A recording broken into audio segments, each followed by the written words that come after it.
Crime and Punishment. Fyodor Mihailovic Dostoyevsky. Part 6. Chapter 1. A strange period began for Raskolnikov. It was as though a fog had fallen upon him and wrapped him in a dreary solitude from which there was no escape. Recalling that period long after, he believed that his mind had been clouded at times, and that it had continued so, with intervals, till the final catastrophe. He was convinced that he had been mistaken about many things at that time, for instance as to the date of certain events. Anyway, when he tried later on to piece his recollections together, he learned a great deal about himself from what other people told him. He had mixed up incidents and had explained events as due to circumstances which existed only in his imagination. At times he was a prey to agonies of morbid uneasiness, amounting sometimes to panic. But he remembered, too, moments, hours, perhaps whole days, of complete apathy, which came upon him as a reaction from his previous terror and might be compared with the abnormal insensibility, sometimes seen in the dying. He seemed to be trying in that latter stage to escape from a full and clear understanding of his position. Certain and essential facts which required immediate consideration were particularly irksome to him. How glad he would have been to be free from some cares, the neglect of which would have threatened him with complete, inevitable ruin. He was particularly worried about Svidrigailov. He might be said to be permanently thinking of Svidrigailov. From the time of Svidrigailov's two menacing and unmistakable words in Sonia's room at the moment of Katerina Ivanovna's death, the normal working of his mind seemed to break down. But although this new fact caused him extreme uneasiness, Raskolnikov was in no hurry for an explanation of it. At times, finding himself in a solitary and remote part of the town, in some wretched eating house, sitting alone lost in thought, hardly knowing how he had come there, he suddenly thought of Svidrigailov. He recognized suddenly, clearly, and with dismay that he ought at once to come to an understanding with that man and to make what terms he could. Walking outside the city gates one day, he positively fancied that they had fixed a meeting there, that he was waiting for Svidrigailov. Another time he woke up before daybreak lying on the ground under some bushes and could not at first understand how he had come there. But during the 2 or 3 days after Katerina Ivanovna's death, he had 2 or 3 times met Svidrigailov at Sonia's lodging, where he had gone aimlessly for a moment. They exchanged a few words and made no reference to the vital subject, as though they were tacitly agreed not to speak of it for a time. Katerina Ivanovna's body was still lying in the coffin. Svidrigailov was busy making arrangements for the funeral. Sonia too was very busy. At their last meeting Svidrigailov informed Raskolnikov that he had made an arrangement, and a very satisfactory one, for Katerina Ivanovna's children, that he had, through certain connections, succeeded in getting hold of certain personages by whose help the 3 orphans could be at once placed in very suitable institutions, that the money he had settled on them had been of great assistance, as it is much easier to place orphans with some property than destitute ones. He said something too about Sonia and promised to come himself in a day or 2 to see Raskolnikov, mentioning that he would like to consult with him, that there were things they must talk over. This conversation took place in the passage on the stairs. Svidrigailov looked intently at Raskolnikov and suddenly, after a brief pause, dropping his voice, asked, "But how is it, Rodion Romanovich, you don't seem yourself? You look and you listen, but you don't seem to understand. Cheer up. We'll talk things over. I am only sorry, I've so much to do of my own business and other people's. Ah, Rodion Romanovich, he added suddenly, what all men need is fresh air, more than anything. He moved to one side to make way for the priest and server, who were coming up the stairs. They had come for the requiem service. By Svidrigailov's orders it was sung twice a day punctually. Svidrigailov went his way. Raskolnikov stood still a moment, thought, and followed the priest into Sonia's room. He stood at the door. They began quietly, slowly, and mournfully singing the service. From his childhood the thought of death and the presence of death had something oppressive and mysteriously awful, and it was long since he had heard the requiem service. And there was something else here as well, too awful and disturbing. He looked at the children, they were all kneeling by the coffin, Polenka was weeping. Behind them Sonia prayed, softly and, as it were, timidly weeping. These last 2 days she hasn't said a word to me, she hasn't glanced at me, Raskolnikov thought suddenly. The sunlight was bright in the room, the incense rose in clouds, the priest read, "Give rest, O Lord." Raskolnikov stayed all through the service. As he blessed them and took his leave, the priest looked round strangely. After the service, Raskolnikov went up to Sonia. She took both his hands and let her head sink on his shoulder. This slight friendly gesture bewildered Raskolnikov. It seemed strange to him that there was no trace of repugnance, no trace of disgust, no tremor in her hand. It was the furthest limit of self-abnegation, at least so he interpreted it. Sonia said nothing. Raskolnikov pressed her hand and went out. He felt very miserable. If it had been possible to escape to some solitude, he would have thought himself lucky, even if he had to spend his whole life there. But although he had almost always been by himself of late, he had never been able to feel alone. Sometimes he walked out of the town onto the high road, once he had even reached a little wood, but the lonelier the place was, the more he seemed to be aware of an uneasy presence near him. It did not frighten him, but greatly annoyed him, so that he made haste to return to the town, to mingle with the crowd, to enter restaurants and taverns, to walk in busy thoroughfares. There he felt easier and even more solitary. One day at dusk he sat for an hour listening to songs in a tavern and he remembered that he positively enjoyed it. But at last he had suddenly felt the same uneasiness again, as though his conscience smote him. Here I sit listening to singing, is that what I ought to be doing? He thought. Yet he felt at once that that was not the only cause of his uneasiness, there was something requiring immediate decision, but it was something he could not clearly understand or put into words. It was a hopeless tangle. No, better the struggle again. Better Porfiry again, or Svidrigailov. Better some challenge again, some attack. Yes, yes. He thought. He went out of the tavern and rushed away almost at a run.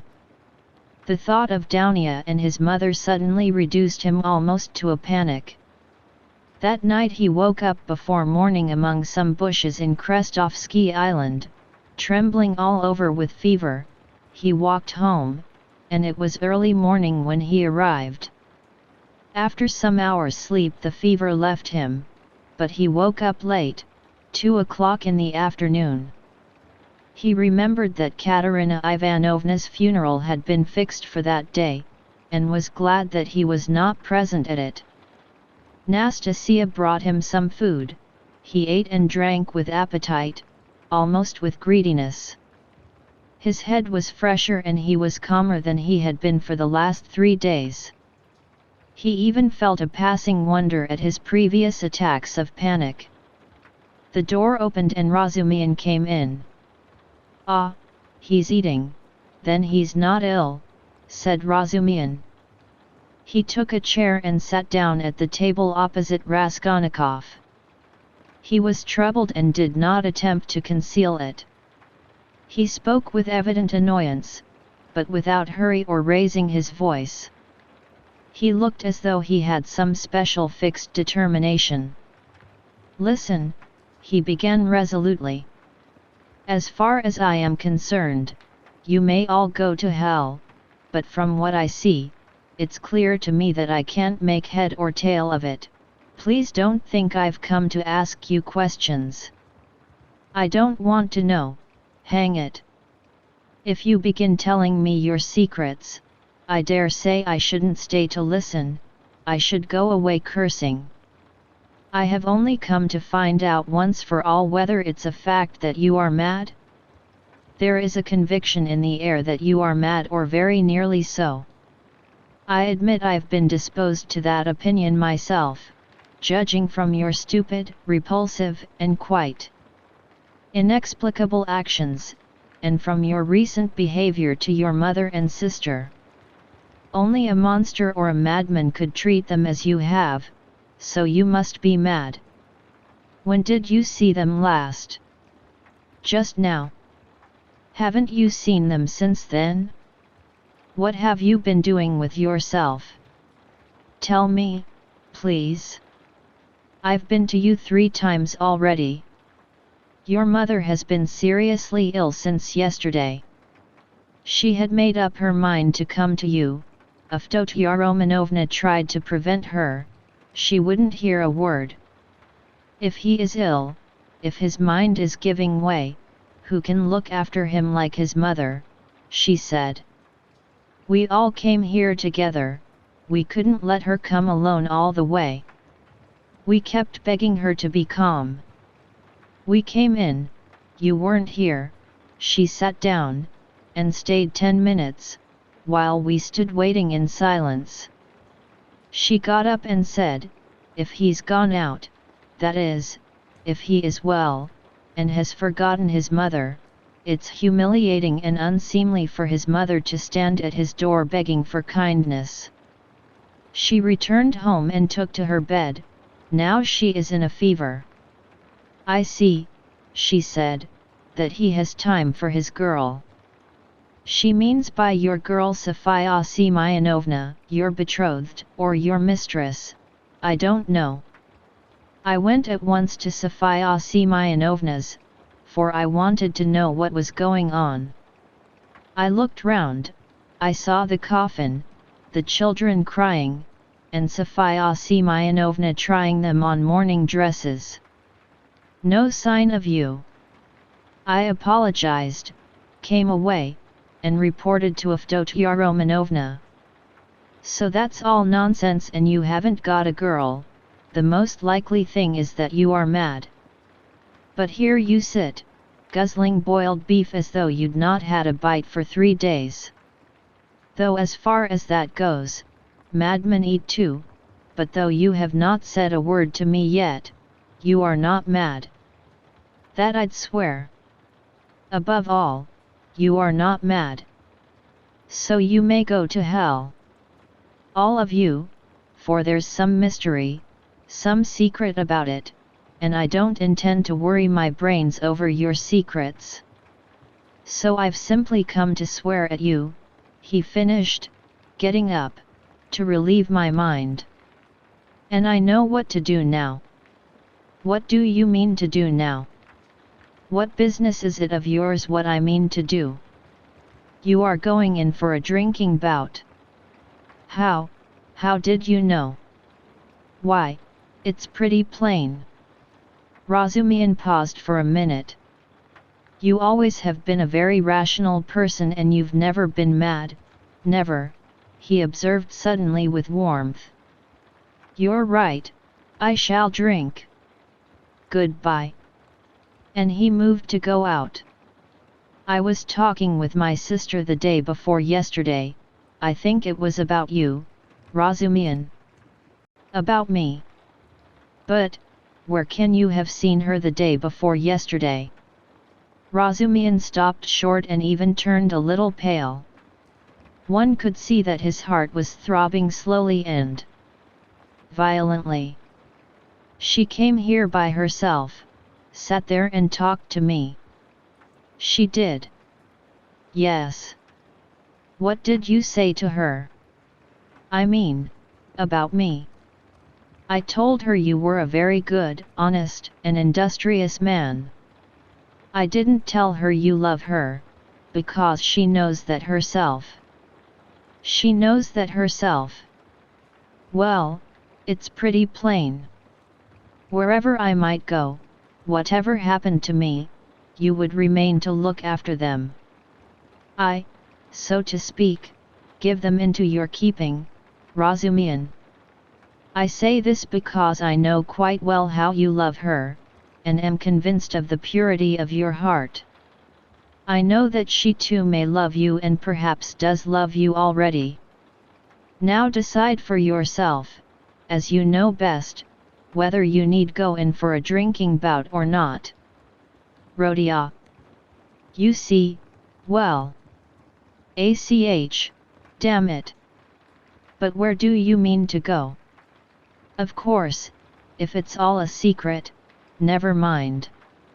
But I shall find out the secret, and I am sure that it must be some ridiculous nonsense and that you've made it all up. Anyway, you are a capital fellow, a capital fellow.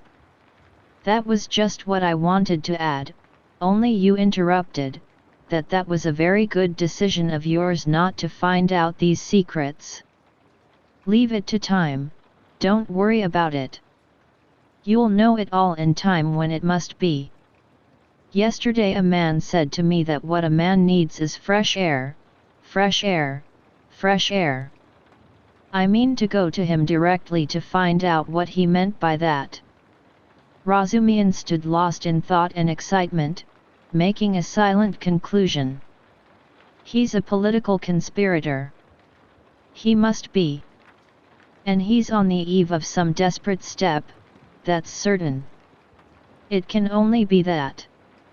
And Downia knows, he thought suddenly. So if Avdotya Romanovna comes to see you, he said, weighing each syllable, and you're going to see a man who says we need more air, and so of course that letter, that too must have something to do with it, he concluded to himself. What letter? She got a letter today. It upset her very much indeed. Too much so. I began speaking of you, she begged me not to. Then she said that perhaps we should very soon have to part, then she began warmly thanking me for something, then she went to her room and locked herself in. She got a letter? Raskolnikov asked thoughtfully. Yes, and you didn't know? They were both silent. Goodbye, Rodion. There was a time, brother, when I... Never mind, goodbye. You see, there was a time. Well, goodbye. I must be off too. I am not going to drink. There's no need now. That's all stuff. He hurried out, but when he had almost closed the door behind him, he suddenly opened it again, and said, looking away, "Oh, by the way, do you remember that murder, you know Porphyry's, that old woman? Do you know the murderer has been found, he has confessed and given the proofs. It's one of those very workmen, the painter, only fancy. Do you remember I defended them here? Would you believe it, all that scene of fighting and laughing with his companions on the stairs while the porter and the two witnesses were going up, he got up on purpose to disarm suspicion. The cunning, the presence of mind of the young dog. One can hardly credit it, but it's his own explanation, he has confessed it all. And what a fool I was about it. Well, he's simply a genius of hypocrisy and resourcefulness in disarming the suspicions of the lawyers, so there's nothing much to wonder at, I suppose. Of course people like that are always possible. And the fact that he couldn't keep up the character, but confessed, makes him easier to believe in. But what a fool I was. I was frantic on their side. Tell me, please, from whom did you hear that, and why does it interest you so? Raskolnikov asked with unmistakable agitation. What next? You asked me why it interests me. Well, I heard it from Porfiry, among others. It was from him I heard almost all about it. From Porfiry? From Porfiry? What did he say? Raskolnikov asked in dismay. He gave me a capital explanation of it. Psychologically, after his fashion. He explained it. Explained it himself. Yes, goodbye. I'll tell you all about it another time, but now I'm busy. There was a time when I fancied. But no matter, another time. What need is there for me to drink now? You have made me drunk without wine. I am drunk, Rodion. Goodbye, I'm going. I'll come again very soon. He went out. He's a political conspirator, there's not a doubt about it, Razumihin decided, as he slowly descended the stairs. And he's drawn his sister in, that's quite in keeping with Fyodor Romanovna's character. There are interviews between them. She hinted at it too. So many of her words and hints bear that meaning. And how else can all this tangle be explained? And I was almost thinking. Good heavens, what I thought. Yes, I took leave of my senses and I wronged him. It was his doing, under the lamp in the corridor that day. Pfoo! What a crude, nasty, vile idea on my part. Nikolai is a brick, for confessing. And how clear it all is now. His illness then, all his strange actions, before this, in the university, how morose he used to be, how gloomy. But what's the meaning now of that letter? There's something in that, too, perhaps. Whom was it from? I suspect. No, I must find out. He thought of Downia, realizing all he had heard, and his heart throbbed, and he suddenly broke into a run. As soon as Razumihin went out, Raskolnikov got up, turned to the window, walked into one corner and then into another, as though forgetting the smallness of his room, and sat down again on the sofa. He felt, so to speak, renewed, again the struggle, so a means of escape had come. Yes, a means of escape had come. It had been too stifling, too cramping, the burden had been too agonizing. A lethargy had come upon him at times. From the moment of the scene with Nikolai at Porfiry's he had been suffocating, penned in without hope of escape. After Nikolai's confession, on that very day had come the scene with Sonia. His behavior and his last words had been utterly unlike anything he could have imagined beforehand. He had grown feebler, instantly and fundamentally. And he had agreed at the time with Sonia, he had agreed in his heart he could not go on living alone with such a thing on his mind. And Svidrigailov was a riddle. He worried him, that was true, but somehow not on the same point.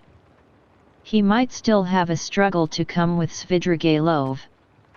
Svidrigailov, too, might be a means of escape, but Porfiry was a different matter. And so Porfiry himself had explained it to Razumihin, had explained it psychologically. He had begun bringing in his damned psychology again. Porfiry? But to think that Porfiry should for one moment believe that Nikolai was guilty, after what had passed between them before Nikolai's appearance, after that tête-à-tête interview, which could have only one explanation. During those days Raskolnikov had often recalled passages in that scene with Porfiry. He could not bear to let his mind rest on it. Such words, such gestures had passed between them, they had exchanged such glances, things had been said in such a tone and had reached such a pass, that Nikolai, whom Porfiry had seen through at the first word, at the first gesture, could not have shaken his conviction. And to think that even Razumihin had begun to suspect. The scene in the corridor under the lamp had produced its effect then. He had rushed to Porfiry. But what had induced the latter to receive him like that? What had been his object in putting Razumihin off with Nikolai? He must have some plan, there was some design, but what was it? It was true that a long time had passed since that morning, too long a time, and no sight nor sound of Porfiry. Well, that was a bad sign. Raskolnikov took his cap and went out of the room, still pondering. It was the first time for a long while that he had felt clear in his mind, at least. I must settle Svidrigailov, he thought, and as soon as possible. He, too, seems to be waiting for me to come to him of my own accord. And at that moment there was such a rush of hate in his weary heart that he might have killed either of those two, Porfiry or Svidrigailov. At least he felt that he would be capable of doing it later, if not now. We shall see, he repeated to himself.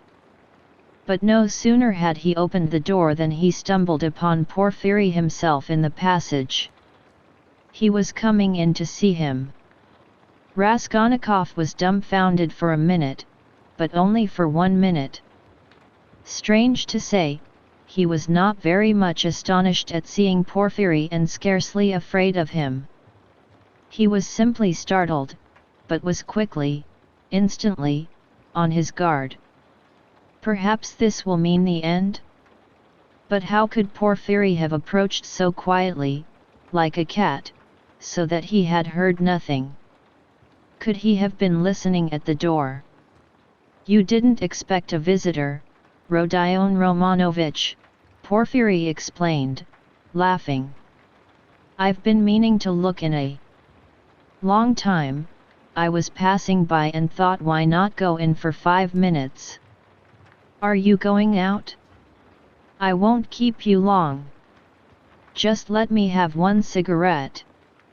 Sit down, Porfiry Petrovich, sit down. Raskolnikov gave his visitor a seat with so pleased and friendly an expression that he would have marveled at himself, if he could have seen it. The last moment had come, the last drops had to be drained. So a man will sometimes go through half an hour of mortal terror with a brigand, yet when the knife is at his throat at last, he feels no fear. Raskolnikov seated himself directly facing Porfiry, and looked at him without flinching. Porfiry screwed up his eyes and began lighting a cigarette. Speak, speak, seemed as though it would burst from Raskolnikov's heart. Come, why don't you speak? Chapter 2. Ah, these cigarettes! Porfiry Petrovich ejaculated at last, having lighted one. They are pernicious, positively pernicious, and yet I can't give them up. I I begin to have tickling in my throat and a difficulty in breathing. You know I am a coward. I went lately to Dr. B.N., he always gives at least half an hour to each patient. He positively laughed looking at me. He sounded me. Tobacco's bad for you, he said, your lungs are affected. But how am I to give it up? What is there to take its place? I don't drink, that's the mischief, he, that I don't. Everything is relative, Rodion Romanovich, everything is relative. Why, he's playing his professional tricks again. Raskolnikov thought with disgust. All the circumstances of their last interview suddenly came back to him, and he felt a rush of the feeling that had come upon him then. I came to see you the day before yesterday, in the evening. You didn't know. Porfiry Petrovitch went on, looking round the room. I came into this very room. I was passing by, just as I did today, and I thought I'd return your call. I walked in as your door was wide open. I looked round, waited and went out without leaving my name with your servant. Don't you lock your door. Raskolnikov's face grew more and more gloomy. Porfiry seemed to guess his state of mind. I've come to have it out with you, Rodion Romanovich, my dear fellow. I owe you an explanation and must give it to you, he continued with a slight smile, just patting Raskolnikov's knee. But almost at the same instant a serious and careworn look came into his face. To his surprise Raskolnikov saw a touch of sadness in it. He had never seen and never suspected such an expression in his face. A strange scene passed between us last time we met, Rodion Romanovich. Our first interview, too, was a strange one, but then, and one thing after another. This is the point, I have perhaps acted unfairly to you, I feel it. Do you remember how we parted? Your nerves were unhinged and your knees were shaking and so were mine. And, you know, our behavior was unseemly, even ungentlemanly. And yet we are gentlemen, above all, in any case, gentlemen, that must be understood. Do you remember what we came to? And it was quite indecorous. What is he up to? What does he take me for? Raskolnikov asked himself in amazement, raising his head and looking with open eyes on Porfiry. I've decided openness is better between us, Porfiry Petrovitch went on, turning his head away and dropping his eyes, as though unwilling to disconcert his former victim and as though disdaining his former wiles. Yes, such suspicions and such scenes cannot continue for long. Nikolai put a stop to it, or I don't know what we might not have come to. That damned workman was sitting at the time in the next room. Can you realize that? You know that, of course, and I am aware that he came to you afterwards. But what you supposed then was not true. I had not sent for anyone, I had made no kind of arrangements. You ask why I hadn't? What shall I say to you? It had all come upon me so suddenly. I had scarcely sent for the porters, you noticed them as you went out, I dare say. An idea flashed upon me, I was firmly convinced at the time, you see, Rodion Romanovich. Come, I thought even if I let one thing slip for a time, I shall get hold of something else. I shan't lose what I want, anyway. You are nervously irritable, Rodion Romanovich. By temperament, it's out of proportion with other qualities of your heart and character, which I flatter myself I have to some extent divined. Of course I did reflect even then that it does not always happen that a man gets up and blurts out his whole story. It does happen sometimes, if you make a man lose all patience, though even then it's rare.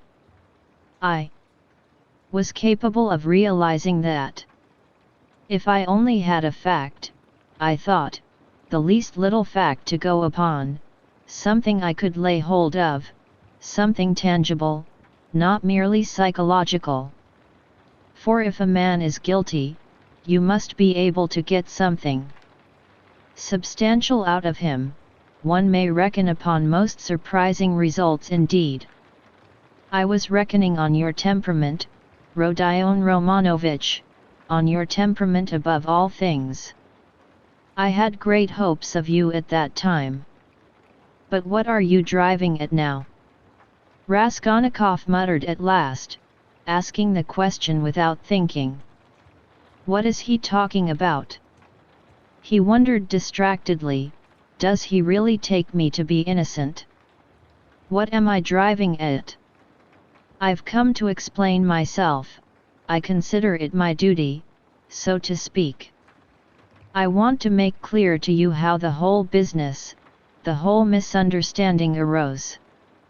I've caused you a great deal of suffering, Rodion Romanovich.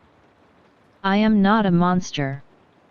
I understand what it must mean for a man who has been unfortunate, but who is proud, imperious, and above all, impatient, to have to bear such treatment.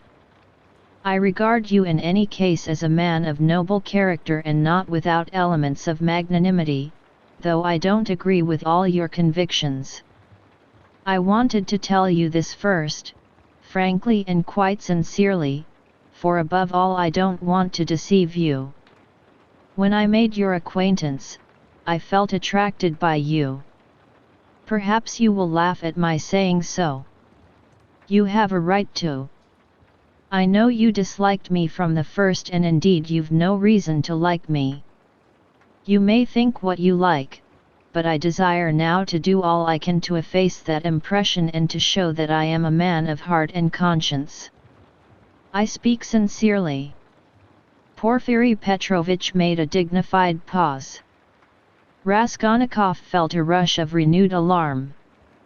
The thought that Porfiry believed him to be innocent began to make him uneasy.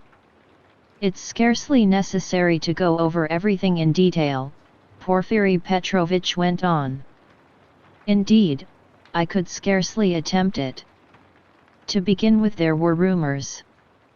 Through whom, how, and when those rumors came to me, and how they affected you, I need not go into. My suspicions were aroused by a complete accident, which might just as easily not have happened. What was it? I believe there is no need to go into that either. Those rumors and that accident led to one idea in my mind. I admit it openly, for one may as well make a clean breast of it. I was the first to pitch on you. The old woman's notes on the pledges and the rest of it, that all came to nothing. Yours was one of 100. I happened, too, to hear of the scene at the office, from a man who described it capitally, unconsciously reproducing the scene with great vividness. It was just one thing after another, Rodion Romanovich. My dear fellow, how could I avoid being brought to certain ideas?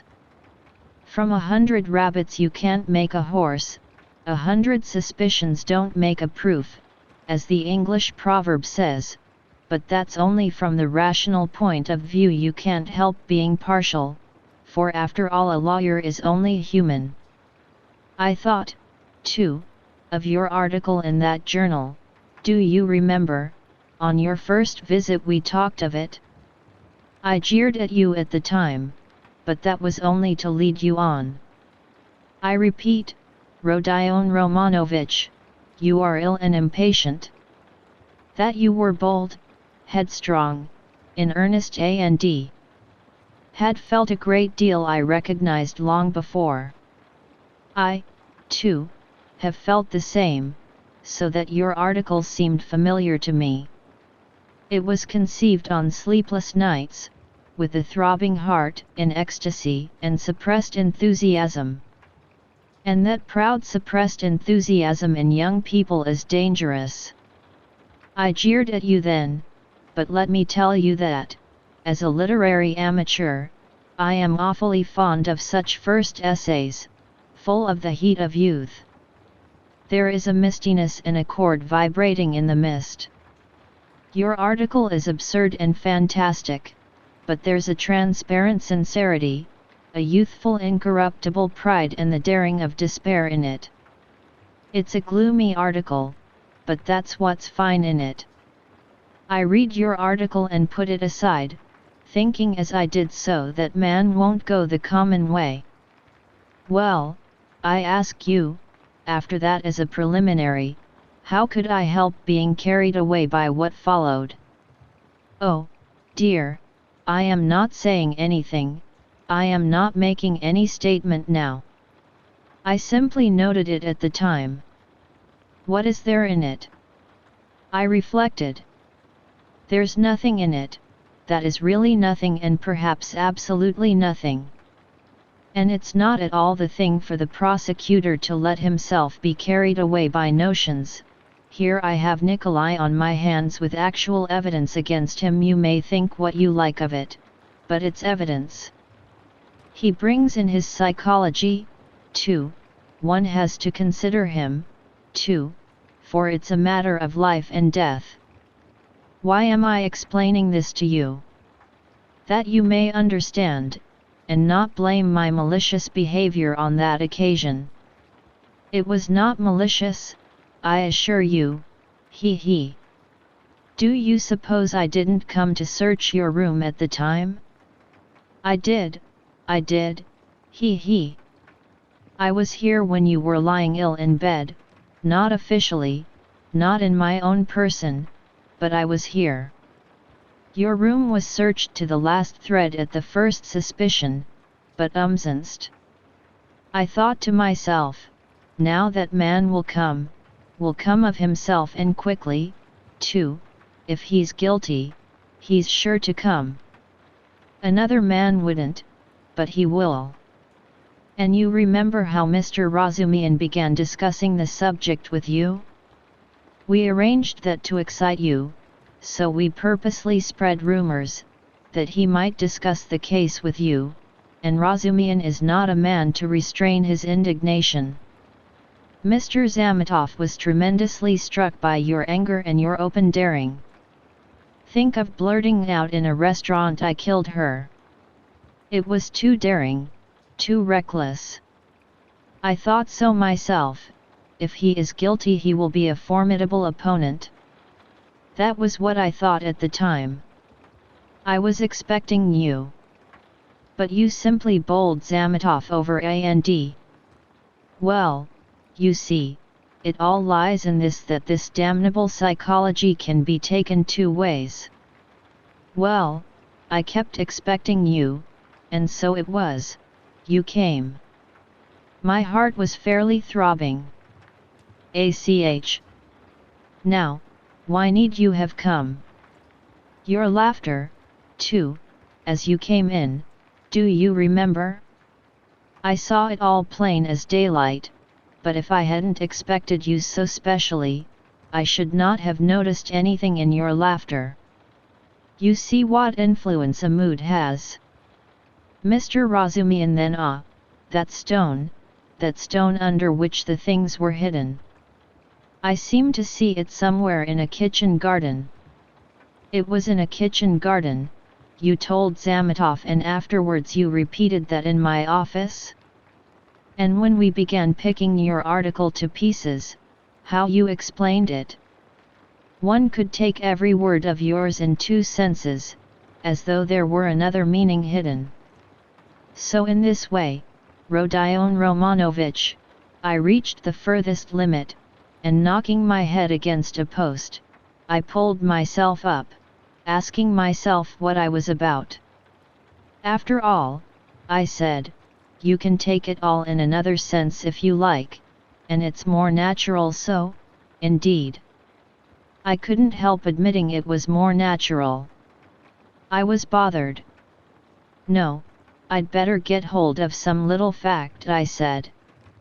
So when I heard of the bell ringing, I held my breath and was all in a tremor. Here is my little fact, thought I, and I didn't think it over, I simply wouldn't. I would have given 1,000 rubles at that minute to have seen you with my own eyes, when you walked 100 paces beside that workman, after he had called you murderer to your face, and you did not dare to ask him a question all the way. And then what about your trembling, what about your bell ringing in your illness, in semi-delirium? And so, Rodion Romanovich, can you wonder that I played such pranks on you? And what made you come at that very minute? Someone seemed to have sent you, by Jove. And if Nikolai had not parted us, and do you remember Nikolai at the time? Do you remember him clearly? It was a thunderbolt, a regular thunderbolt. And how I met him. I didn't believe in the thunderbolt, not for a minute. You could see it for yourself, and how could I?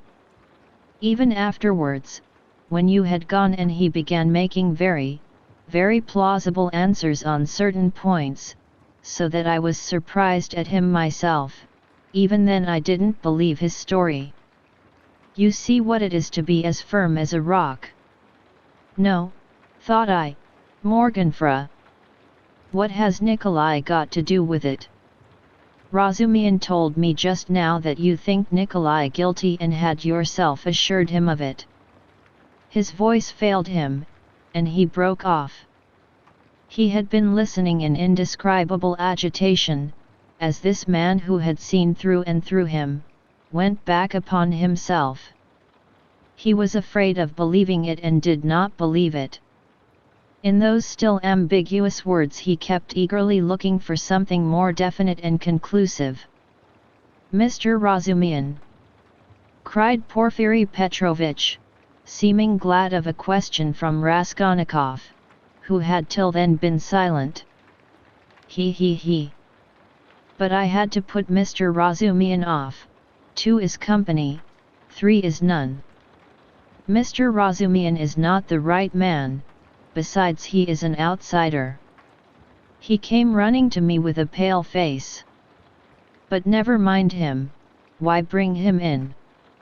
To return to Nikolai, would you like to know what sort of a type he is, how I understand him, that is? To begin with, he is still a child and not exactly a coward, but something by way of an artist.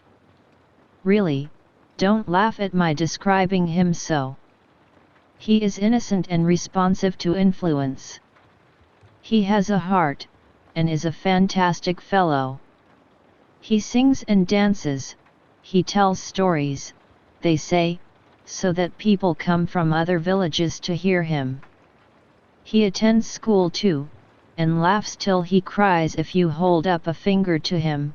He will drink himself senseless not as a regular vice, but at times, when people treat him like a child.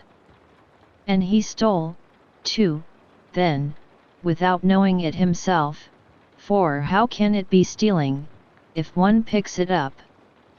And do you know he is an old believer, or rather a dissenter? There have been wanderers in his family, and he was for 2 years in his village under the spiritual guidance of a certain elder. I learnt all this from Nikolai and from his fellow villagers. And what's more, he wanted to run into the wilderness. He was full of fervor, prayed at night, read the old books, the true ones, and read himself crazy. Petersburg had a great effect upon him, especially the women and the wine. He responds to everything and he forgot the elder and all that. I learnt that an artist here took a fancy to him, and used to go and see him, and now this business came upon him. Well, he was frightened, he tried to hang himself. He ran away. How can one get over the idea the people have of Russian legal proceedings? The very word trial frightens some of them. Whose fault is it? We shall see what the new juries will do. God grant they do good. Well, in prison, it seems, he remembered the venerable elder, the Bible, too, made its appearance again. Do you know, Rodion Romanovich, the force of the word suffering among some of these people? It's not a question of suffering for someone's benefit, but simply, one must suffer. If they suffer at the hands of the authorities, so much the better. In my time there was a very meek and mild prisoner who spent a whole year in prison always reading his Bible on the stove at night, and he read himself crazy, and so crazy, do you know, that one day, apropos of nothing, he seized a brick and flung it at the governor, though he had done him no harm. And the way he threw it too, aimed it a yard on one side on purpose, for fear of hurting him. Well, we know what happens to a prisoner who assaults an officer with a weapon. So he took his suffering. So I suspect now that Nikolai wants to take his suffering or something of the sort. I know it for certain from facts, indeed. Only he doesn't know that I know. What, you don't admit that there are such fantastic people among the peasants? Lots of them.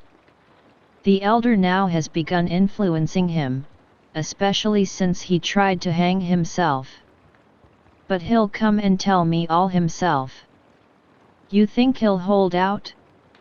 Wait a bit, he'll take his words back. I am waiting from hour to hour for him to come and abjure his evidence. I have come to like that Nikolai and am studying him in detail. And what do you think?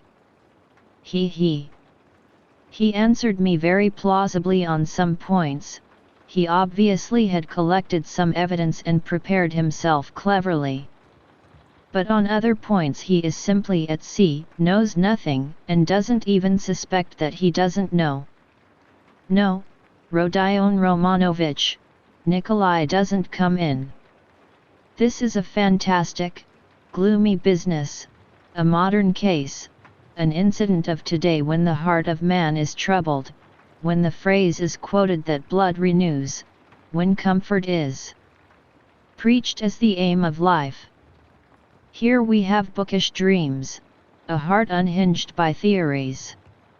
Here we see resolution in the first stage, but resolution of a special kind. He resolved to do it like jumping over a precipice or from a bell tower, and his legs shook as he went to the crime. He forgot to shut the door after him, and murdered 2 people for a theory. He committed the murder and couldn't take the money, and what he did manage to snatch up he hid under a stone. It wasn't enough for him to suffer agony behind the door while they battered at the door and rung the bell. No, he had to go to the empty lodging, half delirious, to recall the bell ringing. He wanted to feel the cold shiver over again. Well, that we grant, was through illness, but consider this, he is a murderer, but looks upon himself as an honest man, despises others, poses as injured innocence. No, that's not the work of a Nikolai, my dear Rodion Romanovich. All that had been said before had sounded so like a recantation that these words were too great a shock. Raskolnikov shuddered as though he had been stabbed. Then, who then, is the murderer? He asked in a breathless voice, unable to restrain himself. Porfiry Petrovitch sank back in his chair, as though he were amazed at the question. Who is the murderer? He repeated, as though unable to believe his ears. Why, you, Rodion Romanovich. You are the murderer, he added, almost in a whisper, in a voice of genuine conviction. Raskolnikov leapt from the sofa, stood up for a few seconds and sat down again without uttering a word. His face twitched convulsively. "Your lip is twitching just as it did before," Porfiry Petrovitch observed almost sympathetically. "You've been misunderstanding me, I think, Rodion Romanovich," he added after a brief pause. "That's why you are so surprised. I came on purpose to tell you everything and deal openly with you. It was not I murdered her," Raskolnikov whispered like a frightened child caught in the act. "No, it was you Rodion Romanovich, and no one else," Porfiry whispered sternly, with conviction. They were both silent and the silence lasted strangely long, about 10 minutes. Raskolnikov put his elbow on the table and passed his fingers through his hair. Porfiry Petrovitch sat quietly waiting. Suddenly Raskolnikov looked scornfully at Porfiry. "You are at your old tricks again, Porfiry Petrovitch. Your old method again. I wonder you don't get sick of it." "Oh, stop that, what does that matter now? It would be a different matter if there were witnesses present, but we are whispering alone. You see yourself that I have not come to chase and capture you like a hare. Whether you confess it or not is nothing to me now. For myself, I am convinced without it. If so, what did you come for?" Raskolnikov asked irritably. "I ask you the same question again. If you consider me guilty, why don't you take me to prison?" "Oh, that's your question. I will answer you, point for point. In the first place, to arrest you so directly is not to my interest." "How so?" "If you are convinced you ought." What if I am convinced? That's only my dream for the time. Why should I put you in safety? You know that's it, since you ask me to do it. If I confront you with that workman for instance and you say to him, were you drunk? Or not? Who saw me with you? I simply took you to be drunk, and you were drunk, too. Well, what could I answer, especially as your story is a more likely one than his? For there's nothing but psychology to support his evidence that's almost unseemly with his ugly mug, while you hit the mark exactly, for the rascal is an inveterate drunkard and notoriously so. And I have myself admitted candidly several times already that psychology can be taken in two ways and that the second way is stronger and looks far more probable, and that apart from that I have as yet nothing against you. And though I shall put you in prison and indeed have come quite contrary to etiquette to inform you of it beforehand, yet I tell you frankly, also contrary to etiquette, that it won't be to my advantage. Well, secondly, I've come to you because... Yes, secondly. Raskolnikov was listening, breathless. Because, as I told you just now, I consider I owe you an explanation. I don't want you to look upon me as a monster, as I have a genuine liking for you, you may believe me or not. And in the third place I've come to you with a direct and open proposition that you should surrender and confess. It will be infinitely more to your advantage and to my advantage too, for my task will be done. Well, is this open on my part or not? Raskolnikov thought a minute. Listen, Porfiry Petrovitch. You said just now you have nothing but psychology to go on, yet now you've gone on mathematics. Well, what if you are mistaken yourself, now? No, Rodion Romanovich, I am not mistaken. I have a little fact even then, Providence sent it me. What little fact? I won't tell you what, Rodion Romanovich. And in any case, I haven't the right to put it off any longer, I must arrest you. So think it over, it makes no difference to me now, and so I speak only for your sake. Believe me, it will be better, Rodion Romanovich. Raskolnikov smiled malignantly. That's not simply ridiculous, it's positively shameless. Why, even if I were guilty, which I don't admit, what reason should I have to confess, when you tell me yourself that I shall be in greater safety in prison? Ah, Rodion Romanovich, don't put too much faith in words, perhaps prison will not be altogether a restful place. That's only theory and my theory, and what authority am I for you? Perhaps, too, even now I am hiding something from you? I can't lay bare everything, he. And how can you ask what advantage? Don't you know how it would lessen your sentence? You would be confessing at a moment when another man has taken the crime on himself and so has muddled the whole case. Consider that. I swear before God that I will so arrange that your confession shall come as a complete surprise. We will make a clean sweep of all these psychological points, of a suspicion against you, so that your crime will appear to have been something like an aberration, for in truth it was an aberration. I am an honest man, Rodion Romanovich, and will keep my word. Raskolnikov maintained a mournful silence and let his head sink dejectedly. He pondered a long while and at last smiled again, but his smile was sad and gentle. No, he said, apparently abandoning all attempt to keep up appearances with Porfiry, it's not worth it, I don't care about lessening the sentence. That's just what I was afraid of.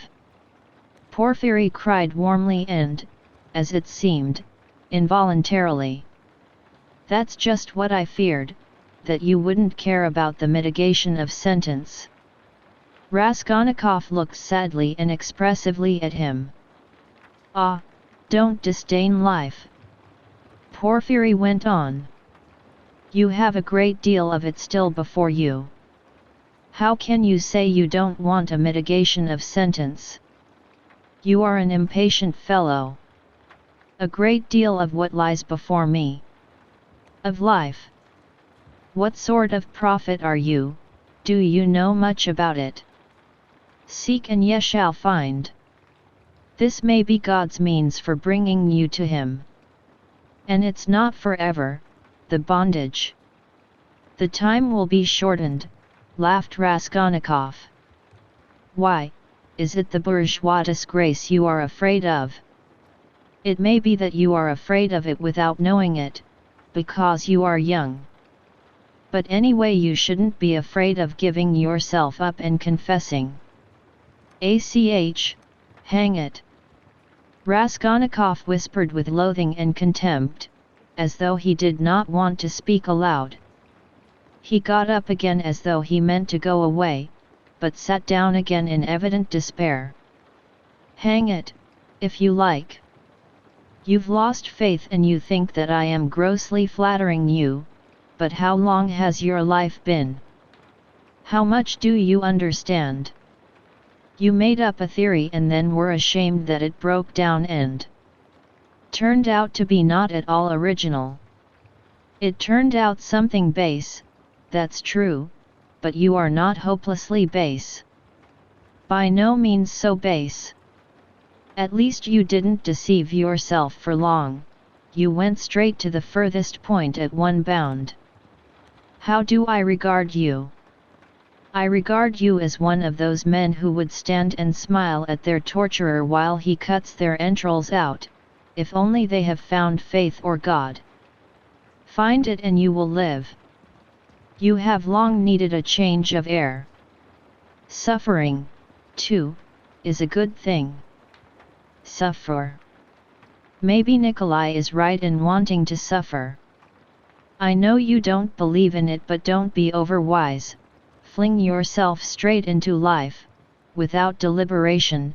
Don't be afraid the flood will bear you to the bank and set you safe on your feet again. What bank? How can I tell? I only believe that you have long life before you. I know that you take all my words now for a set speech prepared beforehand, but maybe you will remember them after. They may be of use sometime. That's why I speak. It's as well that you only killed the old woman. If you'd invented another theory, you might perhaps have done something 1,000 times more hideous. You ought to thank God, perhaps. How do you know? Perhaps God is saving you for something. But keep a good heart and have less fear. Are you afraid of the great expiation before you? No, it would be shameful to be afraid of it. Since you have taken such a step, you must harden your heart. There is justice in it. You must fulfill the demands of justice. I know that you don't believe it, but indeed, life will bring you through. You will live it down in time. What you need now is fresh air, fresh air, fresh air. Raskolnikov positively started. But who are you? What prophet are you? From the height of what majestic calm do you proclaim these words of wisdom? Who am I? I am a man with nothing to hope for, that's all.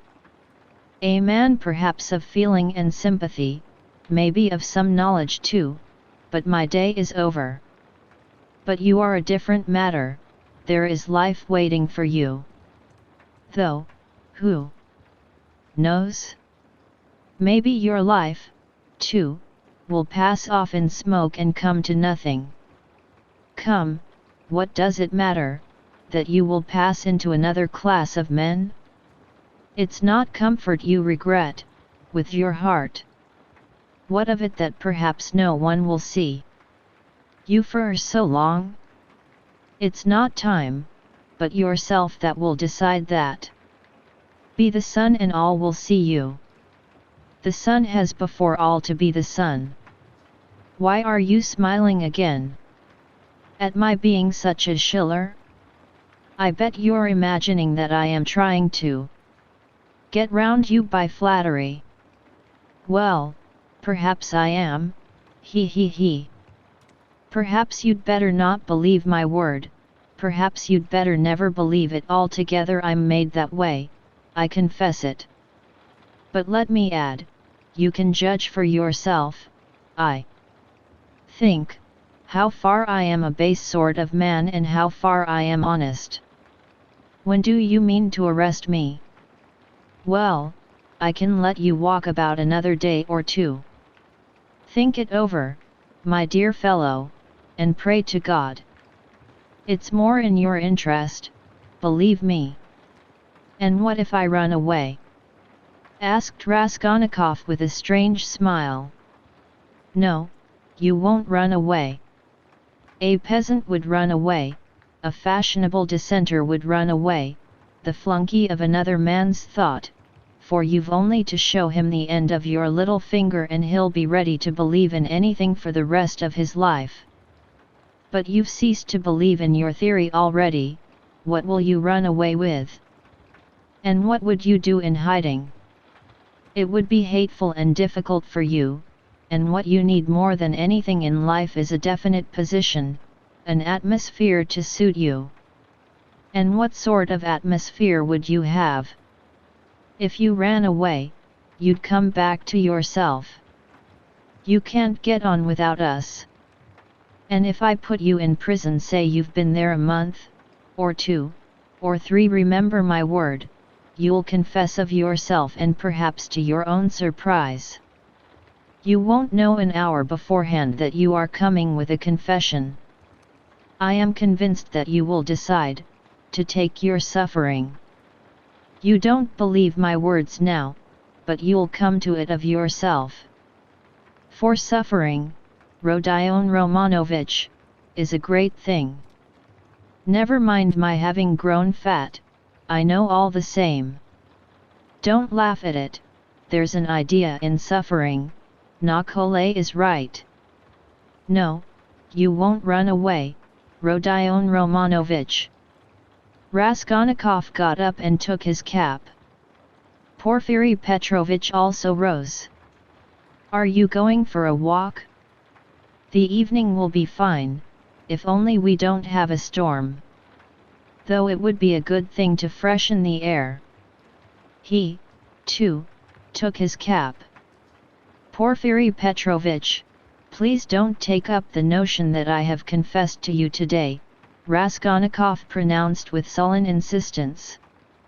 You're a strange man and I have listened to you from simple curiosity. But I have admitted nothing, remember that.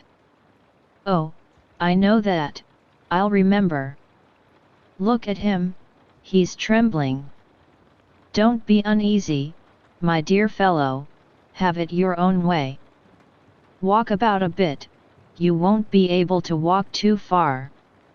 If anything happens, I have one request to make of you, he added, dropping his voice. It's an awkward one, but important. If anything were to happen, though indeed I don't believe in it and think you quite incapable of it, yet in case you were taken during these 40 or 50 hours with the notion of putting an end to the business in some other way, in some fantastic fashion laying hands on yourself, it's an absurd proposition, but you must forgive me for it, do leave a brief but precise note, only 2 lines, and mention the stone. It will be more generous. Come, till we meet. Good thoughts and sound decisions to you. Porfiry went out, stooping and avoiding looking at Raskolnikov. The latter went to the window and waited with irritable impatience till he calculated that Porfiry had reached the street and moved away. Then he too went hurriedly out of the room. Chapter 3. He hurried to Svidrigaïlov's. What he had to hope from that man he did not know. But that man had some hidden power over him. Having once recognized this, he could not rest, and now the time had come. On the way, one question particularly worried him: had Svidrigaïlov been to Porfiry's? As far as he could judge, he would swear to it, that he had not.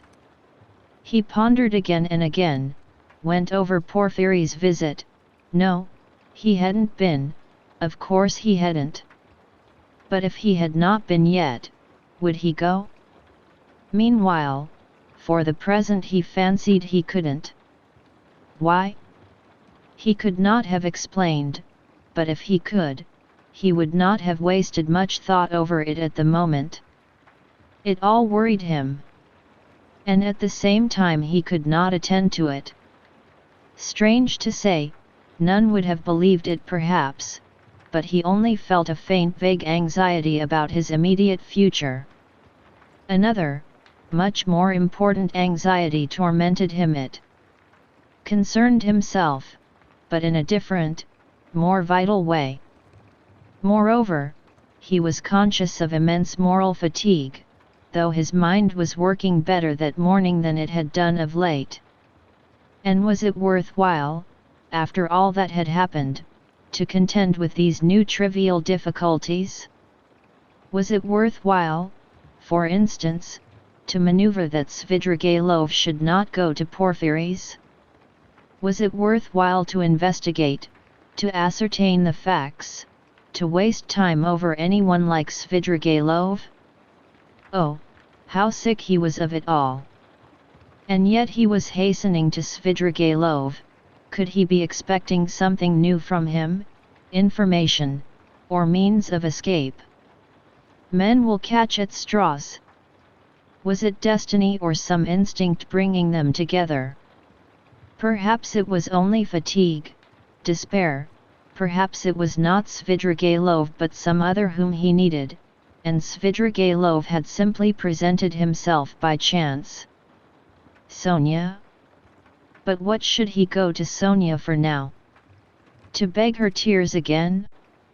He was afraid of Sonia, too.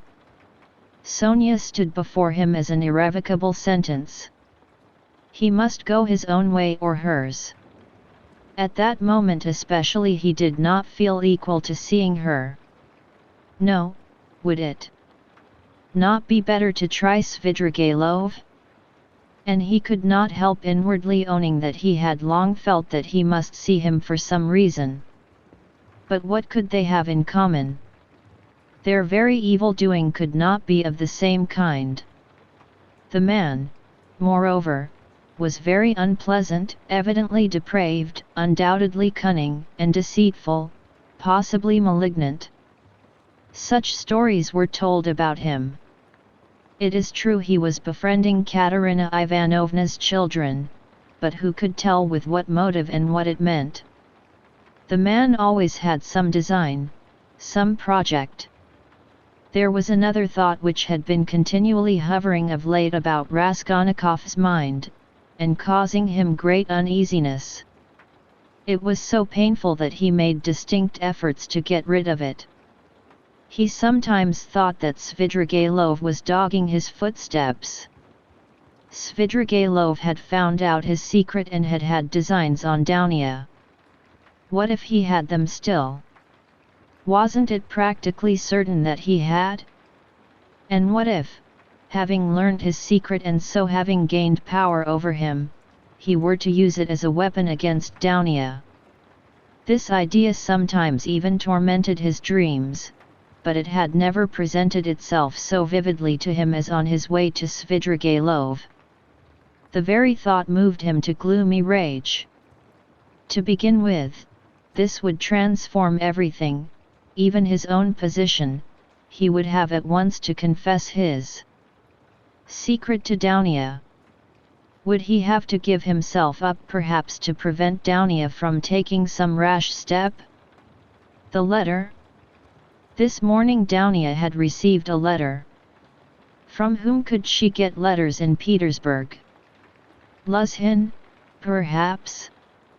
It's true Razumihin was there to protect her, but Razumihin knew nothing of the position. Perhaps it was his duty to tell Razumihin? He thought of it with repugnance. In any case he must see Svidrigailov as soon as possible, he decided finally. Thank God, the details of the interview were of little consequence, if only he could get at the root of the matter, but if Svidrigailov were capable, if he were intriguing against Dounia then. Raskolnikov was so exhausted by what he had passed through that month that he could only decide such questions in one way. Then I shall kill him, he thought in cold despair. A sudden anguish oppressed his heart. He stood still in the middle of the street and began looking about to see where he was and which way he was going. He found himself in X Prospect, 30 or 40 paces from the Haymarket, through which he had come. The whole second story of the house on the left was used as a tavern. All the windows were wide open. Judging from the figures moving at the windows, the rooms were full to overflowing. There were sounds of singing, of clarionet and violin, and the boom of a Turkish drum. He could hear women shrieking. He was about to turn back wondering why he had come to the X Prospect, when suddenly at one of the end windows he saw Svidrigailov, sitting at a tea table right in the open window with a pipe in his mouth. Raskolnikov was dreadfully taken aback, almost terrified. Svidrigailov was silently watching and scrutinizing him and, what struck Raskolnikov at once, seemed to be meaning to get up and slip away unobserved. Raskolnikov at once pretended not to have seen him, but to be looking absent-mindedly away, while he watched him out of the corner of his eye. His heart was beating violently. Yet, it was evident that Svidrigailov did not want to be seen.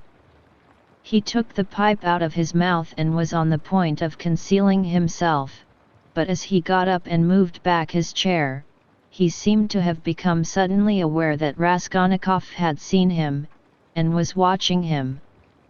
What had passed between them was much the same as what happened at their first meeting in Raskolnikov's room. A sly smile came into Svidrigailov's face and grew broader and broader. Each knew that he was seen and watched by the other. At last Svidrigailov broke into a loud laugh. "Well, well, come in if you want me, I am here," he shouted from the window. Raskolnikov went up into the tavern. He found Svidrigailov in a tiny back room, adjoining the saloon in which merchants, clerks and numbers of people of all sorts were drinking tea at 20 little tables to the desperate bawling of a chorus of singers. The click of billiard balls could be heard in the distance. On the table before Svidrigailov stood an open bottle and a glass half full of champagne. In the room he found also a boy with a little hand organ, a healthy-looking red-cheeked girl of 18, wearing a tucked-up striped skirt, and a Tyrolese hat with ribbons. In spite of the chorus in the other room, she was singing some servants' hall song in a rather husky contralto, to the accompaniment of the organ. "Come, that's enough," Svidrigailov stopped her at Raskolnikov's entrance. The girl at once broke off and stood waiting respectfully. She had sung her guttural rhymes, too, with a serious and respectful expression in her face. "Hey, fill up a glass!" shouted Svidrigailov. "I won't drink anything," said Raskolnikov. "As you like, I didn't mean it for you." "Drink, Katya." "I don't want anything more today, you can go." He poured her out a full glass, and laid down a yellow note.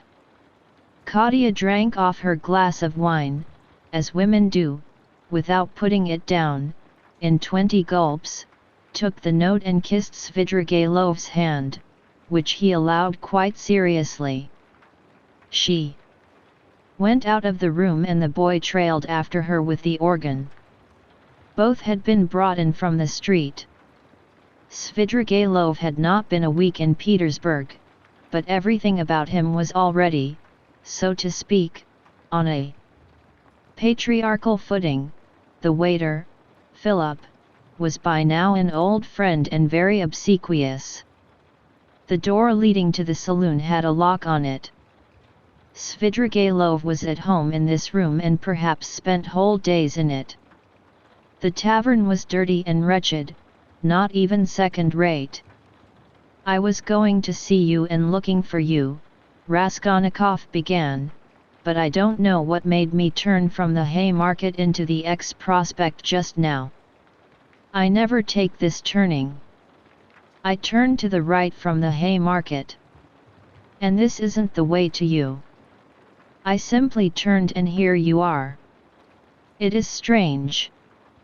Why don't you say at once it's a miracle? Because it may be only chance."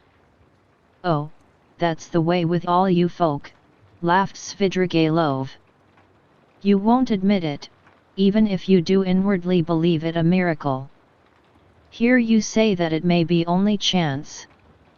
And what cowards they all are here, about having an opinion of their own, you can't fancy, Rodion Romanovich. I don't mean you, you have an opinion of your own and are not afraid to have it. That's how it was you attracted my curiosity. Nothing else." "Well, that's enough, you know." Svidrigailov was obviously exhilarated, but only slightly so.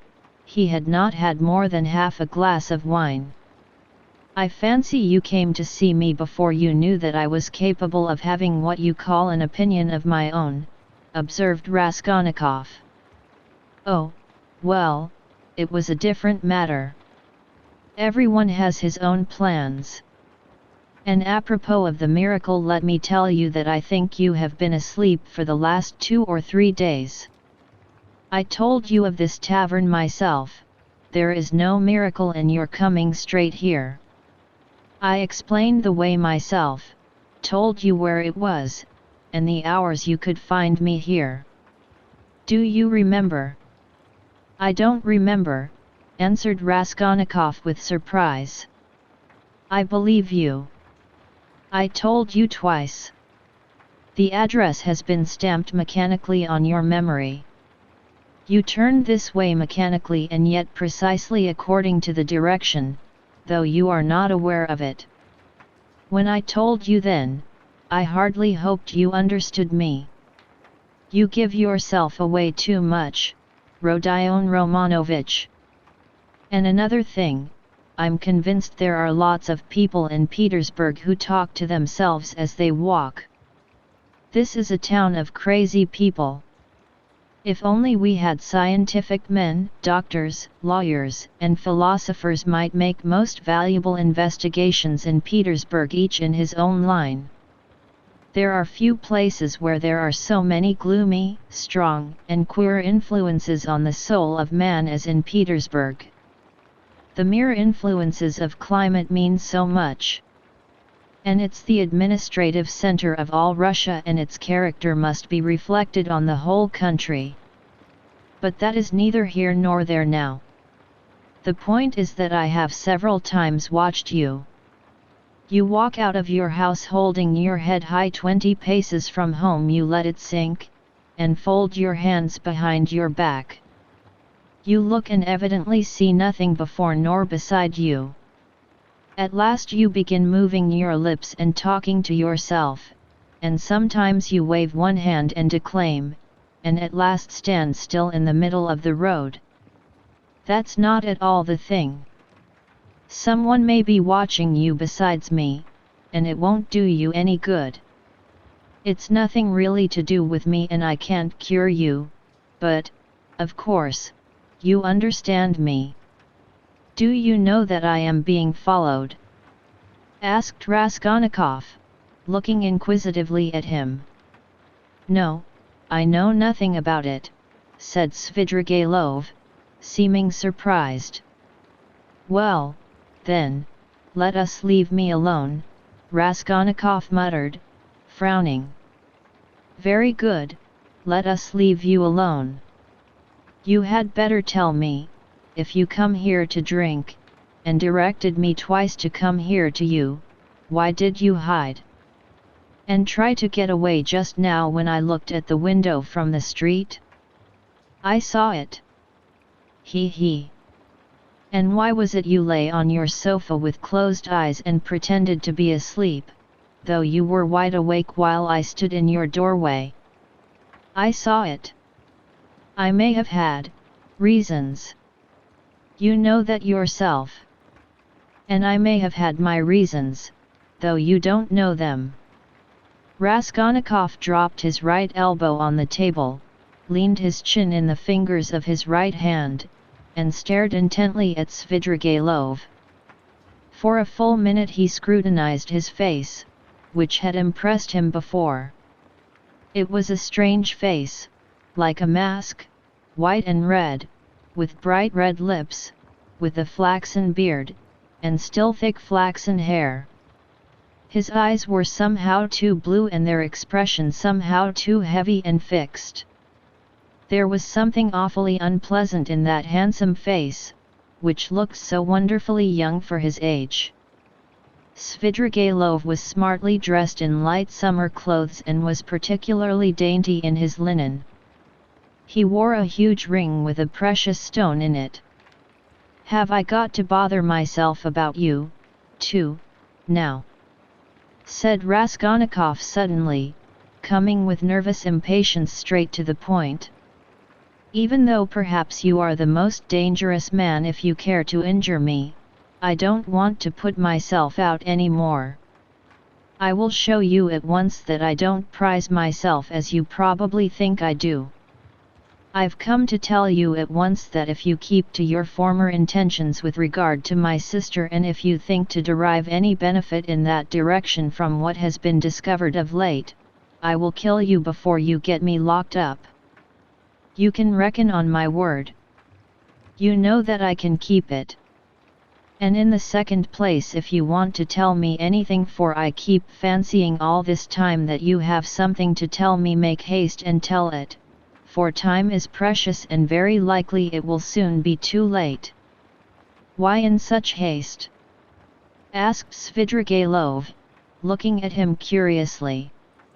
Everyone has his plans, Raskolnikov answered gloomily and impatiently. You urged me yourself to frankness just now, and at the first question you refused to answer, Svidrigailov observed with a smile. You keep fancying that I have aims of my own, and so you look at me with suspicion.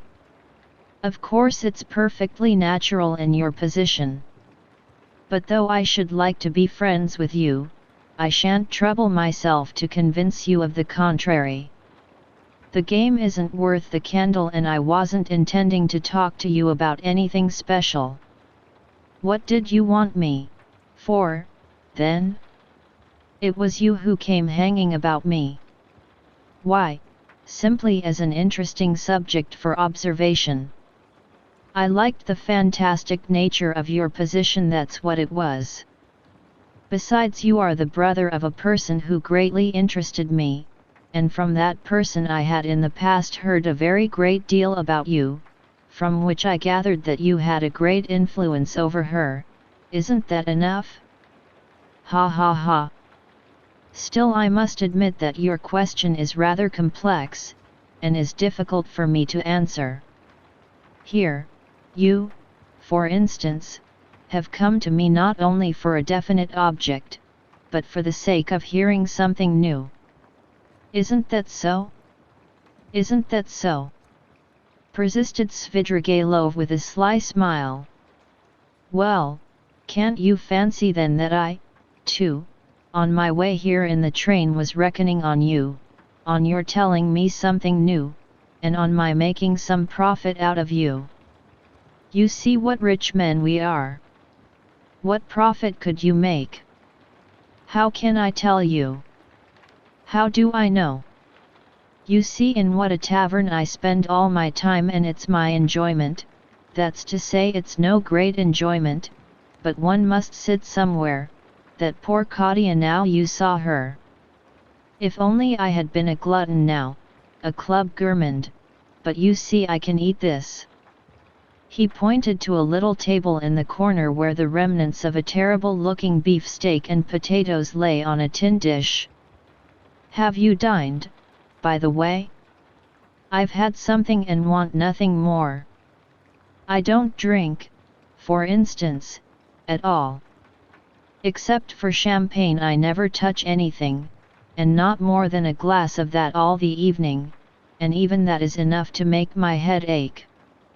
I ordered it just now to wind myself up, for I am just going off somewhere and you see me in a peculiar state of mind. That was why I hid myself just now like a schoolboy, for I was afraid you would hinder me. But I believe, he pulled out his watch, I can spend an hour with you. It's 4:30 now. If only I'd been something, a landowner, a father, a cavalry officer, a photographer, a journalist. I am nothing, no specialty, and sometimes I am positively bored. I really thought you would tell me something new. But what are you, and why have you come here? What am I? You know, a gentleman. I served for 2 years in the cavalry, then I knocked about here in Petersburg, then I married Marfa Petrovna and lived in the country. There you have my biography. You are a gambler, I believe. No, a poor sort of gambler. A card sharper, not a gambler. You have been a card sharper then. Yes, I've been a card sharper too. Didn't you get thrashed sometimes? It did happen. Why? Why, you might have challenged them, altogether it must have been lively. I won't contradict you, and besides I am no hand at philosophy. I confess that I hastened here for the sake of the women. As soon as you buried Marfa Petrovna. Quite so, Svidrigailov smiled with engaging candor. What of it? You seem to find something wrong in my speaking like that about women. You ask whether I find anything wrong in vice. Vice. Oh, that's what you are after.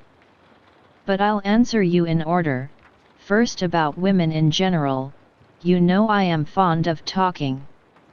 Tell me, what should I restrain myself for? Why should I give up women, since I have a passion for them?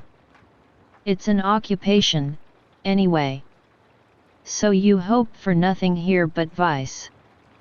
Oh, very well, for vice then. You insist on its being vice. But anyway I like a direct question.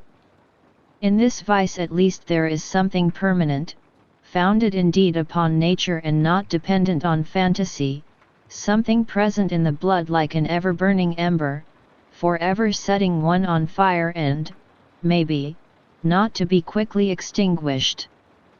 Even with years. You'll agree it's an occupation of a sort.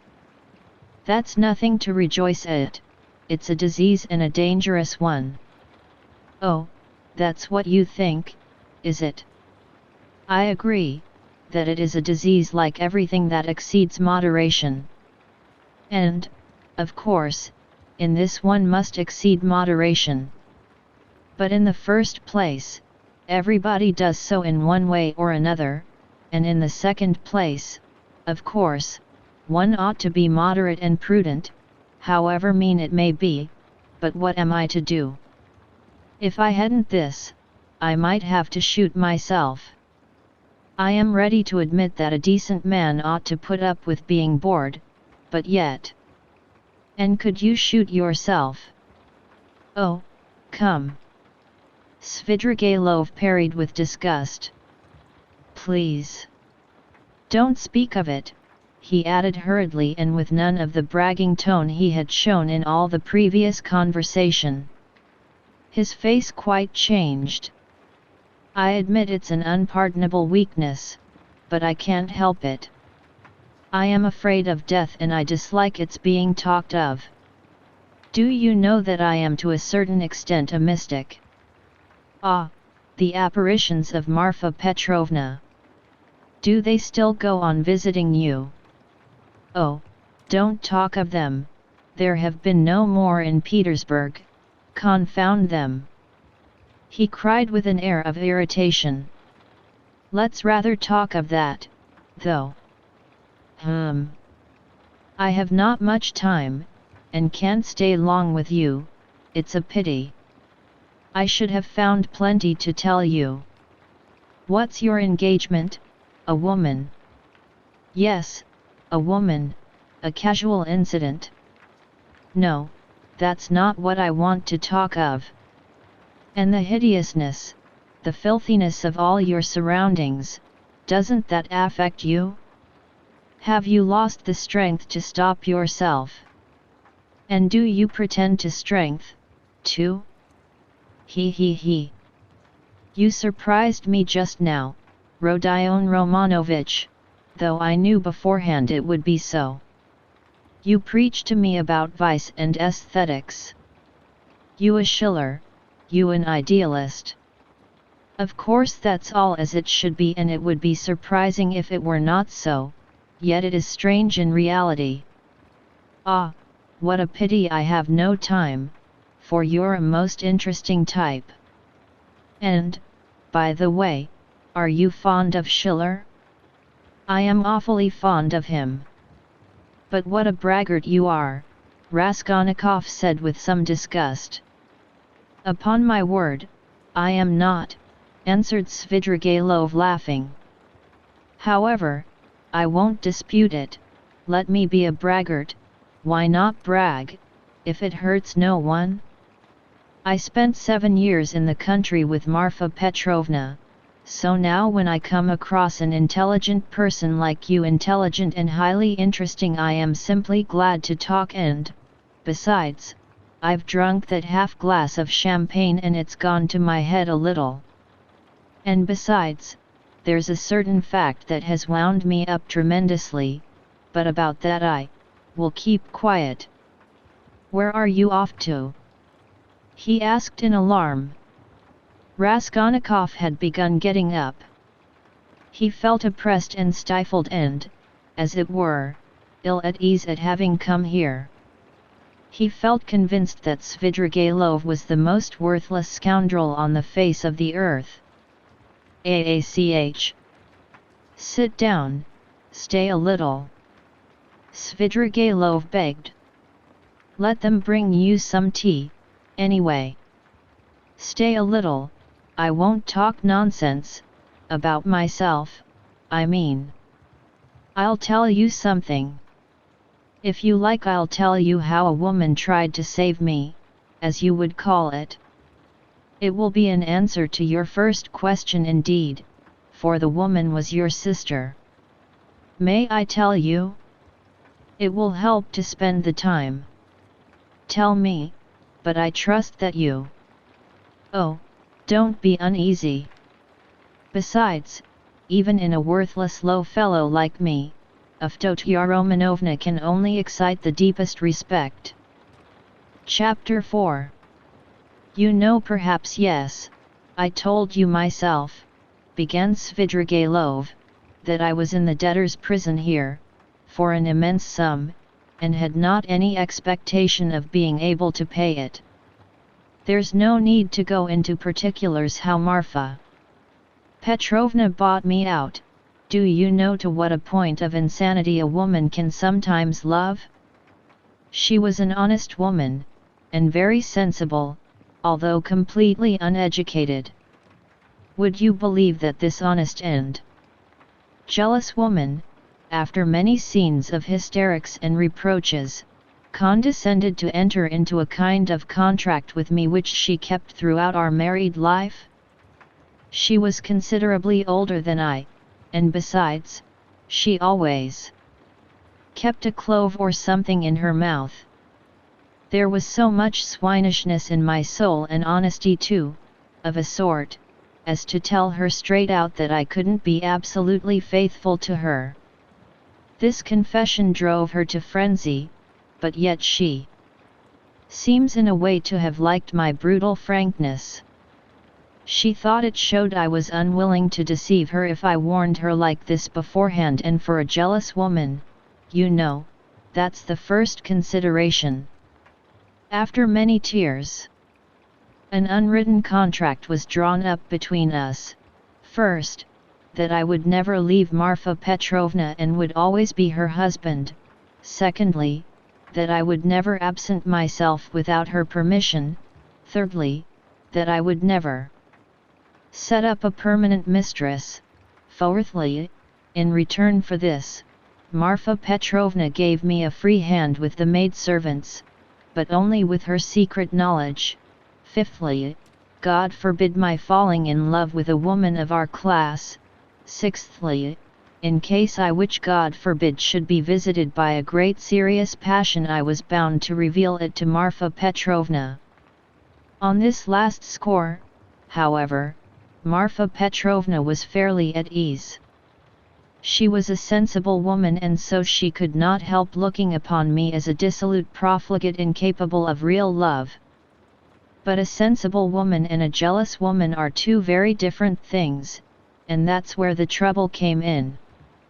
But to judge some people impartially, we must renounce certain preconceived opinions and our habitual attitude to the ordinary people about us. I have reason to have faith in your judgment rather than in anyone's. Perhaps you have already heard a great deal that was ridiculous and absurd about Marfa Petrovna. She certainly had some very ridiculous ways, but I tell you frankly that I feel really sorry for the innumerable woes of which I was the cause. Well, and that's enough, I think, by way of a decorous oraison funèbre for the most tender wife of a most tender husband. When we quarreled, I usually held my tongue and did not irritate her, and that gentlemanly conduct rarely failed to attain its object. It influenced her, it pleased her, indeed. These were times when she was positively proud of me. But your sister she couldn't put up with, anyway. And however she came to risk taking such a beautiful creature into her house as a governess. My explanation is that Marfa Petrovna was an ardent and impressionable woman and simply fell in love herself, literally fell in love with your sister. Well, little wonder, look at Avdotya Romanovna. I saw the danger at the first glance, and what do you think? I resolved not to look at her even. But Avdotya Romanovna herself made the first step. Would you believe it? Would you believe it too that Marfa Petrovna was positively angry with me at first for my persistent silence about your sister, for my careless reception of her continual adoring praises of Avdotya Romanovna. I don't know what it was she wanted. Well, of course, Marfa Petrovna told Avdotya Romanovna every detail about me. She had the unfortunate habit of telling literally everyone all our family's secrets and continually complaining of me. How could she fail to confide in such a delightful new friend? I expect they talked of nothing else but me, and no doubt Avdotya Romanovna heard all those dark, mysterious rumors that were current about me. I don't mind betting that you too have heard something of the sort already. I have. Luzhin charged you with having caused the death of a child. Is that true? Don't refer to those vulgar tales, I beg, said Svidrigailov with disgust and annoyance. If you insist on wanting to know about all that idiocy, I will tell you one day, but now. I was told too about some footman of yours in the country whom you treated badly. I beg you to drop the subject, Svidrigailov interrupted again with obvious impatience. Was that the footman who came to you after death too? Fill your pipe. You told me about it yourself. Raskolnikov felt more and more irritated. Svidrigailov looked at him attentively, and Raskolnikov fancied he caught a flash of spiteful mockery in that look. But Svidrigailov restrained himself and answered very civilly, "Yes, it was. I see that you, too, are extremely interested and shall feel it my duty to satisfy your curiosity at the first opportunity. Upon my soul, I see that I really might pass for a romantic figure with some people. Judge how grateful I must be to Marfa Petrovna for having repeated to Avdotya Romanovna such mysterious and interesting gossip about me. I dare not guess what impression it made on her, but in any case it worked in my interests. With all Avdotya Romanovna's natural aversion, and in spite of my invariably gloomy and repellent aspect, she did at least feel pity for me, pity for a lost soul. And if once a girl's heart is moved to pity, it's more dangerous than anything. She is bound to want to save him, to bring him to his senses, and lift him up and draw him to nobler aims, and restore him to new life and usefulness. Well, we all know how far such dreams can go. I saw at once that the bird was flying into the cage of herself. And I too made ready. I think you are frowning, Rodion Romanovich? There's no need. As you know, it all ended in smoke. Hang it all, what a lot I am drinking. Do you know, I always, from the very beginning, regretted that it wasn't your sister's fate to be born in the 2nd or 3rd century AD, as the daughter of a reigning prince or some governor or proconsul in Asia Minor. She would undoubtedly have been one of those who would endure martyrdom and would have smiled when they branded her bosom with hot pincers. and she would have gone to it of herself. And in the 4th or 5th century she would have walked away into the Egyptian desert and would have stayed there 30 years living on roots and ecstasies and visions. She is simply thirsting to face some torture for someone, and if she can't get her torture, she'll throw herself out of a window. I've heard something of a Mr. Razumian. He's said to be a sensible fellow, his surname suggests it, indeed. He's probably a divinity student. Well, he'd better look after your sister. I believe I understand her, and I am proud of it. But at the beginning of an acquaintance, as you know, one is apt to be more heedless and stupid. One doesn't see clearly. Hang it all, why is she so handsome? It's not my fault. In fact, it began on my side with a most irresistible physical desire. Fyodor Romanovna is awfully chaste, incredibly and phenomenally so. Take note, I tell you this about your sister as a fact. She is almost morbidly chaste, in spite of her broad intelligence, and it will stand in her way. There happened to be a girl in the house then, Parasha, a black-eyed wench, whom I had never seen before. She had just come from another village, very pretty, but incredibly stupid. She burst into tears, wailed so that she could be heard all over the place and caused scandal. One day after dinner Fyodor Romanovna followed me into an avenue in the garden and with flashing eyes insisted on my leaving poor Parasha alone. It was almost our first conversation by ourselves. I, of course, was only too pleased to obey her wishes, tried to appear disconcerted, embarrassed, in fact played my part not badly. Then came interviews, mysterious conversations, exhortations, entreaties, supplications, even tears. Would you believe it, even tears? Think what the passion for propaganda will bring some girls to. I, of course, threw it all on my destiny, posed as hungering and thirsting for light, and finally resorted to the most powerful weapon in the subjection of the female heart, a weapon which never fails one.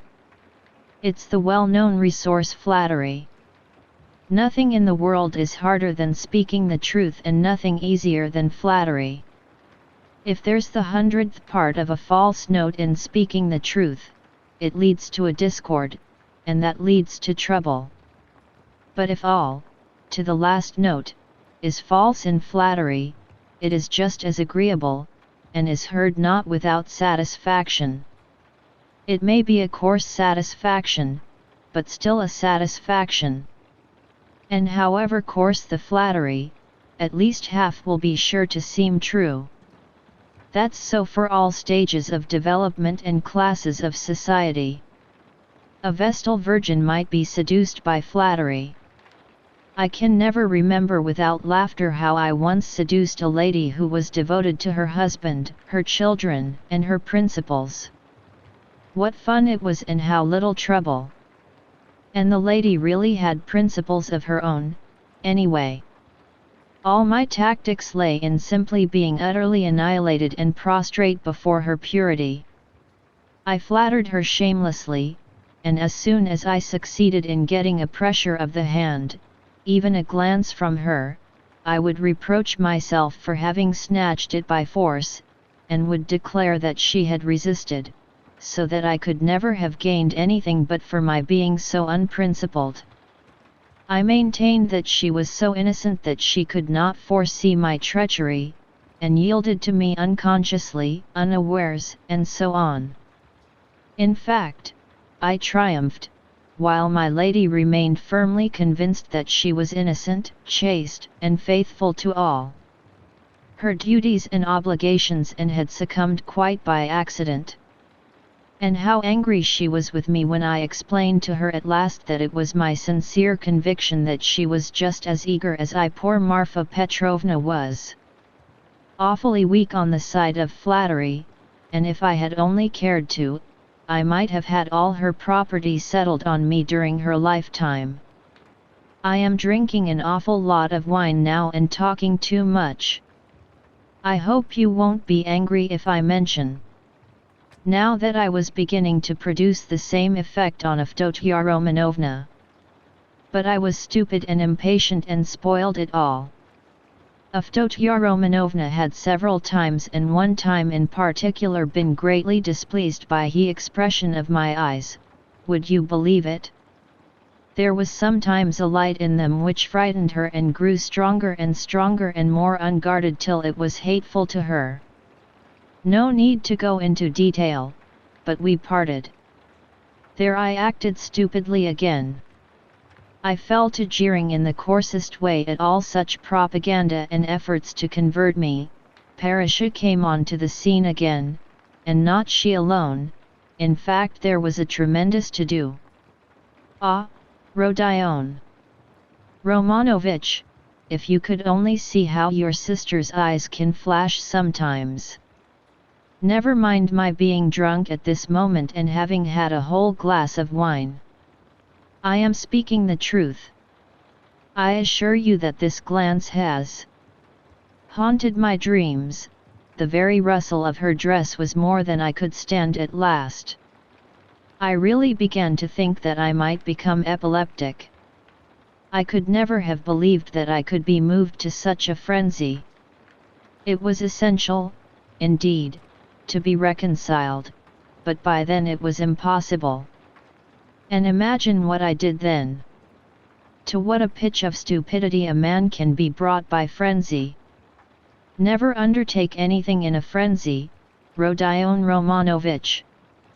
I reflected that Avdotya Romanovna was after all a beggar, excuse me, that's not the word, but does it matter if it expresses the meaning, that she lived by her work, that she had her mother and you to keep, hang it, you are frowning again, and I resolved to offer her all my money 30,000 rubles I could have realized then if she would run away with me here, to Petersburg. Of course I should have vowed eternal love, rapture, and so on. Do you know, I was so wild about her at that time that if she had told me to poison Marfa Petrovna or to cut her throat and to marry herself, it would have been done at once. But it ended in the catastrophe of which you know already. You can fancy how frantic I was when I heard that Marfa Petrovna had got hold of that scoundrelly attorney, Luzhin, and had almost made a match between them which would really have been just the same thing as I was proposing. Wouldn't it? Wouldn't it? I notice that you've begun to be very attentive, you interesting young man. Svidrigailov struck the table with his fist impatiently. He was flushed. Raskolnikov saw clearly that the glass or glass and a half of champagne that he had sipped almost unconsciously was affecting him, and he resolved to take advantage of the opportunity. He felt very suspicious of Svidrigailov. Well, after what you have said, I am fully convinced that you have come to Petersburg with designs on my sister, he said directly to Svidrigailov, in order to irritate him further. Oh, nonsense, said Svidrigailov, seeming to rouse himself. Why, I told you, besides your sister can't endure me. Yes, I am certain that she can't, but that's not the point. Are you so sure that she can't? Svidrigailov screwed up his eyes and smiled mockingly. You are right, she doesn't love me, but you can never be sure of what has passed between husband and wife or lover and mistress. There's always a little corner which remains a secret to the world and is only known to those two. Will you answer for it that Avdotya Romanovna regarded me with aversion? From some words you've dropped, I notice that you still have designs, and of course evil ones, on Downia and mean to carry them out promptly. What, have I dropped words like that? Svidrigailov asked in naive dismay, taking not the slightest notice of the epithet bestowed on his designs. "Why, you are dropping them even now. Why are you so frightened? What are you so afraid of now?" "Me afraid? Afraid of you? You have rather to be afraid of me, cher ami. But what nonsense! I've drunk too much though, I see that. I was almost saying too much again. Damn the wine! Hi! There, water!" He snatched up the champagne bottle and flung it without ceremony out of the window. Philip brought the water. "That's all nonsense," said Svidrigailov, wetting a towel and putting it to his head. "But I can answer you in one word and annihilate all your suspicions. Do you know that I am going to get married? You told me so before." "Did I? I've forgotten. But I couldn't have told you so for certain, for I had not even seen my betrothed, I only meant to. But now I really have a betrothed and it's a settled thing, and if it weren't that I have business that can't be put off, I would have taken you to see them at once, for I should like to ask your advice." Hang it, only 10 minutes left. See, look at the watch. But I must tell you, for it's an interesting story, my marriage, in its own way. Where are you off to? Going again? No, I'm not going away now. Not at all? We shall see. I'll take you there, I'll show you my betrothed, only not now. For you'll soon have to be off. You have to go to the right and I to the left. Do you know that Madame Reslich, the woman I am lodging with now, I know what you're thinking, that she's the woman whose girl they say drowned herself in the winter. Come, are you listening? She arranged it all for me. You're bored, she said, you want something to fill up your time. For, you know, I am a gloomy, depressed person. Do you think I'm light-hearted? No, I'm gloomy. I do no harm, but sit in a corner without speaking a word for 3 days at a time. And that Reslich is a sly hussy, I tell you. I know what she has got in her mind. She thinks I shall get sick of it, abandon my wife and depart, and she'll get hold of her and make a profit out of her in our class, of course, or higher. She told me the father was a broken-down retired official, who has been sitting in a chair for the last 3 years with his legs paralyzed. The mamma, she said, was a sensible woman. There is a son serving in the provinces, but he doesn't help. There is a daughter, who is married, but she doesn't visit them. And they've 2 little nephews on their hands, as though their own children were not enough, and they've taken from school their youngest daughter, a girl who'll be 16 in another month, so that then she can be married. She was for me. We went there. How funny it was. I present myself a landowner, a widower, of a well-known name, with connections, with a fortune. What if I am 50 and she is not 16? Who thinks of that? But it's fascinating, isn't it? It is fascinating, ha ha. You should have seen how I talked to the papa and mama. It was worth paying to have seen me at that moment. She comes in, curtsies, you can fancy, still in a short frock and unopened bud. Flushing like a sunset, she had been told, no doubt. I don't know how you feel about female faces, but to my mind these 16 years, these childish eyes, shyness, and tears of bashfulness are better than beauty, and she is a perfect little picture, 2. Fair hair in little curls, like a lamb's, full little rosy lips, tiny feet, a charmer. Well, we made friends.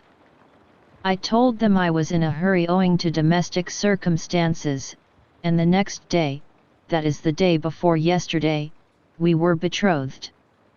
When I go now I take her on my knee at once and keep her there. Well, she flushes like a sunset and I kiss her every minute. Her mama of course impresses on her that this is her husband and that this must be so. It's simply delicious. The present betrothed condition is perhaps better than marriage. Here you have what is called la nature et la vérité, ha ha. I've talked to her twice, she is far from a fool. Sometimes she steals a look at me that positively scorches me. Her face is like Raphael's Madonna.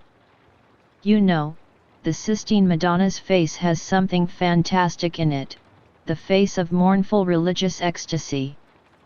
Haven't you noticed it? Well, she's something in that line. The day after we'd been betrothed, I bought her presents to the value of 1,500 rubles, a set of diamonds and another of pearls and a silver dressing case as large as this, with all sorts of things in it, so that even my Madonna's face glowed. I set her on my knee yesterday, and I suppose rather too unceremoniously she flushed crimson and the tears started, but she didn't want to show it. We were left alone. She suddenly flung herself on my neck, for the first time of her own accord, put her little arms round me, kissed me, and vowed that she would be an obedient, faithful, and good wife, would make me happy, would devote all her life, every minute of her life, would sacrifice everything, and that all she asks in return is my respect, and that she wants nothing more from me.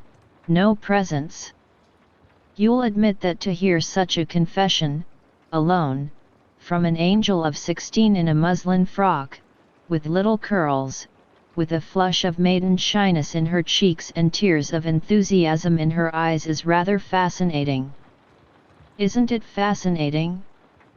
It's worth paying for, isn't it? Well, listen, we'll go to see my betrothed. Only not just now. The fact is this monstrous difference in age and development excites your sensuality. Will you really make such a marriage? Why, of course. Everyone thinks of himself, and he lives most gaily who knows best how to deceive himself. Ha ha. But why are you so keen about virtue? Have mercy on me, my good friend. I am a sinful man. Ha ha ha. But you have provided for the children of Katerina Ivanovna. Though you had your own reasons. I understand it all now. I am always fond of children, very fond of them, laughed Svidrigailov. I can tell you one curious instance of it. The first day I came here I visited various haunts. After 7 years I simply rushed at them. You probably notice that I am not in a hurry to renew acquaintance with my old friends. I shall do without them as long as I can. Do you know, when I was with Marfa Petrovna in the country, I was haunted by the thought of these places where anyone who knows his way about can find a great deal. Yes, upon my soul. The peasants have vodka, the educated young people, shut out from activity, waste themselves in impossible dreams and visions and are crippled by theories. Jews have sprung up and are amassing money, and all the rest give themselves up to debauchery. From the first hour the town reeked of its familiar odors. I chanced to be in a frightful den. I liked my dens dirty. It was a dance, so called, and there was a cancan such as I never saw in my day. Yes, there you have progress. All of a sudden I saw a little girl of 13, nicely dressed, dancing with a specialist in that line, with another one vis-a-vis. Her mother was sitting on a chair by the wall. You can't fancy what a can that was. The girl was ashamed, blushed, at last felt insulted, and began to cry. Her partner seized her and began whirling her round and performing before her. Everyone laughed, and I like your public, even the can public, they laughed and shouted, serves her right, serves her right. Shouldn't bring children. Well, it's not my business whether that consoling reflection was logical or not. I at once fixed on my plan, sat down by the mother, and began by saying that I too was a stranger and that people here were ill-bred and that they couldn't distinguish decent folks and treat them with respect, gave her to understand that I had plenty of money, offered to take them home in my carriage. I took them home and got to know them. They were lodging in a miserable little hole and had only just arrived from the country. She told me that she and her daughter could only regard my acquaintance as an honor. I found out that they had nothing of their own and had come to town upon some legal business. I proffered my services and money. I learned that they had gone to the dancing saloon by mistake, believing that it was a genuine dancing class. I offered to assist in the young girl's education in French and dancing. My offer was accepted with enthusiasm as an honor, and we are still friendly. If you like, we'll go and see them, only not just now. Stop. Enough of your vile, nasty anecdotes, depraved, vile, sensual man. Schiller, you are a regular Schiller. O la vertu vatl. Se nature. But you know I shall tell you these things on purpose, for the pleasure of hearing your outcries. I dare say. I can see I am ridiculous myself, muttered Raskolnikov angrily. Svidrigailov laughed heartily. Finally he called Philip, paid his bill, and began getting up. I say, but I am drunk, a say cause, he said. It's been a pleasure. I should rather think it must be a pleasure, cried Raskolnikov, getting up. No doubt it is a pleasure for a worn-out profligate to describe such adventures with a monstrous project of the same sort in his mind, especially under such circumstances and to such a man as me. It's stimulating. Well, if you come to that, Svidrigailov answered, scrutinizing Raskolnikov with some surprise, if you come to that, you are a thorough cynic yourself. You've plenty to make you so, anyway. You can understand a great deal, and you can do a great deal too. But enough. I sincerely regret not having had more talk with you, but I shan't lose sight of you. Only wait a bit. Svidrigailov walked out of the restaurant. Raskolnikov walked out after him. Svidrigailov was not, however, very drunk. The wine had affected him for a moment, but it was passing off every minute. He was preoccupied with something of importance and was frowning. He was apparently excited and uneasy in anticipation of something. His manner to Raskolnikov had changed during the last few minutes, and he was ruder and more sneering every moment. Raskolnikov noticed all this, and he too was uneasy. He became very suspicious of Svidrigailov and resolved to follow him. They came out onto the pavement. You go to the right, and I to the left, or if you like, the other way. Only adieu, Monday plaisir, may we meet again. And he walked to the right towards the Haymarket. Chapter 5. Raskolnikov walked after him. What's this? cried Svidrigailov, turning round. "I thought I said. It means that I am not going to lose sight of you now." "What?" Both stood still and gazed at one another, as though measuring their strength. "From all your half-tipsy stories," Raskolnikov observed harshly, "I am positive that you have not given up your designs on my sister, but are pursuing them more actively than ever. I have learnt that my sister received a letter this morning. You have hardly been able to sit still all this time. You may have unearthed a wife on the way, but that means nothing. I should like to make certain myself." Raskolnikov could hardly have said himself what he wanted and of what he wished to make certain. "Upon my word. I'll call the police." "Call away."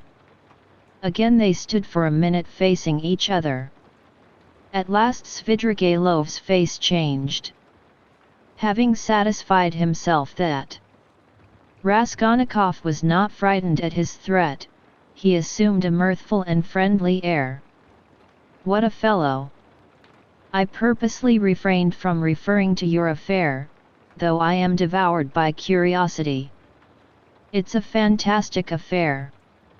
I've put it off till another time, but you're enough to rouse the dead. Well, let us go, only I warn you beforehand I am only going home for a moment, to get some money, then I shall lock up the flat, take a cab and go to spend the evening at the islands. Now are you going to follow me? I'm coming to your lodgings, not to see you but Sofia Semyonovna, to say I'm sorry not to have been at the funeral." "That's as you like, but Sofia Semyonovna is not at home. She has taken the 3 children to an old lady of high rank, the patroness of some orphan asylums, whom I used to know years ago. I charmed the old lady by depositing a sum of money with her to provide for the 3 children of Katerina Ivanovna and subscribing to the institution as well. I told her too the story of Sofia Semyonovna in full detail, suppressing nothing. It produced an indescribable effect on her. That's why Sofia Semyonovna has been invited to call today at the X hotel where the lady is staying for the time.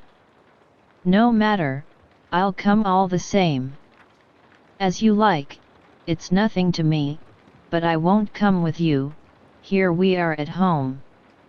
By the way, I am convinced that you regard me with suspicion just because I have shown such delicacy and have not so far troubled you with questions, you understand? It struck you as extraordinary, I don't mind betting it's that. Well, it teaches one to show delicacy. And to listen at doors." "Ah, that's it, is it?" laughed Svidrigailov. "Yes, I should have been surprised if you had let that pass after all that has happened. Ha ha! Though I did understand something of the pranks you had been up to and were telling Sofia Semyonovna about, what was the meaning of it? Perhaps I am quite behind the times and can't understand. For goodness sake, explain it, my dear boy. Expound the latest theories. You couldn't have heard anything. You're making it all up."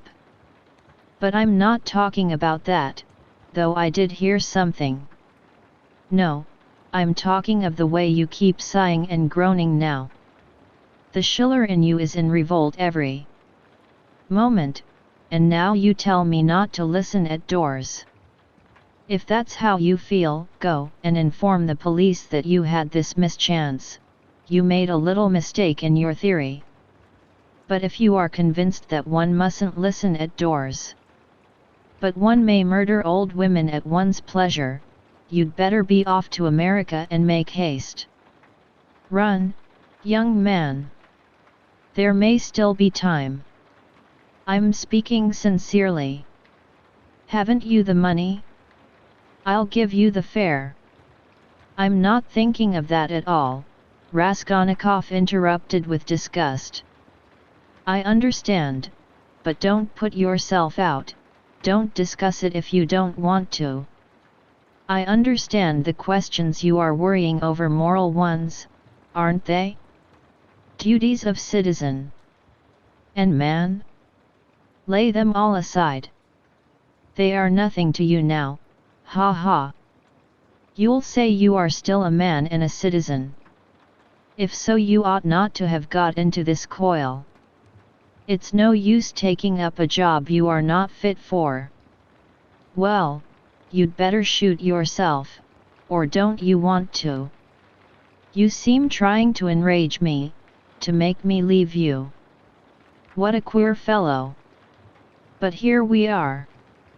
Welcome to the staircase. You see, that's the way to Sofia Semyonovna. Look, there is no one at home. Don't you believe me? Ask Kapernaumov. She leaves the key with him. Here is Madame de Kapernaumov herself. Hey, what? She is rather deaf.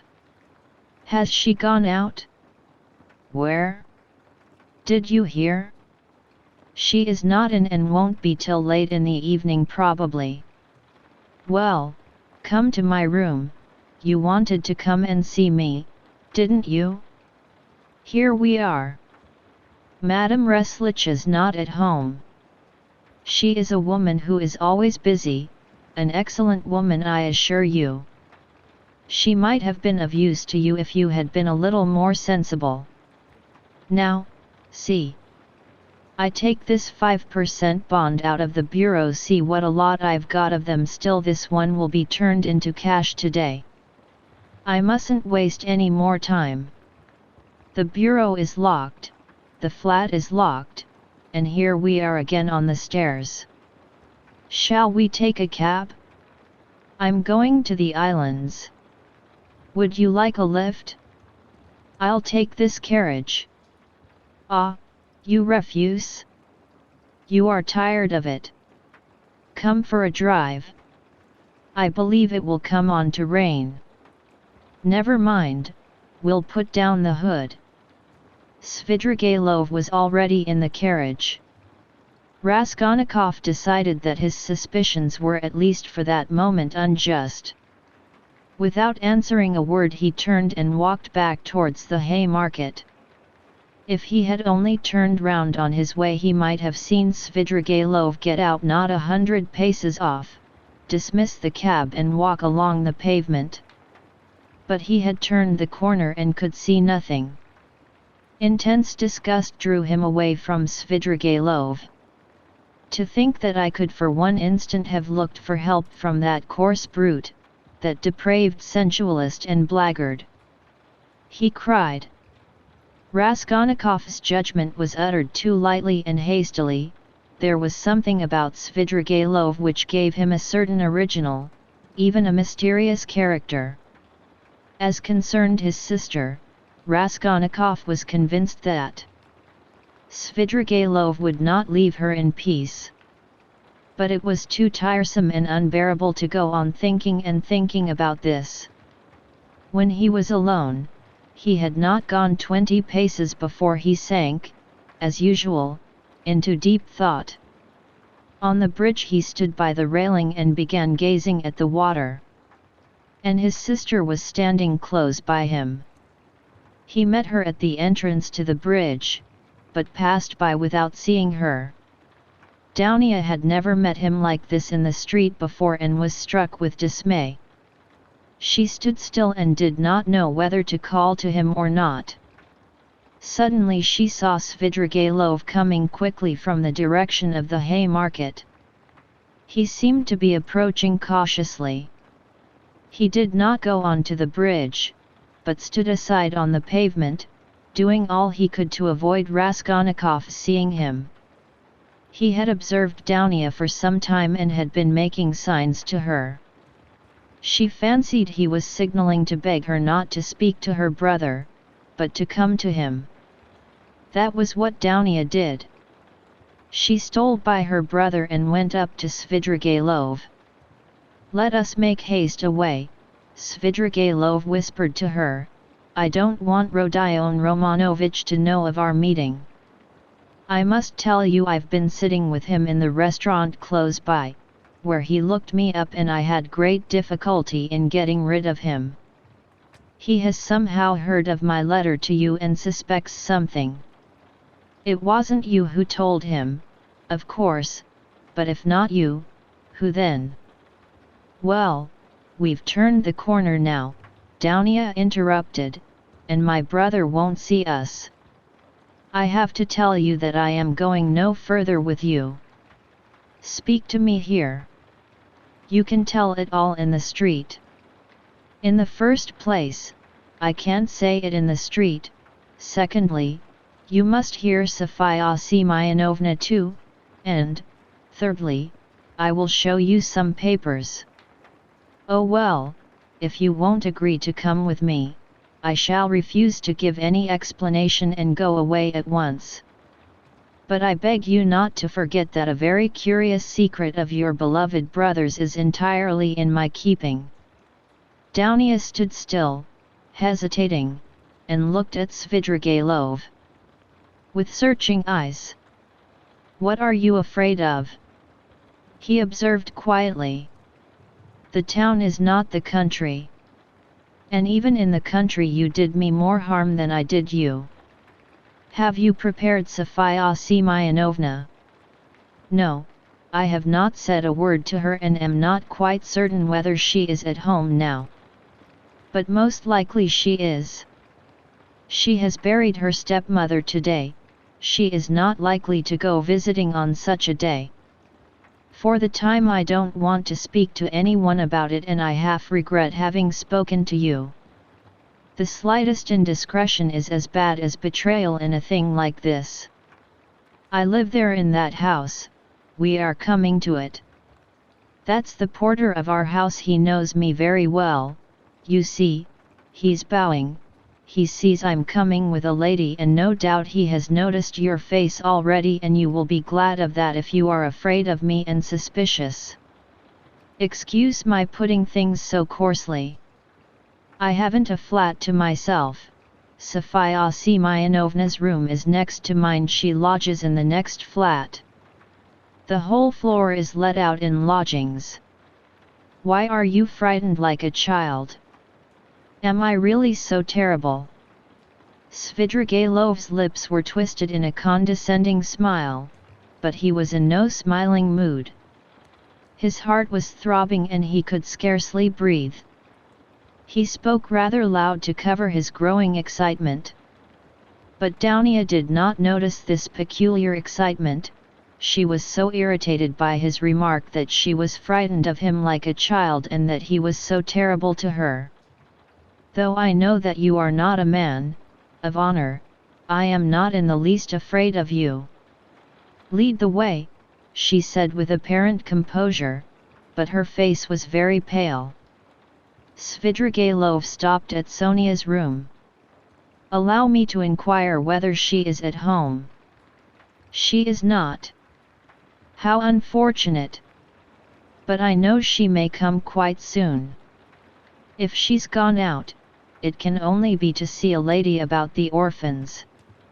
Their mother is dead. I've been meddling and making arrangements for them. If Sofia Semyonovna does not come back in 10 minutes, I will send her to you, today if you like. This is my flat. These are my 2 rooms. Madame Reslich, my landlady, has the next room. Now, look this way. I will show you my chief piece of evidence. This door from my bedroom leads into 2 perfectly empty rooms, which are to let. Here they are. You must look into them with some attention." Svidrigailov occupied 2 fairly large furnished rooms. Dounia was looking about her mistrustfully, but saw nothing special in the furniture or position of the rooms. Yet there was something to observe. For instance, that Svidrigailov's flat was exactly between two sets of almost uninhabited apartments. His rooms were not entered directly from the passage, but through the landlady's two almost empty rooms. Unlocking a door leading out of his bedroom, Svidrigailov showed Dounia the two empty rooms that were to let. Dounia stopped in the doorway, not knowing what she was called to look upon, but Svidrigailov hastened to explain. "Look here, at this second large room. Notice that door, it's locked. By the door stands a chair, the only one in the two rooms. I brought it from my rooms so as to listen more conveniently. Just the other side of the door is Sofia Semyonovna's table. She sat there talking to Rodion Romanovich. And I sat here listening on 2 successive evenings, for 2 hours each time, and of course I was able to learn something. What do you think? You listened?" "Yes, I did. Now come back to my room, we can't sit down here." He brought Fyodor Romanovna back into his sitting room and offered her a chair. He sat down at the opposite side of the table, at least 7 feet from her, but probably there was the same glow in his eyes which had once frightened Dounia so much. She shuddered and once more looked about her distrustfully. It was an involuntary gesture. She evidently did not wish to betray her uneasiness. But the secluded position of Svidrigailov's lodging had suddenly struck her. She wanted to ask whether his landlady at least were at home, but pride kept her from asking. Moreover, she had another trouble in her heart incomparably greater than fear for herself. She was in great distress. "Here is your letter," she said, laying it on the table. "Can it be true what you write? You hint at a crime committed, you say, by my brother. You hint at it too clearly, you daren't deny it now. I must tell you that I'd heard of this stupid story before you wrote and don't believe a word of it. It's a disgusting and ridiculous suspicion. I know the story and why and how it was invented. You can have no proofs. You promised to prove it. Speak. But let me warn you that I don't believe you. I don't believe you." Dounia said this, speaking hurriedly, and for an instant the color rushed to her face. "If you didn't believe it, how could you risk coming alone to my rooms? Why have you come? Simply from curiosity. Don't torment me. Speak, speak. There's no denying that you are a brave girl. Upon my word, I thought you would have asked Mr. Razumihin to escort you here. But he was not with you nor anywhere near. I was on the lookout. It's spirited of you, it proves you wanted to spare Rodion Romanovich. But everything is divine in you. About your brother, what am I to say to you? You've just seen him yourself. What did you think of him? Surely that's not the only thing you are building on. No, not on that, but on his own words. He came here on 2 successive evenings to see Sofia Semyonovna. I've shown you where they sat. He made a full confession to her. He is a murderer. He killed an old woman, a pawnbroker, with whom he had pawned things himself. He killed her sister too, a peddler woman called Lizaveta, who happened to come in while he was murdering her sister. He killed them with an axe he brought with him. He murdered them to rob them, and he did rob them. He took money and various things. He told all this, word for word, to Sofia Semyonovna, the only person who knows his secret. But she has had no share by word or deed in the murder, she was as horrified at it as you are now. Don't be anxious, she won't betray him. It cannot be, muttered Dounia, with white lips. She gasped for breath. It cannot be. There was not the slightest cause, no sort of ground. It's a lie, a lie. He robbed her, that was the cause, he took money and things. It's true that by his own admission he made no use of the money or things, but hid them under a stone, where they are now. But that was because he dared not make use of them. But how could he steal, rob? How could he dream of it? Cried Dounia, and she jumped up from the chair. Why? You know him, and you've seen him, can he be a thief? She seemed to be imploring Svidrigailov, she had entirely forgotten her fear. There are thousands and millions of combinations and possibilities, Avdotya Romanovna. A thief steals and knows he is a scoundrel, but I've heard of a gentleman who broke open the mail. Who knows, very likely he thought he was doing a gentlemanly thing. Of course I should not have believed it myself if I'd been told of it as you have, but I believe my own ears. He explained all the causes of it to Sofia Semyonovna too, but she did not believe her ears at first, yet she believed her own eyes at last. What were the causes? It's a long story, Avdotya Romanovna. Here's, how shall I tell you, a theory of a sort, the same one by which I for instance consider that a single misdeed is permissible if the principal aim is right, a solitary wrongdoing and hundreds of good deeds. It's galling too, of course, for a young man of gifts and overweening pride to know that if he had, for instance, a paltry 3,000, his whole career, his whole future would be differently shaped, and yet not to have that 3,000. Add to that, nervous irritability from hunger, from lodging in a hole, from rags, from a vivid sense of the charm of his social position and his sister's and mother's position too. Above all, vanity, pride and vanity, though goodness knows he may have good qualities too. I am not blaming him, please don't think it, besides, it's not my business. A special little theory came into a theory of a sort dividing mankind, you see, into material and superior persons, that is persons to whom the law does not apply owing to their superiority, who make laws for the rest of mankind, the material, that is.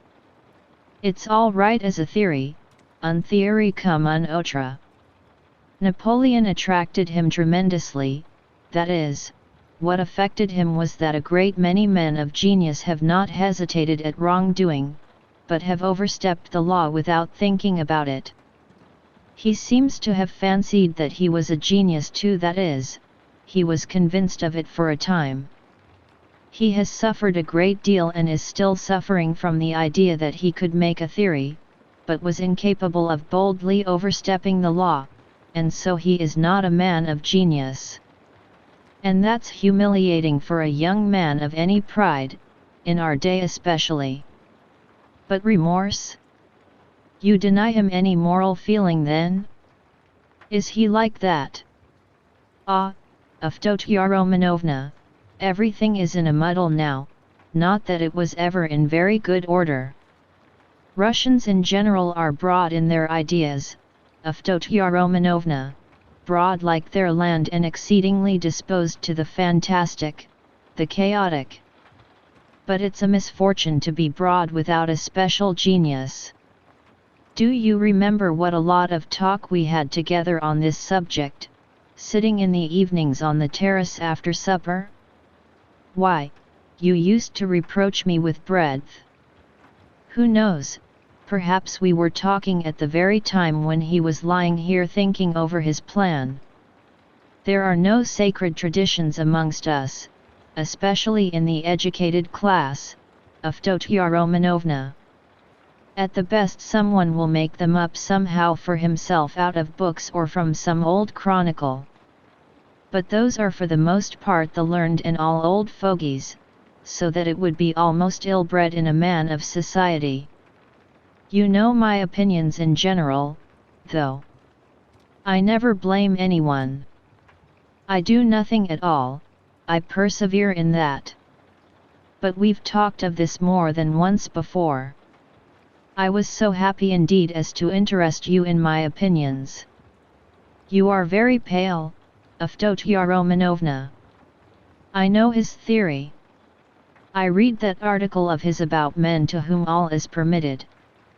Razumian brought it to me. Mr. Razumian? Your brother's article? In a magazine? Is there such an article? I didn't know. It must be interesting. But where are you going, Fyodor Romanovna? I want to see Sofia Semyonovna, Dounia articulated faintly. How do I go to her? She has come in, perhaps. I must see her at once. Perhaps she. Fyodor Romanovna could not finish.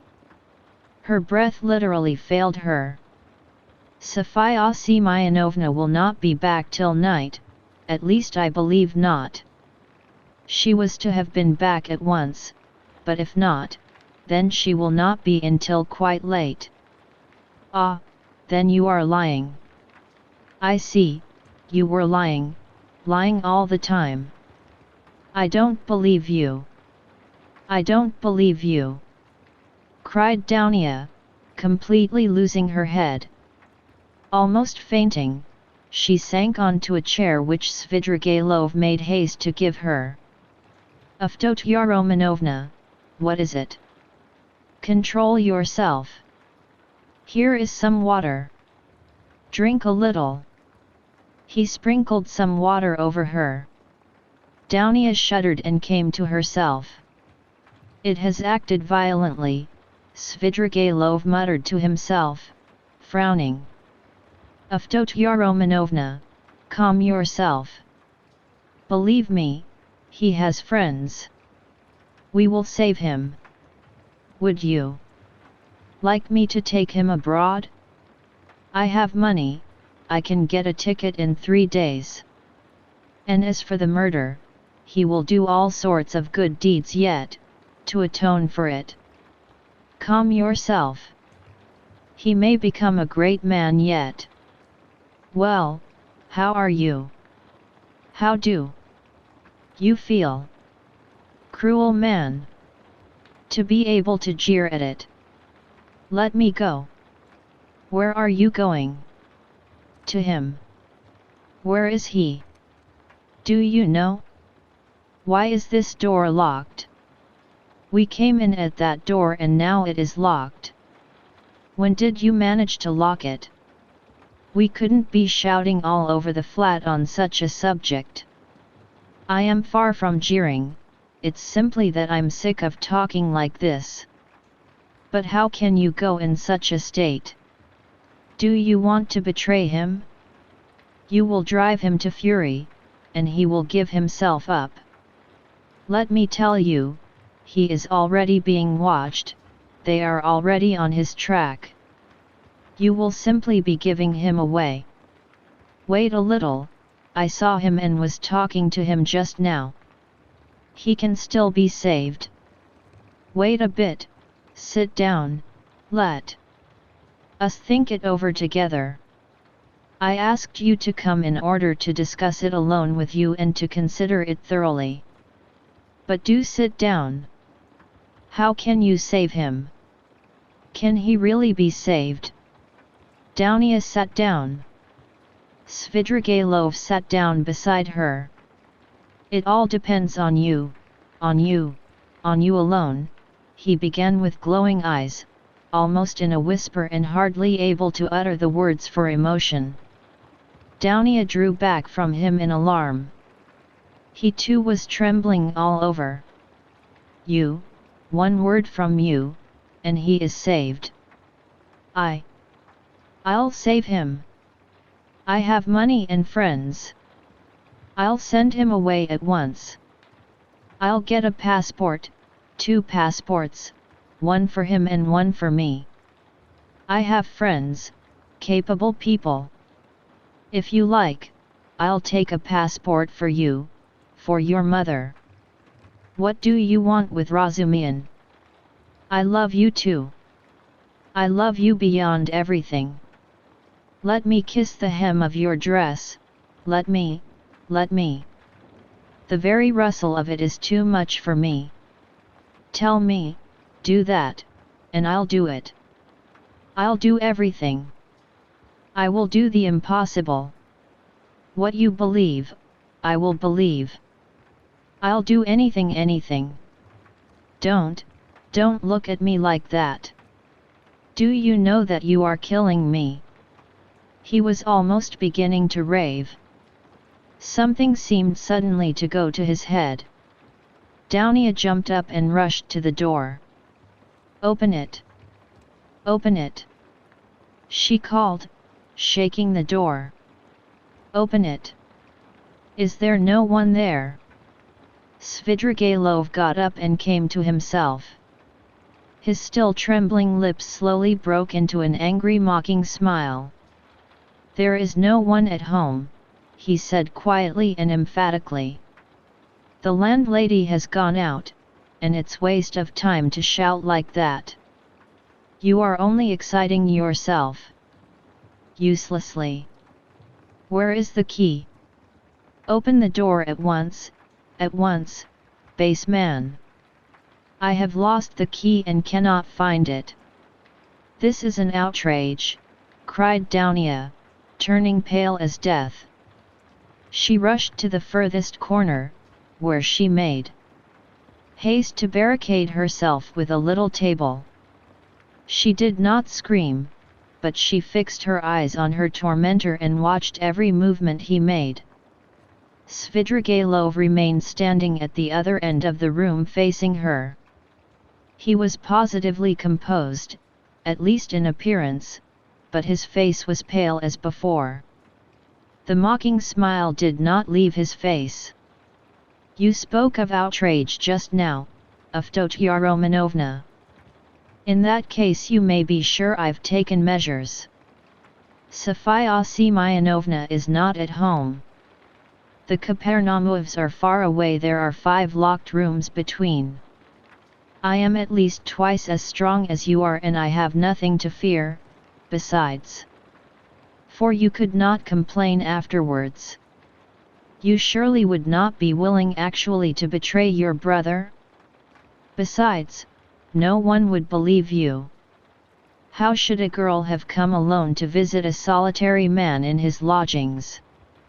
So that even if you do sacrifice your brother, you could prove nothing. It is very difficult to prove an assault, Avdotya Romanovna. Scoundrel! Whispered Dounia indignantly. As you like, but observe I was only speaking by way of a general proposition. It's my personal conviction that you are perfectly right, violence is hateful. I only spoke to show you that you need have no remorse even if you were willing to save your brother of your own accord, as I suggest to you. You would be simply submitting to circumstances, to violence, in fact, if we must use that word. Think about it. Your brother's and your mother's fate are in your hands. I will be your slave, all my life. I will wait here. Svidrigailov sat down on the sofa about 8 steps from Dounia. She had not the slightest doubt now of his unbending determination. Besides, she knew him. Suddenly she pulled out of her pocket a revolver, cocked it and laid it in her hand on the table. Svidrigailov jumped up. Aha! So that's it, is it? He cried, surprised but smiling maliciously. Well, that completely alters the aspect of affairs. You've made things wonderfully easier for me, Avdotya Romanovna. But where did you get the revolver? Was it Mr. Razumian? Why, it's my revolver, an old friend. And how I've hunted for it. The shooting lessons I've given you in the country have not been thrown away. It's not your revolver, it belonged to Marfa Petrovna, whom you killed, Reg. There was nothing of yours in her house. I took it when I began to suspect what you were capable of. If you dare to advance one step, I swear I'll kill you. She was frantic. But your brother?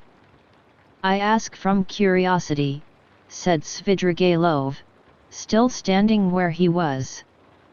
Inform, if you want to. Don't stir. Don't come nearer. I'll shoot. You poisoned your wife, I know, you are a murderer yourself. She held the revolver ready. Are you so positive I poisoned Marfa Petrovna? You did. You hinted it yourself, you talked to me of poison. I know you went to get it, you had it in readiness. It was your doing. It must have been your doing. Scoundrel. Even if that were true, it would have been for your sake, you would have been the cause. You are lying. I hated you always, always. Oh ho, Avdotya Romanovna. You seem to have forgotten how you softened to me in the heat of propaganda. I saw it in your eyes. Do you remember that moonlight night, when the nightingale was singing? That's a lie, there was a flash of fury in Downia's eyes, that's a lie and a libel. A lie? Well, if you like, it's a lie. I made it up. Women ought not to be reminded of such things, he smiled. I know you will shoot, you pretty wild creature. Well, shoot away. Downia raised the revolver, and deadly pale, gazed at him, measuring the distance and awaiting the first movement on his part. Her lower lip was white and quivering and her big black eyes flashed like fire. He had never seen her so handsome. The fire glowing in her eyes at the moment she raised the revolver seemed to kindle him and there was a pang of anguish in his heart. He took a step forward and a shot rang out. The bullet grazed his hair and flew into the wall behind. He stood still and laughed softly. The wasp has stung me. She aimed straight at my head. What's this? Blood. He pulled out his handkerchief to wipe the blood, which flowed in a thin stream down his right temple. The bullet seemed to have just grazed the skin. Downia lowered the revolver and looked at Svidrigailov not so much in terror as in a sort of wild amazement. She seemed not to understand what she was doing and what was going on. Well, you missed. Fire again, I'll wait, said Svidrigailov softly, still smiling, but gloomily. If you go on like that, I shall have time to seize you before you cock again. Downia started, quickly cocked the pistol and again raised it. Let me be, she cried in despair. I swear I'll shoot again. I'll kill you. Well, at 3 paces you can hardly help it. But if you don't, then... His eyes flashed and he took 2 steps forward. Downia shot again, it missed fire. You haven't loaded it properly. Never mind, you have another charge there. Get it ready, I'll wait. He stood facing her, 2 paces away, waiting and gazing at her with wild determination, with feverishly passionate, stubborn, set eyes. Downia saw that he would sooner die than let her go. And now, of course she would kill him, at 2 paces. Suddenly she flung away the revolver. "She's dropped it," said Svidrigailov with surprise, and he drew a deep breath. A weight seemed to have rolled from his heart, perhaps not only the fear of death, indeed he may scarcely have felt it at that moment. It was the deliverance from another feeling, darker and more bitter, which he could not himself have defined. He went to Downia and gently put his arm round her waist. She did not resist, but, trembling like a leaf, looked at him with suppliant eyes. He tried to say something, but his lips moved without being able to utter a sound. "Let me go," Downia implored. Svidrigailov shuddered. Her voice now was quite different. "Then you don't love me?" he asked softly. Downia shook her head. "And you can't?" "Never," he whispered in despair. "Never." There followed a moment of terrible, dumb struggle in the heart of Svidrigailov. He looked at her with an indescribable gaze. Suddenly he withdrew his arm, turned quickly to the window and stood facing it. Another moment passed. "Here's the key." He took it out of the left pocket of his coat and laid it on the table behind him, without turning or looking at Downia. "Take it. Make haste." He looked stubbornly out of the window.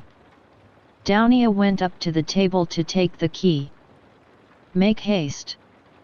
Make haste," repeated Svidrigailov, still without turning or moving.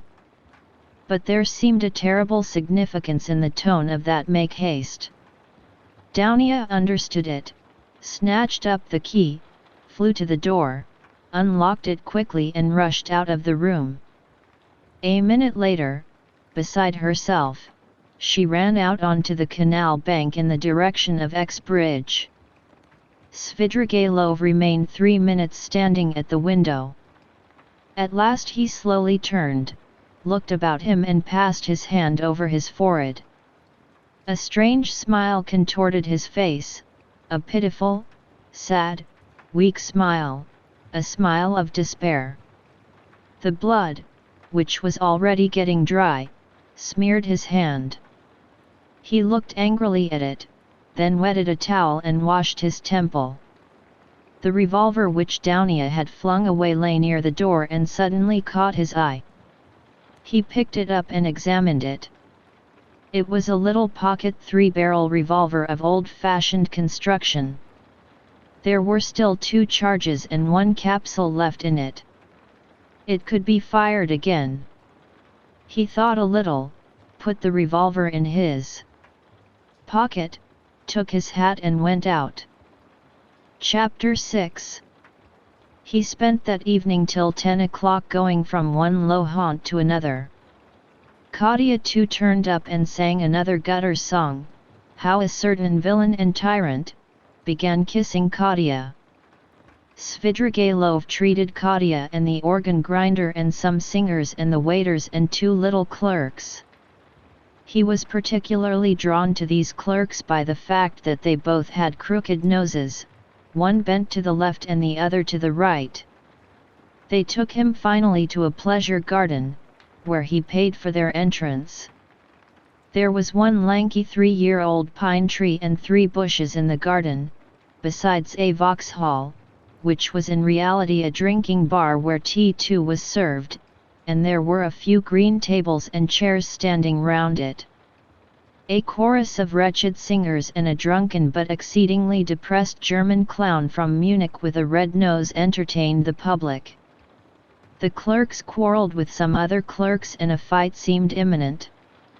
Svidrigailov was chosen to decide the dispute. He listened to them for a quarter of an hour, but they shouted so loud that there was no possibility of understanding them. The only fact that seemed certain was that one of them had stolen something and had even succeeded in selling it on the spot to a Jew, but would not share the spoil with his companion. Finally it appeared that the stolen object was a teaspoon belonging to the Vauxhall. It was missed and the affair began to seem troublesome. Svidrigailov paid for the spoon, got up, and walked out of the garden. It was about 6 o'clock.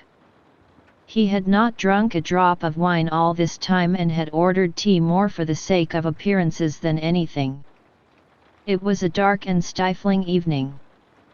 Threatening storm clouds came over the sky about 10 o'clock. There was a clap of thunder, and the rain came down like a waterfall.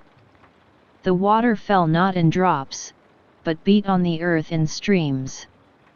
There were flashes of lightning every minute and each flash lasted while one could count 5. Drenched to the skin, he went home, locked himself in, opened the bureau, took out all his money and tore up 2 or 3 papers. Then, putting the money in his pocket, he was about to change his clothes, but, looking out of the window and listening to the thunder and the rain, he gave up the idea, took up his hat and went out of the room without locking the door. He went straight to Sonia. She was at home. She was not alone, the 4 Kapernaumov children were with her. She was giving them tea. She received Svidrigailov in respectful silence, looking wonderingly at his soaking clothes. The children all ran away at once in indescribable terror. Svidrigailov sat down at the table and asked Sonia to sit beside him. She timidly prepared to listen. "I may be going to America, Sofia Semyonovna," said Svidrigailov, "and as I am probably seeing you for the last time, I have come to make some arrangements." "Well, did you see the lady today?" "I know what she said to you, you need not tell me." Sonia made a movement and blushed. "Those people have their own way of doing things. As to your sisters and your brother, they are really provided for and the money assigned to them I've put into safekeeping and have received acknowledgements.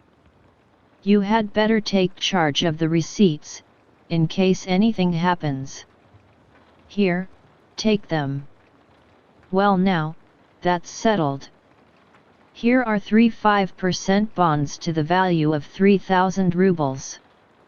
Take those for yourself, entirely for yourself, and let that be strictly between ourselves, so that no one knows of it, whatever you hear. You will need the money, for to go on living in the old way, Sofia Semyonovna, is bad, and besides there is no need for it now. I am so much indebted to you, and so are the children and my stepmother," said Sonia hurriedly, "and if I've said so little, please don't consider." "That's enough. That's enough. But as for the money, Arkady Ivanovich, I am very grateful to you, but I don't need it now. I can always earn my own living. Don't think me ungrateful. If you are so charitable, that money. It's for you, Sofia Semyonovna, and please don't waste words over it. I haven't time for it. You will want it. Rodion Romanovich has 2 alternatives, a bullet in the brain or Siberia." Sonia looked wildly at him, and started. "Don't be uneasy, I know all about it from himself and I am not a gossip, I won't tell anyone. It was good advice when you told him to give himself up and confess. It would be much better for him. Well, if it turns out to be Siberia, he will go and you will follow him. That's so, isn't it? And if so, you'll need money. You'll need it for him, do you understand? Giving it to you is the same as my giving it to him. Besides, you promised Amalia Ivanovna to pay what's owing. I heard you. How can you undertake such obligations so heedlessly, Sofia Semyonovna? It was Katerina Ivanovna's debt and not yours, so you ought not to have taken any notice of the German woman. You can't get through the world like that. If you are ever questioned about me tomorrow or the day after, you will be asked, don't say anything about my coming to see you now, and don't show the money to anyone or say a word about it. Well, now goodbye. He got up. My greetings to Rodion Romanovich. By the way, you'd better put the money for the present in Mr. Razumian's keeping. You know Mr. Razumian? Of course you do. He's not a bad fellow. Take it to him tomorrow or, when the time comes. Until then, hide it carefully. Sonia too jumped up from her chair and looked in dismay at Svidrigailov. She longed to speak, to ask a question, but for the first moments she did not dare and did not know how to begin. How can you be going now, in such rain? Why, be starting for America, and be stopped by rain. Ha, ha. Goodbye, Sofia Semyonovna, my dear. Live and live long, you will be of use to others. By the way, tell Mr. Razumian I send my greetings to him. Tell him Arkady Ivanovich Svidrigailov sends his greetings. Be sure to. He went out, leaving Sonia in a state of wondering anxiety and vague apprehension. It appeared afterwards that on the same evening, at 11:20, he made another very eccentric and unexpected visit. The rain still persisted. Drenched to the skin, he walked into the little flat where the parents of his betrothed lived, in 3rd Street in Vasilyevsky Island. He knocked some time before he was admitted, and his visit at first caused great perturbation, but Svidrigailov could be very fascinating when he liked, so that the first, and indeed very intelligent surmise of the sensible parents that Svidrigailov had probably had so much to drink that he did not know what he was doing vanished immediately. The decrepit father was wheeled in to see Svidrigailov by the tender and sensible mother, who as usual began the conversation with various irrelevant questions. She never asked a direct question, but began by smiling and rubbing her hands, and then, if she were obliged to ascertain something, for instance, when Svidrigailov would like to have the wedding, she would begin by interested and almost eager questions about Paris and the court life there, and only by degrees brought the conversation round to 3rd Street. On other occasions this had of course been very impressive, but this time Arkady Ivanovich seemed particularly impatient, and insisted on seeing his betrothed at once, though he had been informed, to begin with, that she had already gone to bed. The girl of course appeared. Svidrigailov informed her at once that he was obliged by very important affairs to leave Petersburg for a time, and therefore brought her 15,000 rubles and begged her accept them as a present from him, as he had long been intending to make her this trifling present before their wedding. The logical connection of the present with his immediate departure and the absolute necessity of visiting them for that purpose in pouring rain at midnight was not made clear. But it all went off very well, even the inevitable ejaculations of wonder and regret. The inevitable questions were extraordinarily few and restrained. On the other hand, the gratitude expressed was most glowing and was reinforced by tears from the most sensible of mothers. Svidrigailov got up, laughed, kissed his betrothed, patted her cheek, declared he would soon come back, and noticing in her eyes, together with childish curiosity, a sort of earnest dumb inquiry, reflected and kissed her again, though he felt sincere anger inwardly at the thought that his present would be immediately locked up in the keeping of the most sensible of mothers.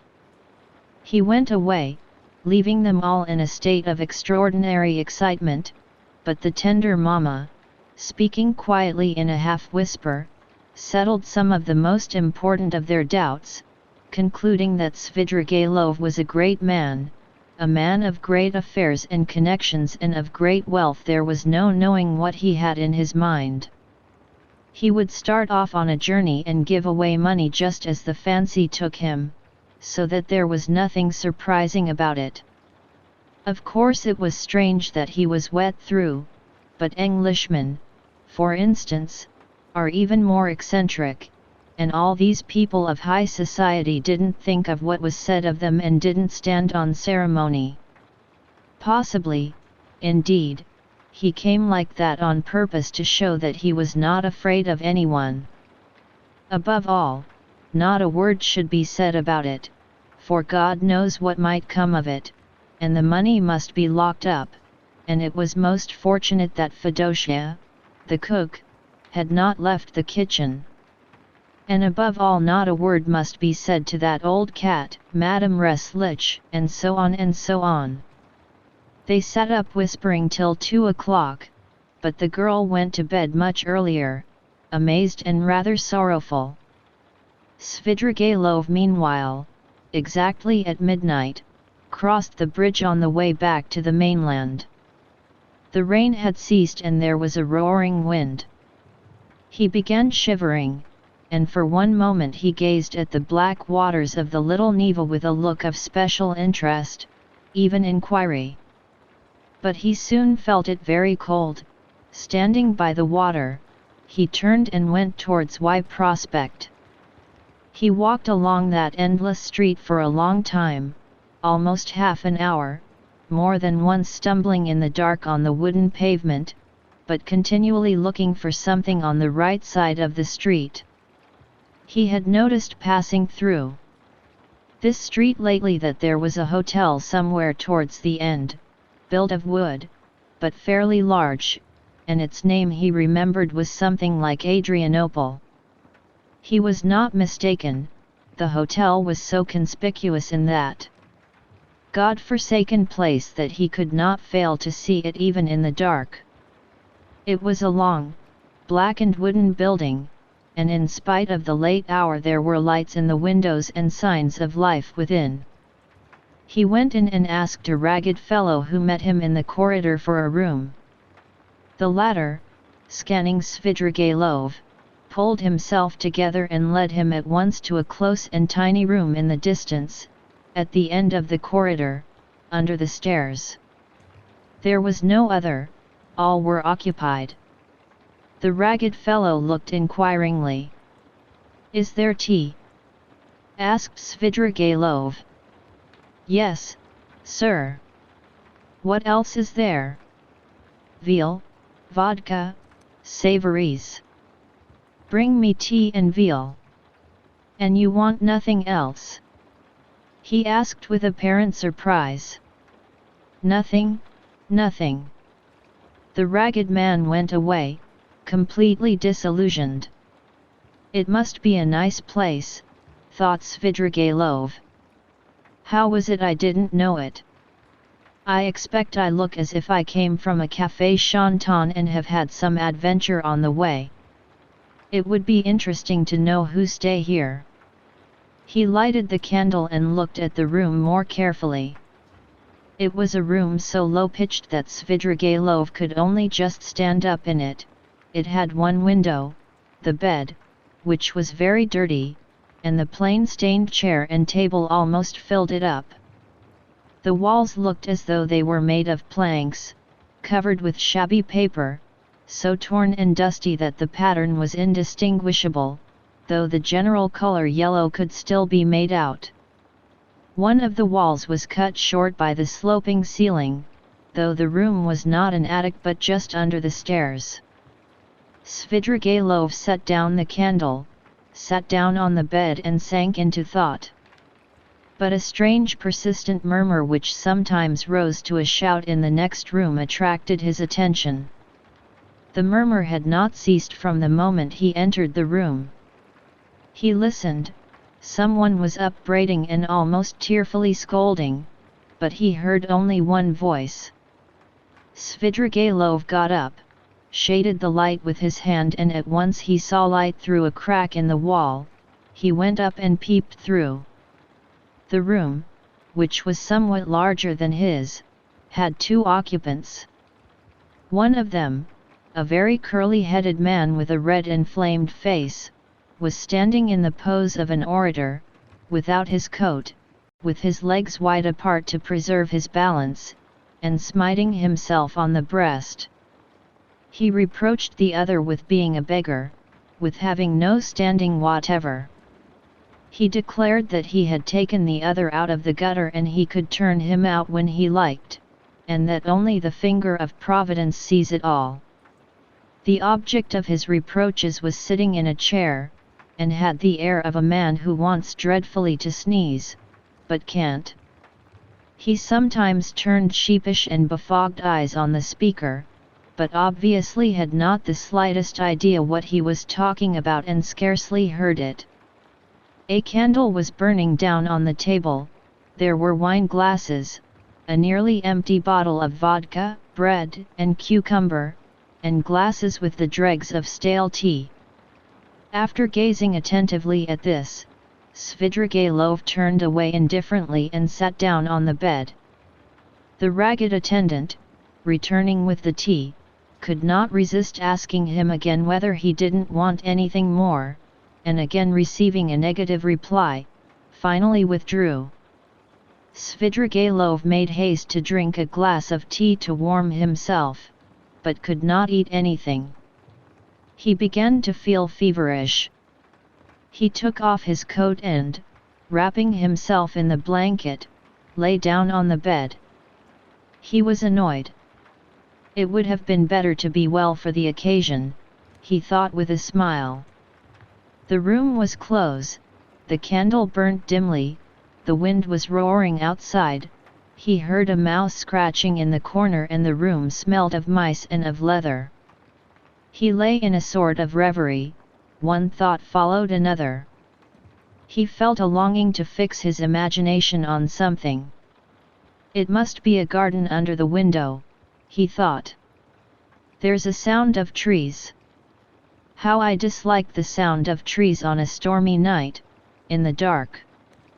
They give one a horrid feeling. He remembered how he had disliked it when he passed Petrovsky Park just now. This reminded him of the bridge over the little Neva, and he felt cold again as he had when standing there. I never have liked water, he thought, even in a landscape, and he suddenly smiled again at a strange idea. Surely now all these questions of taste and comfort ought not to matter, but I've become more particular, like an animal that picks out a special place, for such an occasion. I ought to have gone into the Petrovsky Park. I suppose it seemed dark, cold, ha. As though I were seeking pleasant sensations. By the way, why haven't I put out the candle? He blew it out. They've gone to bed next door, he thought, not seeing the light at the crack. Well, now, Marfa Petrovna, now is the time for you to turn up. It's dark, and the very time and place for you. But now you won't come. He suddenly recalled how, an hour before carrying out his design on Downia, he had recommended Raskolnikov to trust her to Razumian's keeping. I suppose I really did say it, as Raskolnikov guessed, to tease myself. But what a rogue that Raskolnikov is! He's gone through a good deal. He may be a successful rogue in time when he's got over his nonsense. But now he's too eager for life. These young men are contemptible on that point. But, hang the fellow. Let him please himself, it's nothing to do with me. He could not get to sleep. By degrees Dounia's image rose before him, and a shudder ran over him. No, I must give up all that now, he thought, rousing himself. I must think of something else. It's queer and funny. I never had a great hatred for anyone, I never particularly desired to avenge myself even, and that's a bad sign, a bad sign, a bad sign. I never liked quarreling either, and never lost my temper, that's a bad sign too. And the promises I made her just now, to damnation. But who knows, perhaps she would have made a new man of me somehow. He ground his teeth and sank into silence again.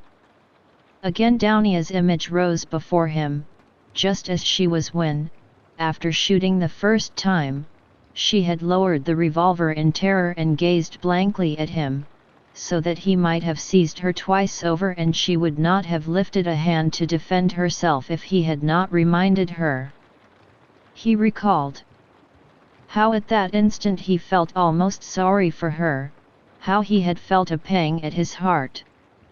Ai! Damnation, these thoughts again.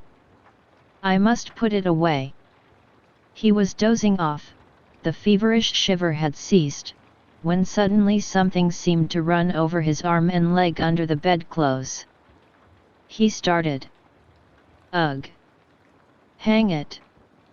I believe it's a mouse, he thought, that's the veal I left on the table.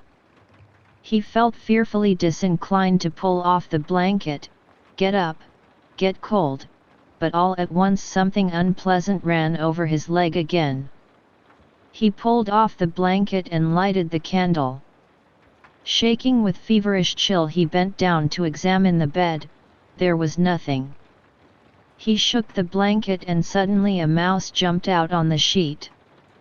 He tried to catch it, but the mouse ran to and fro in zigzags without leaving the bed, slipped between his fingers, ran over his hand and suddenly darted under the pillow. He threw down the pillow, but in one instant felt something leap on his chest and dart over his body and down his back under his shirt. He trembled nervously and woke up. The room was dark. He was lying on the bed and wrapped up in the blanket as before. The wind was howling under the window. How disgusting, he thought with annoyance. He got up and sat on the edge of the bedstead with his back to the window. It's better not to sleep at all, he decided. There was a cold damp draft from the window, however. Without getting up he drew the blanket over him and wrapped himself in it. He was not thinking of anything and did not want to think. But one image rose after another, incoherent scraps of thought without beginning or end passed through his mind. He sank into drowsiness. Perhaps the cold, or the dampness, or the dark, or the wind that howled under the window and tossed the trees roused a sort of persistent craving for the fantastic. He kept dwelling on images of flowers. He fancied a charming flower garden, a bright, warm, almost hot day, a holiday Trinity Day. A fine, sumptuous country cottage in the English taste overgrown with fragrant flowers, with flower beds going round the house. The porch, wreathed in climbers, was surrounded with beds of roses. A light, cool staircase, carpeted with rich rugs, was decorated with rare plants in china pots. He noticed particularly in the windows nosegays of tender, white, heavily fragrant narcissus bending over their bright, green, thick long stalks. He was reluctant to move away from them, but he went up the stairs and came into a large, high drawing room, and again everywhere at the windows, the doors onto the balcony, and on the balcony itself were flowers. The floors were strewn with freshly cut fragrant hay, the windows were open, a fresh, cool, light air came into the room. The birds were chirping under the window, and in the middle of the room, on a table covered with a white satin shroud, stood a coffin. The coffin was covered with white silk and edged with a thick white frill. Wreaths of flowers surrounded it on all sides. Among the flowers lay a girl in a white muslin dress, with her arms crossed and pressed on her bosom, as though carved out of marble. But her loose fair hair was wet, there was a wreath of roses on her head. The stern and already rigid profile of her face looked as though chiseled of marble too, and the smile on her pale lips was full of an immense unchildish misery and sorrowful appeal. Svidrigailov knew that girl. There was no holy image, no burning candle beside the coffin, no sound of prayers. The girl had drowned herself. She was only 14, but her heart was broken. And she had destroyed herself, crushed by an insult that had appalled and amazed that childish soul, had smirched that angel purity with unmerited disgrace and torn from her a last scream of despair, unheeded and brutally disregarded, on a dark night in the cold and wet while the wind howled. Svidrigailov came to himself, got up from the bed and went to the window. He felt for the latch and opened it. The wind lashed furiously into the little room and stung his face and his chest, only covered with his shirt, as though with frost. Under the window there must have been something like a garden, and apparently a pleasure garden. There, too, probably there were tea tables and singing in the daytime. Now drops of rain flew in at the window from the trees and bushes. It was dark as in a cellar, so that he could only just make out some dark blurs of objects. Svidrigailov, bending down with elbows on the windowsill, gazed for 5 minutes into the darkness. The boom of a cannon, followed by a second one, resounded in the darkness of the night. Ah, the signal! The river is overflowing, he thought. By morning it will be swirling down the street in the lower parts, flooding the basements and cellars. The cellar rats will swim out, and men will curse in the rain and wind as they drag their rubbish to their upper stories. What time is it now? And he had hardly thought it when, somewhere near, a clock on the wall, ticking away hurriedly, struck 3. Aha! It will be light in an hour. Why wait? I'll go out at once straight to the park. I'll choose a great bush there drenched with rain, so that as soon as one's shoulder touches it, millions of drops drip on one's head. He moved away from the window, shut it, lighted the candle, put on his waistcoat, his overcoat and his hat and went out, carrying the candle, into the passage to look for the ragged attendant who would be asleep somewhere in the midst of candle ends and all sorts of rubbish, to pay him for the room and leave the hotel. It's the best minute, I couldn't choose a better. He walked for some time through a long narrow corridor without finding anyone and was just going to call out, when suddenly in a dark corner between an old cupboard and the door he caught sight of a strange object which seemed to be alive. He bent down with the candle and saw a little girl, not more than 5 years old, shivering and crying, with her clothes as wet as a soaking house flannel. She did not seem afraid of Svidrigailov, but looked at him with blank amazement out of her big black eyes. Now and then she sobbed as children do when they have been crying a long time, but are beginning to be comforted. The child's face was pale and tired, she was numb with cold. How can she have come here? She must have hidden here and not slept all night. He began questioning her. The child, suddenly becoming animated, chattered away in her baby language, something about Mammy and that Mammy would beat her, and about some cup that she had broken. The child chattered on without stopping. He could only guess from what she said that she was a neglected child, whose mother, probably a drunken cook, in the service of the hotel, whipped and frightened her, that the child had broken a cup of her mother's and was so frightened that she had run away the evening before, had hidden for a long while somewhere outside in the rain, at last had made her way in here, hidden behind the cupboard and spent the night there, crying and trembling from the damp, the darkness, and the fear that she would be badly beaten for it. He took her in his arms, went back to his room, sat her on the bed, and began undressing her. The torn shoes which she had on her stockingless feet were as wet as if they had been standing in a puddle all night. When he had undressed her, he put her on the bed, covered her up and wrapped her in the blanket from her head downwards. She fell asleep at once. Then he sank into dreary musing again. What folly to trouble myself, he decided suddenly with an oppressive feeling of annoyance. What idiocy! In vexation he took up the candle to go and look for the ragged attendant again and make haste to go away. Damn the child! He thought as he opened the door, but he turned again to see whether the child was asleep. He raised the blanket carefully. The child was sleeping soundly, she had got warm under the blanket, and her pale cheeks were flushed. But strange to say that flush seemed brighter and coarser than the rosy cheeks of childhood.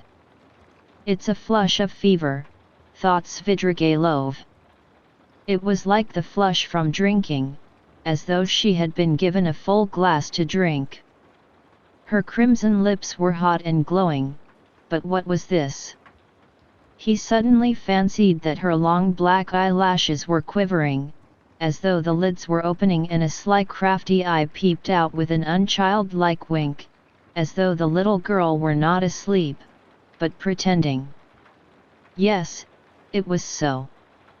Her lips parted in a smile. The corners of her mouth quivered, as though she were trying to control them. But now she quite gave up all effort, now it was a grin, a broad grin. There was something shameless, provocative in that quite unchildish face. It was depravity, it was the face of a harlot, the shameless face of a French harlot. Now both eyes opened wide, they turned a glowing, shameless glance upon him, they laughed, invited him. There was something infinitely hideous and shocking in that laugh, in those eyes, in such nastiness in the face of a child. What, at 5 years old? Svidrigailov muttered in genuine horror. What does it mean? And now she turned to him, her little face all aglow, holding out her arms. Accursed child! Svidrigailov cried, raising his hand to strike her, but at that moment he woke up. He was in the same bed, still wrapped in the blanket. The candle had not been lighted, and daylight was streaming in at the windows. I've had nightmare all night. He got up angrily, feeling utterly shattered, his bones ached. There was a thick mist outside and he could see nothing. It was nearly 5. He had overslept himself. He got up, put on his still damp jacket and overcoat. Feeling the revolver in his pocket, he took it out and then he sat down, took a notebook out of his pocket and in the most conspicuous place on the title page wrote a few lines in large letters. Reading them over, he sank into thought with his elbows on the table. The revolver and the notebook lay beside him. Some flies woke up and settled on the untouched veal, which was still on the table. He stared at them and at last with his free right hand began trying to catch one. He tried till he was tired, but could not catch it. At last, realizing that he was engaged in this interesting pursuit, he started, got up and walked resolutely out of the room. A minute later he was in the street. A thick milky mist hung over the town. Svidrigailov walked along the slippery dirty wooden pavement towards the Little Neva. He was picturing the waters of the Little Neva swollen in the night, Petrovsky Island, the wet paths, the wet grass, the wet trees and bushes, and at last the bush. He began ill-humoredly staring at the houses, trying to think of something else. There was not a cabman or a passer-by in the street. The bright yellow, wooden, little houses looked dirty and dejected with their closed shutters. The cold and damp penetrated his whole body and he began to shiver. From time to time he came across shop signs and read each carefully. At last he reached the end of the wooden pavement and came to a big stone house. A dirty, shivering dog crossed his path with its tail between its legs. A man in a greatcoat lay face downwards, dead drunk, across the pavement. He looked at him and went on. A high tower stood up on the left. "Va!" he shouted, "here is a place. Why should it be Petrovsky? It will be in the presence of an official witness anyway." He almost smiled at this new thought and turned into the street where there was the big house with the tower. At the great closed gates of the house, a little man stood with his shoulder leaning against them, wrapped in a grey soldier's coat, with the copper Achilles helmet on his head. He cast a drowsy and indifferent glance at Svidrigailov. His face wore that perpetual look of peevish dejection, which is so sourly printed on all faces of Jewish race without exception. They both, Svidrigailov and Achilles, stared at each other for a few minutes without speaking. At last it struck Achilles as irregular for a man not drunk to be standing 3 steps from him, staring and not saying a word. "What do you want here?" he said, without moving or changing his position. "Nothing, brother, good morning," answered Svidrigailov. "This isn't the place. I am going to foreign parts, brother." "To foreign parts?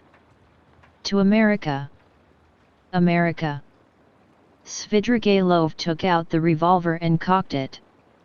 Achilles raised his eyebrows. "I say, this is not the place for such jokes." "Why shouldn't it be the place?" "Because it isn't." "Well, brother, I don't mind that. It's a good place. When you are asked, you just say he was going," he said, "to America." He put the revolver to his right temple. "You can't do it here, it's not the place," cried Achilles, rousing himself, his eyes growing bigger and bigger. Svidrigailov pulled the trigger. Chapter 7. The same day, about 7 o'clock in the evening, Raskolnikov was on his way to his mother's and sister's lodging, the lodging in Bakaliev's house which Razumihin had found for them. The stairs went up from the street. Raskolnikov walked with lagging steps, as though still hesitating whether to go or not. But nothing would have turned him back, his decision was taken. Besides, it doesn't matter, they still know nothing, he thought, and they are used to thinking of me as eccentric. He was appallingly dressed, his clothes torn and dirty, soaked with a night's rain. His face was almost distorted from fatigue, exposure, the inward conflict that had lasted for 24 hours. He had spent all the previous night alone, God knows where. But anyway he had reached a decision. He knocked at the door, which was opened by his mother. Dounia was not at home. Even the servant happened to be out. At first Pulcheria Alexandrovna was speechless with joy and surprise, then she took him by the hand and drew him into the room. "Here you are," she began, faltering with joy. Don't be angry with me, Rodion, for welcoming you so foolishly with tears. I am laughing, not crying. Did you think I was crying? No, I am delighted, but I've got into such a stupid habit of shedding tears. I've been like that ever since your father's death. I cry for anything. Sit down, dear boy, you must be tired, I see you are. Ah, how muddy you are. I was in the rain yesterday, mother. Raskolnikov began. No, no, Pulcheria Alexandrovna hurriedly interrupted. You thought I was going to cross-question you in the womanish way I used to. Don't be anxious, I understand it all. Now I've learned the ways here and truly I see for myself that they are better. I've made up my mind once for all. How could I understand your plans and expect you to give an account of them? God knows what concerns and plans you may have, or what ideas you are hatching, so it's not for me to keep nudging your elbow, asking you what you are thinking about. But, my goodness! Why am I running to and fro as though I were crazy? I am reading your article in the magazine for the third time, Rodion. Dmitri Prokofitch brought it to me. Directly I saw it I cried out to myself, there, foolish one, I thought, that's what he is busy about, that's the solution of the mystery. Learned people are always like that. He may have some new ideas in his head just now, he is thinking them over and I worry him and upset him. I read it, my dear, and of course there was a great deal I did not understand, but that's only natural. How should I? Show me, mother. Raskolnikov took the magazine and glanced at his article. Incongruous as it was with his mood and his circumstances, he felt that strange and bitter-sweet sensation that every author experiences the first time he sees himself in print. Besides, he was only 23. It lasted only a moment. After reading a few lines he frowned and his heart throbbed with anguish. He recalled all the inward conflict of the preceding months. He flung the article on the table with disgust and anger. But, however foolish I may be, Rodion, I can see for myself that you will very soon be one of the leading if not the leading man in the world of Russian thought. And they dared to think you were mad. You don't know, but they really thought that. Ah, the despicable reagers, how could they understand genius? And Downia was all but believing it. What do you say to that? Your father sent twice to magazines the first time poems, I've got the manuscript and will show you, and the second time a whole novel, I begged him to let me copy it out, and how we prayed that they should be taken they weren't. I was breaking my heart, Rodion, 6 or 7 days ago over your food and your clothes and the way you are living. But now I see again how foolish I was, for you can attain any position you like by your intellect and talent. No doubt you don't care about that for the present and you are occupied with much more important matters. Downie is not at home, mother. No, Rodion. I often don't see her, she leaves me alone. Dmitri Prokofitch comes to see me, it's so good of him, and he always talks about you. He loves you and respects you, my dear. I don't say that Downia is very wanting in consideration. I am not complaining. She has her ways and I have mine. She seems to have got some secrets of late and I never have any secrets from you too. Of course, I am sure that Downia has far too much sense, and besides she loves you and me, but I don't know what it will all lead to. You've made me so happy by coming now, Rodion, but she has missed you by going out. When she comes in I'll tell her, your brother came in while you were out. Where have you been all this time? You mustn't spoil me, Rodion, you know, come when you can, but if you can't, it doesn't matter, I can wait. I shall know, anyway, that you are fond of me, that will be enough for me. I shall read what you write, I shall hear about you from everyone, and sometimes you'll come yourself to see me. What could be better? Here you've come now to comfort your mother, I see that. Here Pulcheria Alexandrovna began to cry. Here I am again. Don't mind my foolishness. My goodness, why am I sitting here? She cried, jumping up. There is coffee and I don't offer you any. Ah, that's the selfishness of old age. I'll get it at once.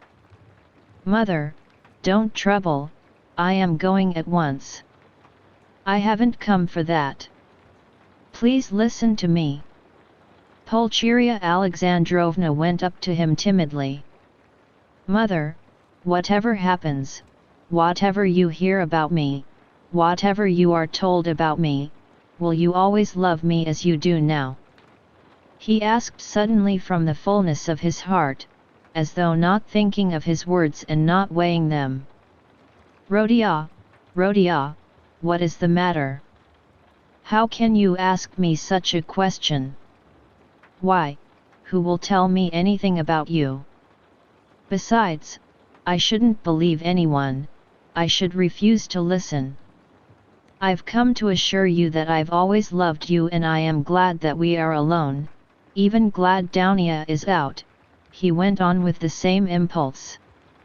I have come to tell you that though you will be unhappy, you must believe that your son loves you now more than himself, and that all you thought about me, that I was cruel and didn't care about you, was all a mistake. I shall never cease to love you. Well, that's enough, I thought I must do this and begin with this. Pulcheria Alexandrovna embraced him in silence, pressing him to her bosom and weeping gently. I don't know what is wrong with you, Rodion, she said at last. I've been thinking all this time that we were simply boring you and now I see that there is a great sorrow in store for you, and that's why you are miserable. I've foreseen it a long time, Rodion. Forgive me for speaking about it. I keep thinking about it and lie awake at nights. Your sister lay talking in her sleep all last night, talking of nothing but you. I caught something, but I couldn't make it out. I felt all the morning as though I were going to be hanged, waiting for something, expecting something, and now it has come. Rodion, Rodion, where are you going?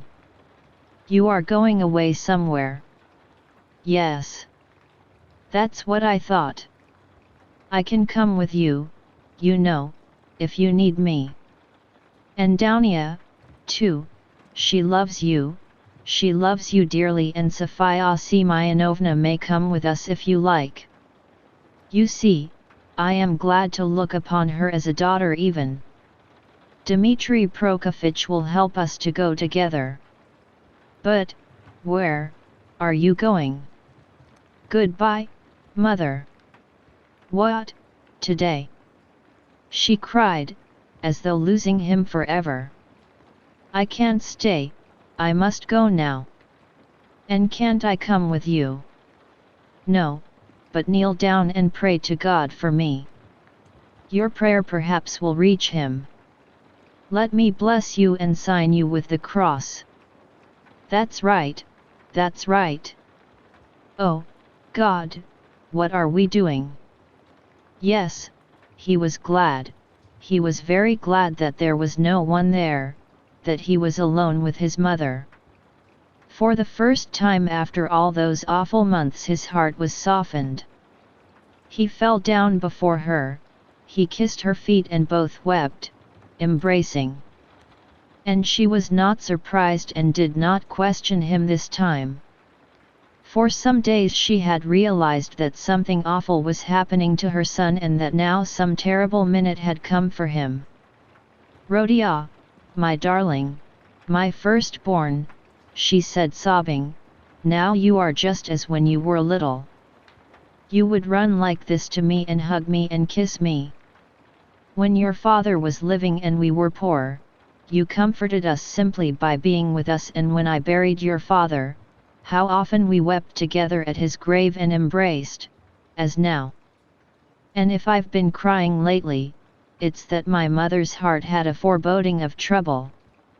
The first time I saw you, that evening, you remember, as soon as we arrived here, I guessed simply from your eyes. My heart sank at once, and today when I opened the door and looked at you, I thought the fatal hour had come. Rodion, Rodion, you are not going away today. No. You'll come again. Yes. I'll come. Rodion, don't be angry, I don't dare to question you. I know I mustn't. Only say 2 words to me. Is it far where you are going? Very far. What is awaiting you there? Some post or career for you. What God sends, only pray for me. Raskolnikov went to the door, but she clutched him and gazed despairingly into his eyes. Her face worked with terror. Enough, mother, said Raskolnikov, deeply regretting that he had come. Not forever, it's not yet forever. You'll come tomorrow. I will, goodbye. He tore himself away at last. It was a warm, fresh, bright evening, it had cleared up in the morning. Raskolnikov went to his lodgings, he made haste. He wanted to finish all before sunset. He did not want to meet anyone till then. Going up the stairs he noticed that Nastasia rushed from the samovar to watch him intently. Can anyone have come to see me? He wondered. He had a disgusted vision of Porfiry. But opening his door he saw Dounia. She was sitting alone, plunged in deep thought, and looked as though she had been waiting a long time. He stopped short in the doorway. She rose from the sofa in dismay and stood up facing him. Her eyes, fixed upon him, betrayed horror and infinite grief. And from those eyes alone he saw at once that she knew. Am I to come in or go away? He asked uncertainly. I've been all day with Sofya Semyonovna. We were both waiting for you. We thought that you would be sure to come there. Raskolnikov went into the room and sank exhausted on a chair. I feel weak, Dounia, I am very tired, and I should have liked at this moment to be able to control myself. He glanced at her mistrustfully. Where were you all night? I don't remember clearly. You see, sister, I wanted to make up my mind once for all, and several times I walked by the Neva. I remember that I wanted to end it all there, but I couldn't make up my mind, he whispered, looking at her mistrustfully again. Thank God.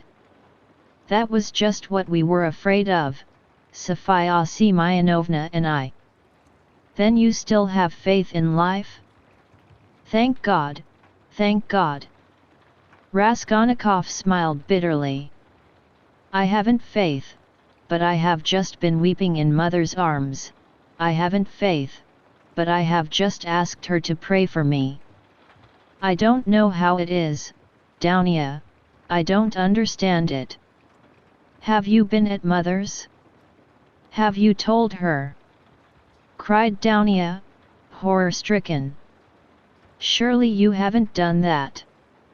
No, I didn't tell her, in words, but she understood a great deal. She heard you talking in your sleep. I am sure she half understands it already.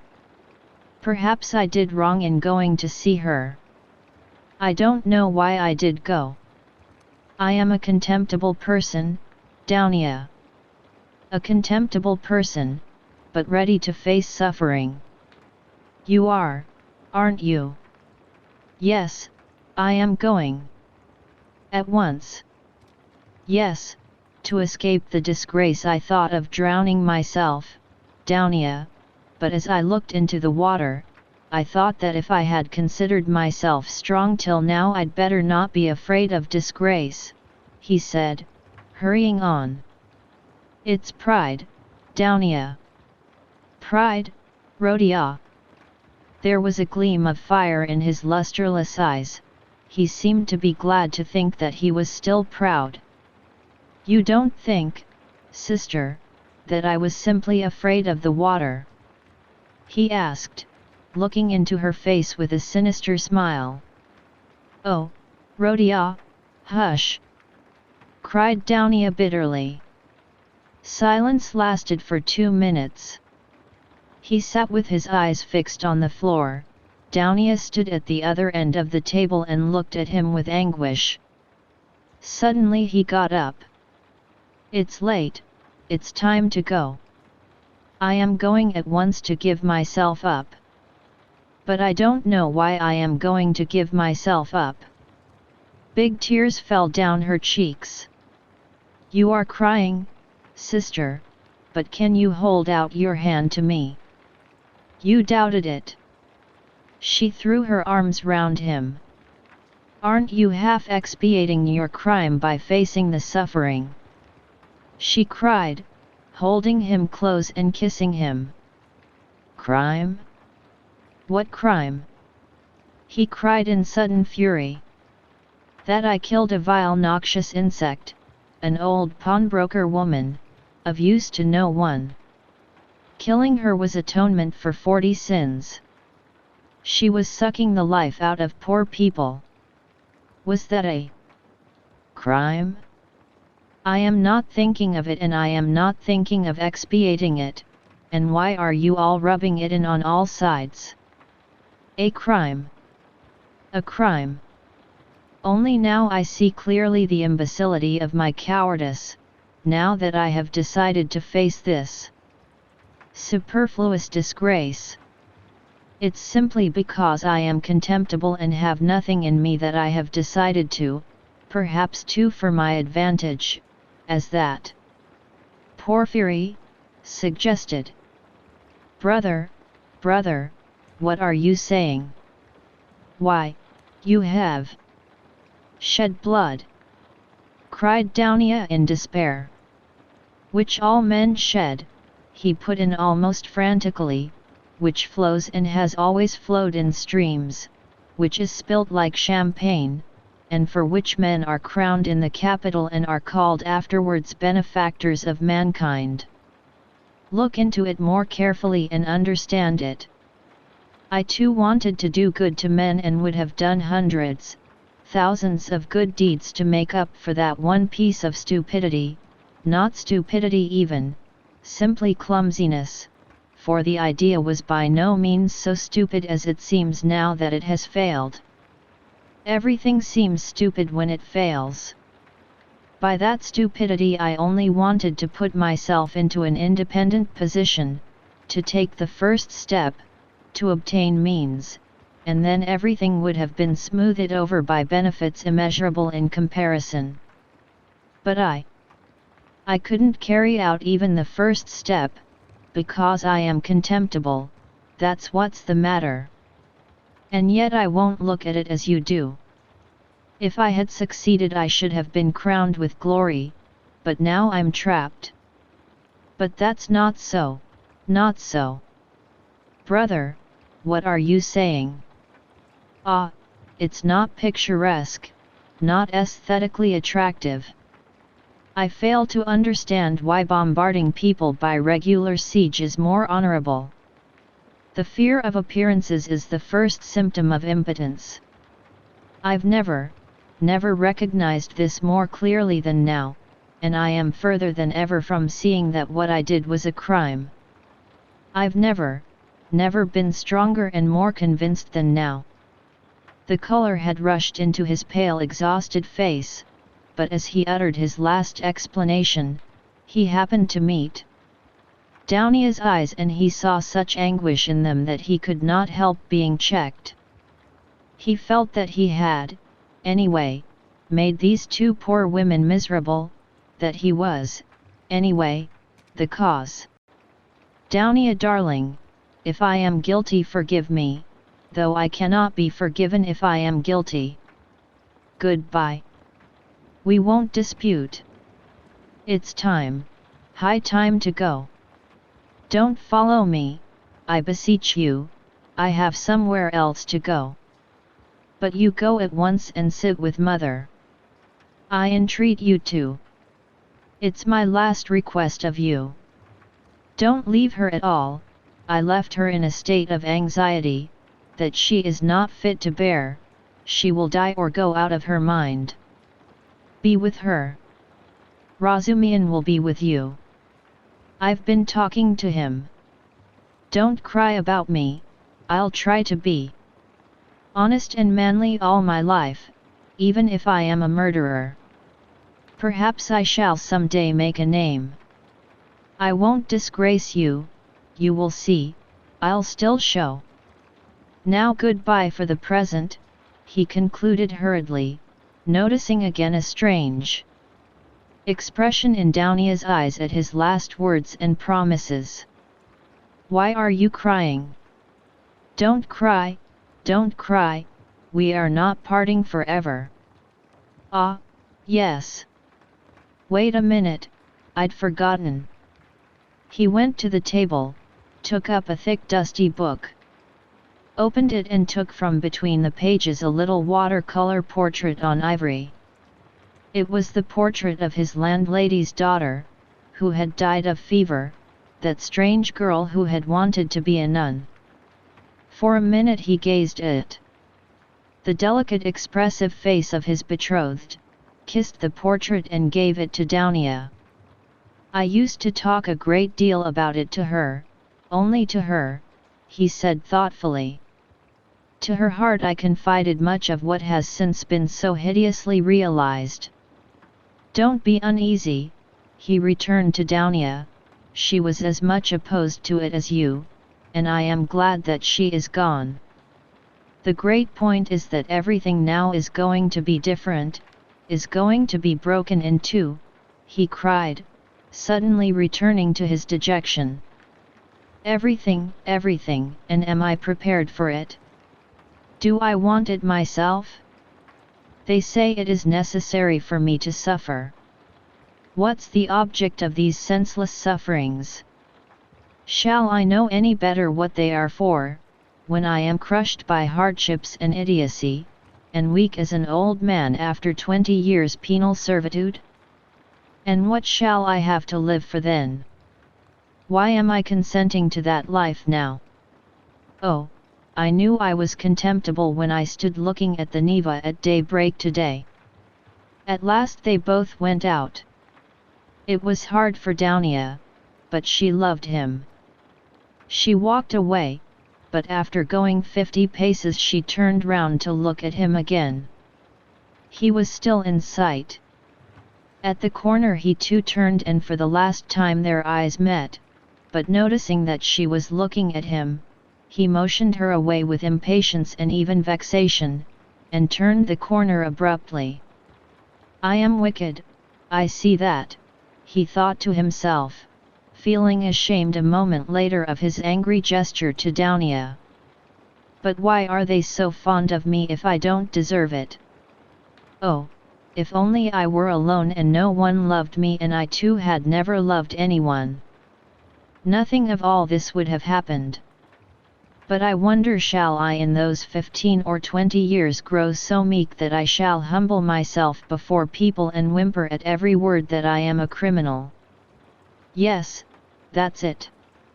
That's it, that's what they are sending me there for, that's what they want.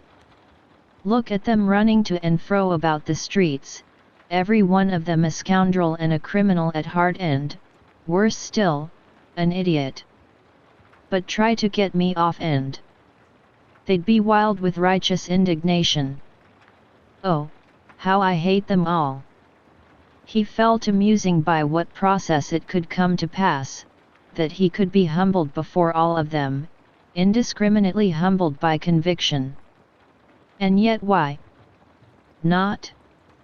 It must be so. Would not 20 years of continual bondage crush him utterly?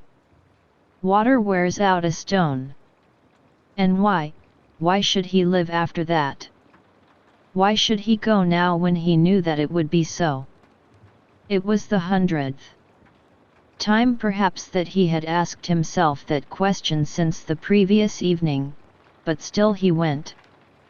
Chapter 8. When he went into Sonia's room, it was already getting dark. All day Sonia had been waiting for him in terrible anxiety. Dounia had been waiting with her. She had come to her that morning, remembering Svidrigaïlov's words. That Sonia knew. We will not describe the conversation and tears of the two girls, and how friendly they became. Dounia gained one comfort at least from that interview, that her brother would not be alone. He had gone to her. Sonia, first with his confession, he had gone to her for human fellowship when he needed it, she would go with him wherever fate might send him. Dounia did not ask, but she knew it was so. She looked at Sonia almost with reverence and at first almost embarrassed her by it. Sonia was almost on the point of tears. She felt herself, on the contrary, hardly worthy to look at Dounia. Dounia's gracious image when she had bowed to her so attentively and respectfully at their first meeting in Raskolnikov's room had remained in her mind as one of the fairest visions of her life. Dounia at last became impatient and, leaving Sonia, went to her brother's room to await him there. She kept thinking that he would come there first. When she had gone, Sonia began to be tortured by the dread of his committing suicide, and Dounia too feared it. But they had spent the day trying to persuade each other that that could not be, and both were less anxious while they were together. As soon as they parted, each thought of nothing else. Sonia remembered how Svidrigaïlov had said to her the day before that Raskolnikov had two alternatives, Siberia or. Besides, she knew his vanity, his pride, and his lack of faith. Is it possible that he has nothing but cowardice and fear of death to make him live? She thought at last in despair.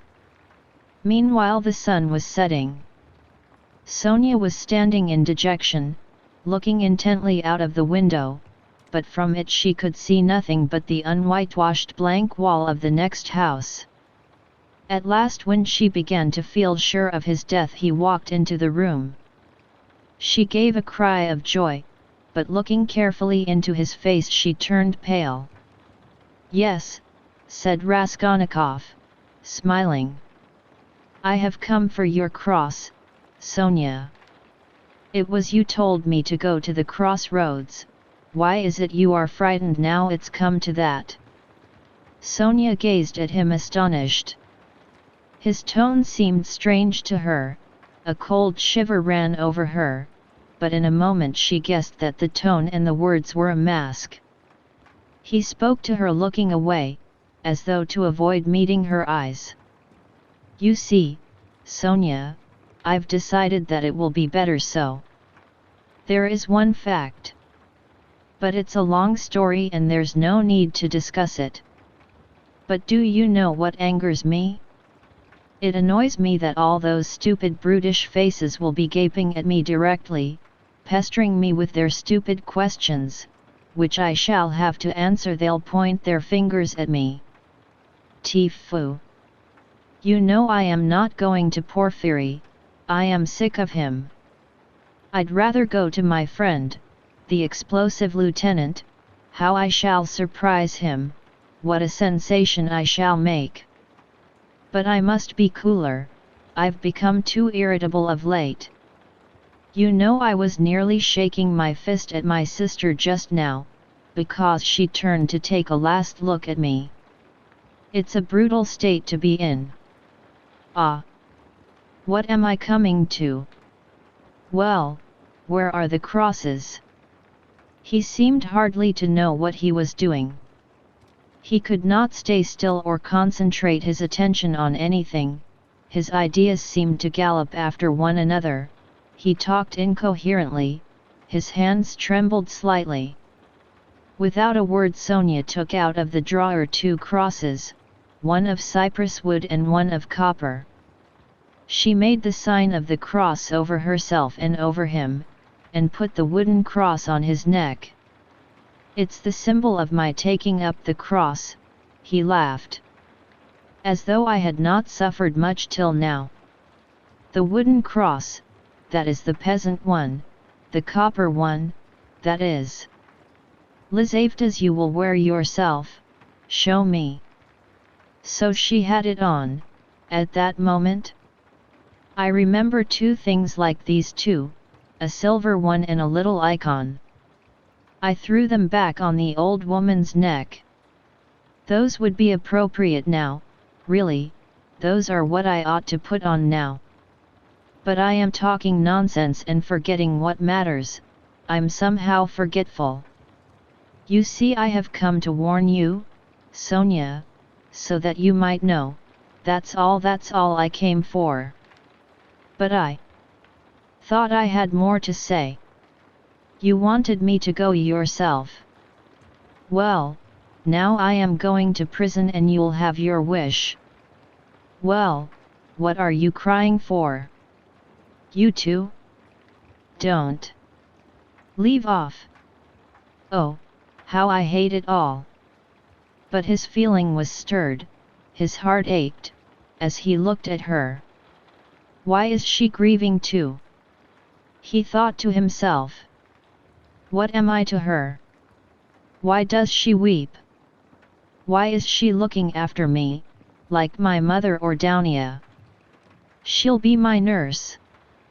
Cross yourself, say at least one prayer, Sonia begged in a timid broken voice. Oh certainly, as much as you like. And sincerely, Sonia, sincerely. But he wanted to say something quite different. He crossed himself several times. Sonia took up her shawl and put it over her head. It was the green drap de dame's shawl of which Marmeladov had spoken, the family shawl.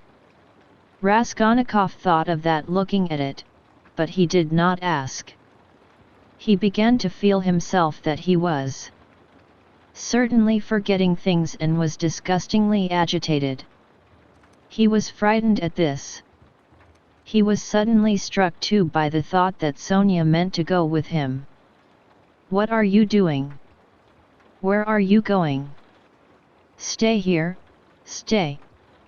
I'll go alone, he cried in cowardly vexation, and almost resentful, he moved towards the door. What's the use of going in procession? He muttered, going out. Sonia remained standing in the middle of the room. He had not even said goodbye to her, he had forgotten her. A poignant and rebellious doubt surged in his heart.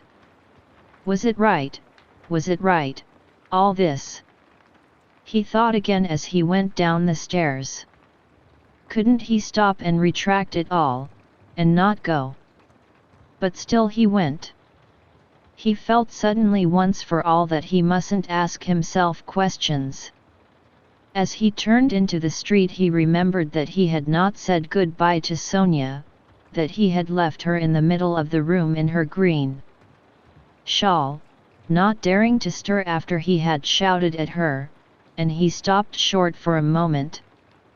At the same instant, another thought dawned upon him, as though it had been lying in wait to strike him then. Why, with what object did I go to her just now? I told her on business. On what business? I had no sort of business to tell her I was going, but where was the need? Do I love her? No, no, I drove her away just now like a dog. Did I want her crosses? Oh, how low I've sunk!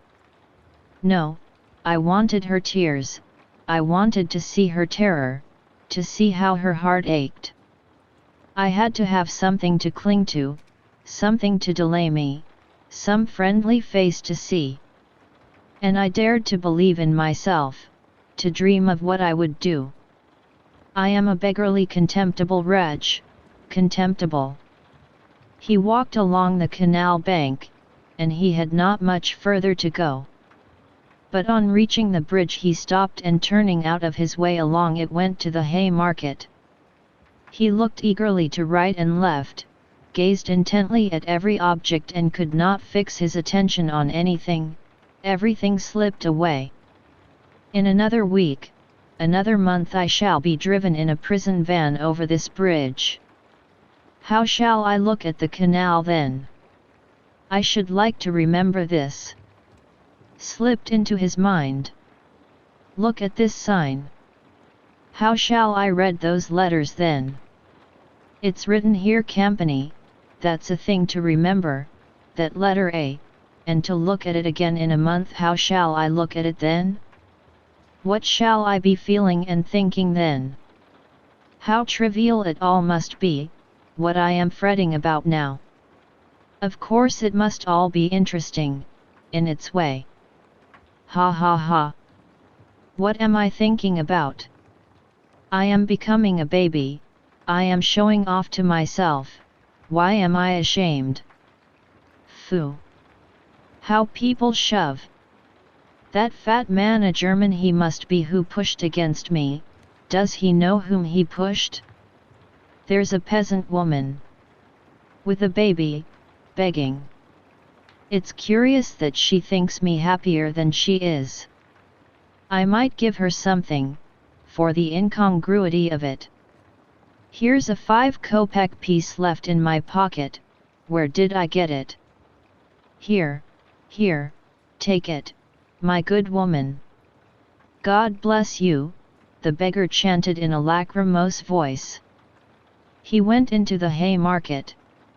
It was distasteful, very distasteful to be in a crowd, but he walked just where he saw most people. He would have given anything in the world to be alone, but he knew himself that he would not have remained alone for a moment. There was a man drunk and disorderly in the crowd. He kept trying to dance and falling down. There was a ring round him.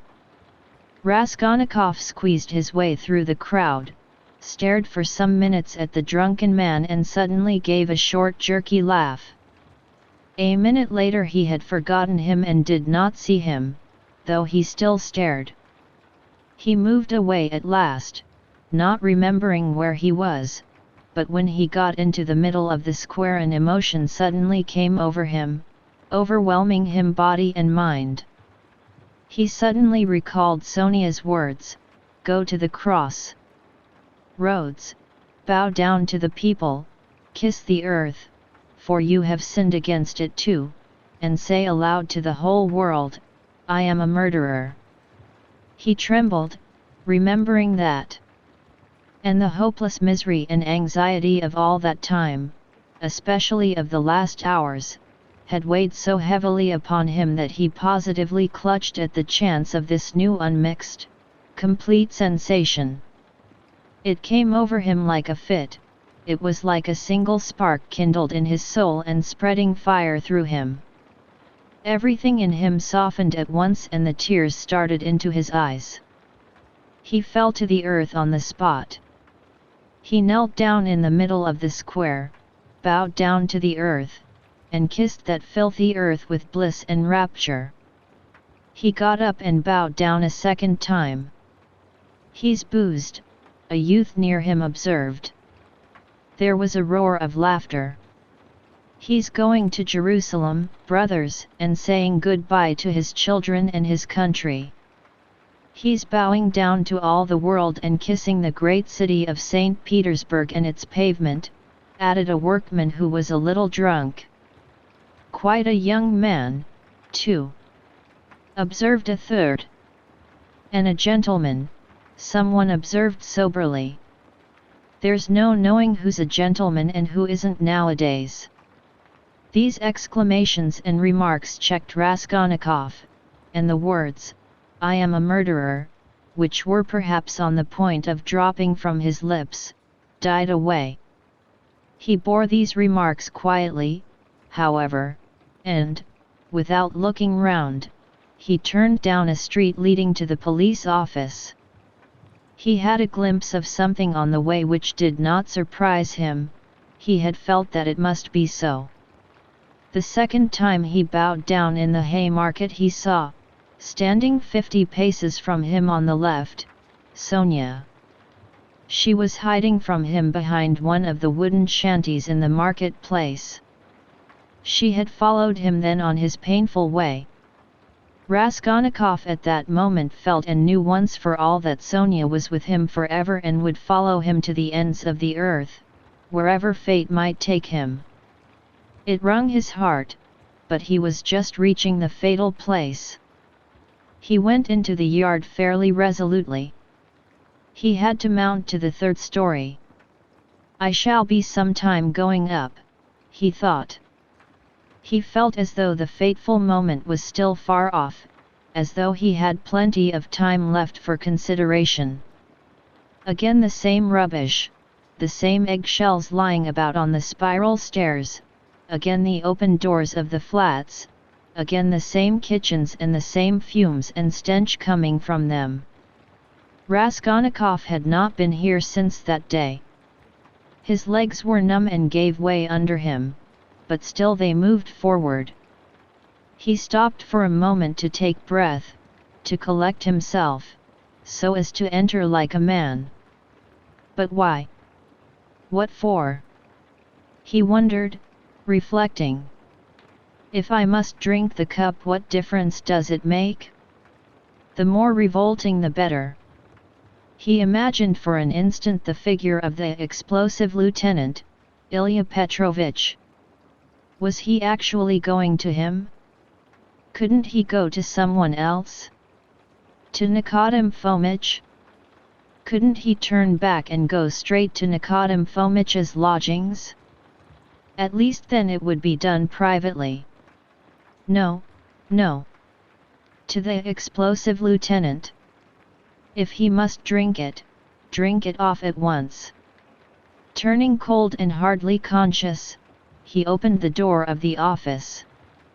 There were very few people in it this time, only a house porter and a peasant. The doorkeeper did not even peep out from behind his screen. Raskolnikov walked into the next room.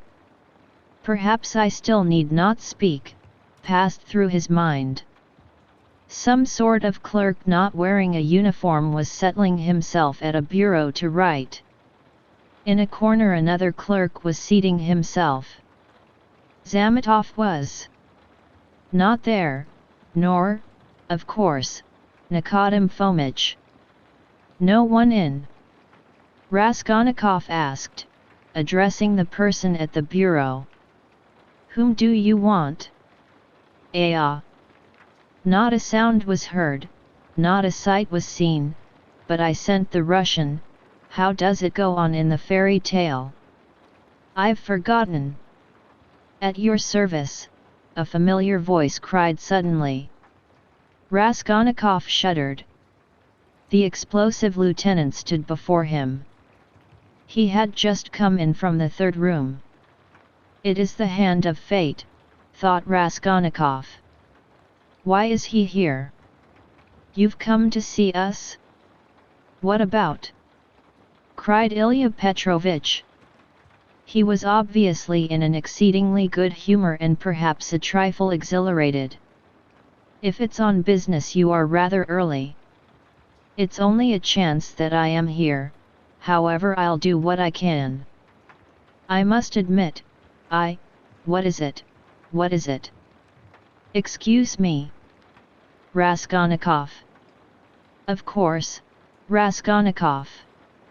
You didn't imagine I'd forgotten? Don't think I am like that. Rodion Romanovich, that's it, isn't it? Rodion Romanovich. Yes, yes, of course, Rodion Romanovich. I was just getting at it. I made many inquiries about you. I assure you I've been genuinely grieved since I behaved like that. It was explained to me afterwards that you were a literary man, and a learned one too, and so to say the first steps. Mercy on us! What literary or scientific man does not begin by some originality of conduct? My wife and I have the greatest respect for literature.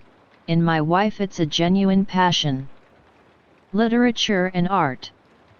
If only a man is a gentleman, all the rest can be gained by talents, learning, good sense, genius. As for a hat, well, what does a hat matter? I can buy a hat as easily as I can a bun, but what's under the hat, what the hat covers, I can't buy that. I was even meaning to come and apologize to you, but thought maybe you'd. But I am forgetting to ask you, is there anything you want really? I hear your family have come. Yes, my mother and sister. I've even had the honor and happiness of meeting your sister, a highly cultivated and charming person. I confess I was sorry I got so hot with you. There it is. But as for my looking suspiciously at your fainting fit, that affair has been cleared up splendidly. Bigotry and fanaticism. I understand your indignation. Perhaps you are changing your lodging on account of your family's arriving. No, I only looked in. I came to ask. I thought that I should find Zametov here. Oh, yes. Of course, you've made friends, I heard. Well, no, Zametov is not here. Yes, we've lost Zametov. He's not been here since yesterday. He quarreled with everyone on leaving, in the rudest way. He is a feather-headed youngster, that's all. One might have expected something from him, but there, you know what they are brilliant young men. He wanted to go in for some examination, but it's only to talk and boast about it, it will go no further than that. Of course it's a very different matter with you or Mr. Razumihin there, your friend. Your career is an intellectual one and you won't be deterred by failure. For you, one may say, all the attractions of life nihil est. You are an ascetic, a monk, a hermit. A book, a pen behind your ear, a learned research, that's where your spirit soars. I am the same way myself. Have you read Livingstone's Travels? No. Oh, I have. There are a great many nihilists about nowadays, you know, and indeed it is not to be wondered at. What sort of days are they? I ask you. But we thought, you are not a nihilist, of course? Answer me openly. Openly. And no. Believe me, you can speak openly to me as you would to yourself. Official duty is one thing, but you are thinking I meant to say friendship is quite another? No, you're wrong. It's not friendship, but the feeling of a man and a citizen, the feeling of humanity and of love for the Almighty.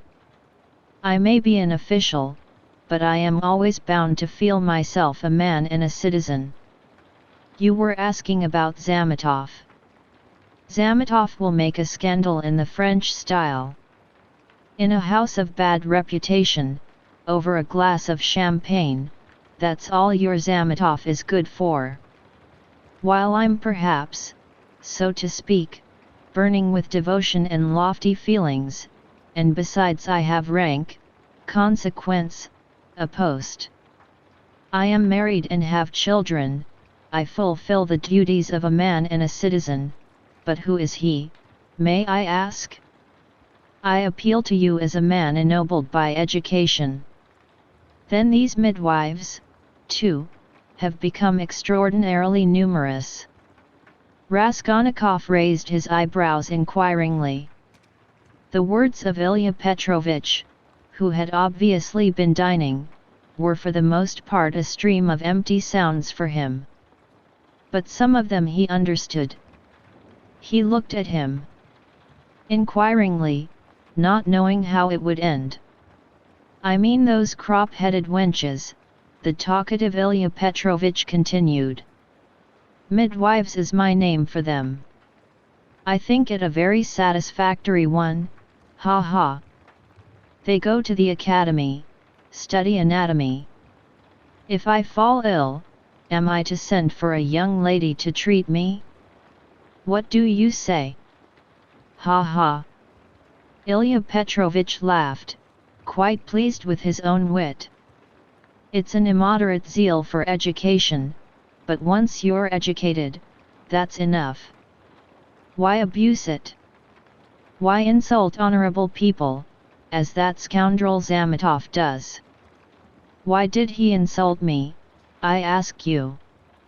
Look at these suicides, too, how common they are, you can't fancy. People spend their last halfpenny and kill themselves, boys and girls and old people. Only this morning we heard about a gentleman who had just come to town. Nil Pavlich, I say, what was the name of that gentleman who shot himself? Svidrigailov, someone answered from the other room with drowsy listlessness. Raskolnikov started. Svidrigailov. Svidrigailov has shot himself.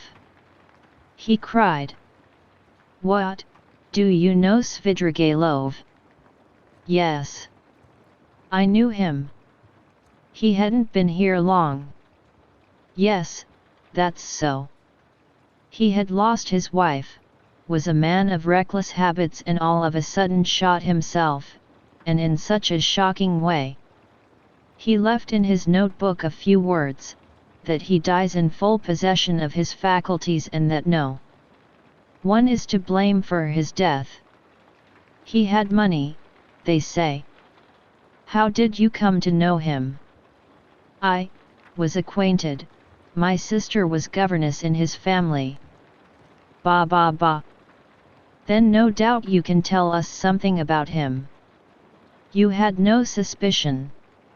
I saw him yesterday, he was drinking wine, I knew nothing.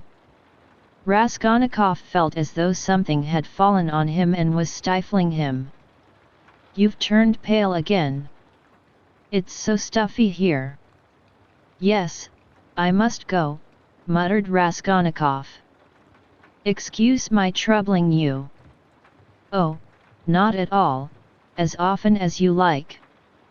It's a pleasure to see you and I am glad to say so. Ilya Petrovich held out his hand. I only wanted. I came to see Zametov. I understand, and it's a pleasure to see you. I am very glad, goodbye, Raskolnikov smiled. He went out, he reeled, he was overtaken with giddiness and did not know what he was doing. He began going down the stairs, supporting himself with his right hand against the wall. He fancied that a porter pushed past him on his way upstairs to the police office, that a dog in the lower story kept up a shrill barking and that a woman flung a rolling pin at it and shouted. He went down and out into the yard. There, Not far from the entrance, stood Sonia, pale and horror-stricken. She looked wildly at him. He stood still before her. There was a look of poignant agony, of despair, in her face. She clasped her hands. His lips worked in an ugly, meaningless smile. He stood still a minute, grinned and went back to the police office. Ilya Petrovich had sat down and was rummaging among some papers. Before him stood the same peasant who had pushed by on the stairs. "Hello. Back again. Have you left something behind? What's the matter?" Raskolnikov, with white lips and staring eyes, came slowly nearer. He walked right to the table, leaned his hand on it, tried to say something, but could not, only incoherent sounds were audible. "You are feeling ill? A chair. Here, sit down. Some water."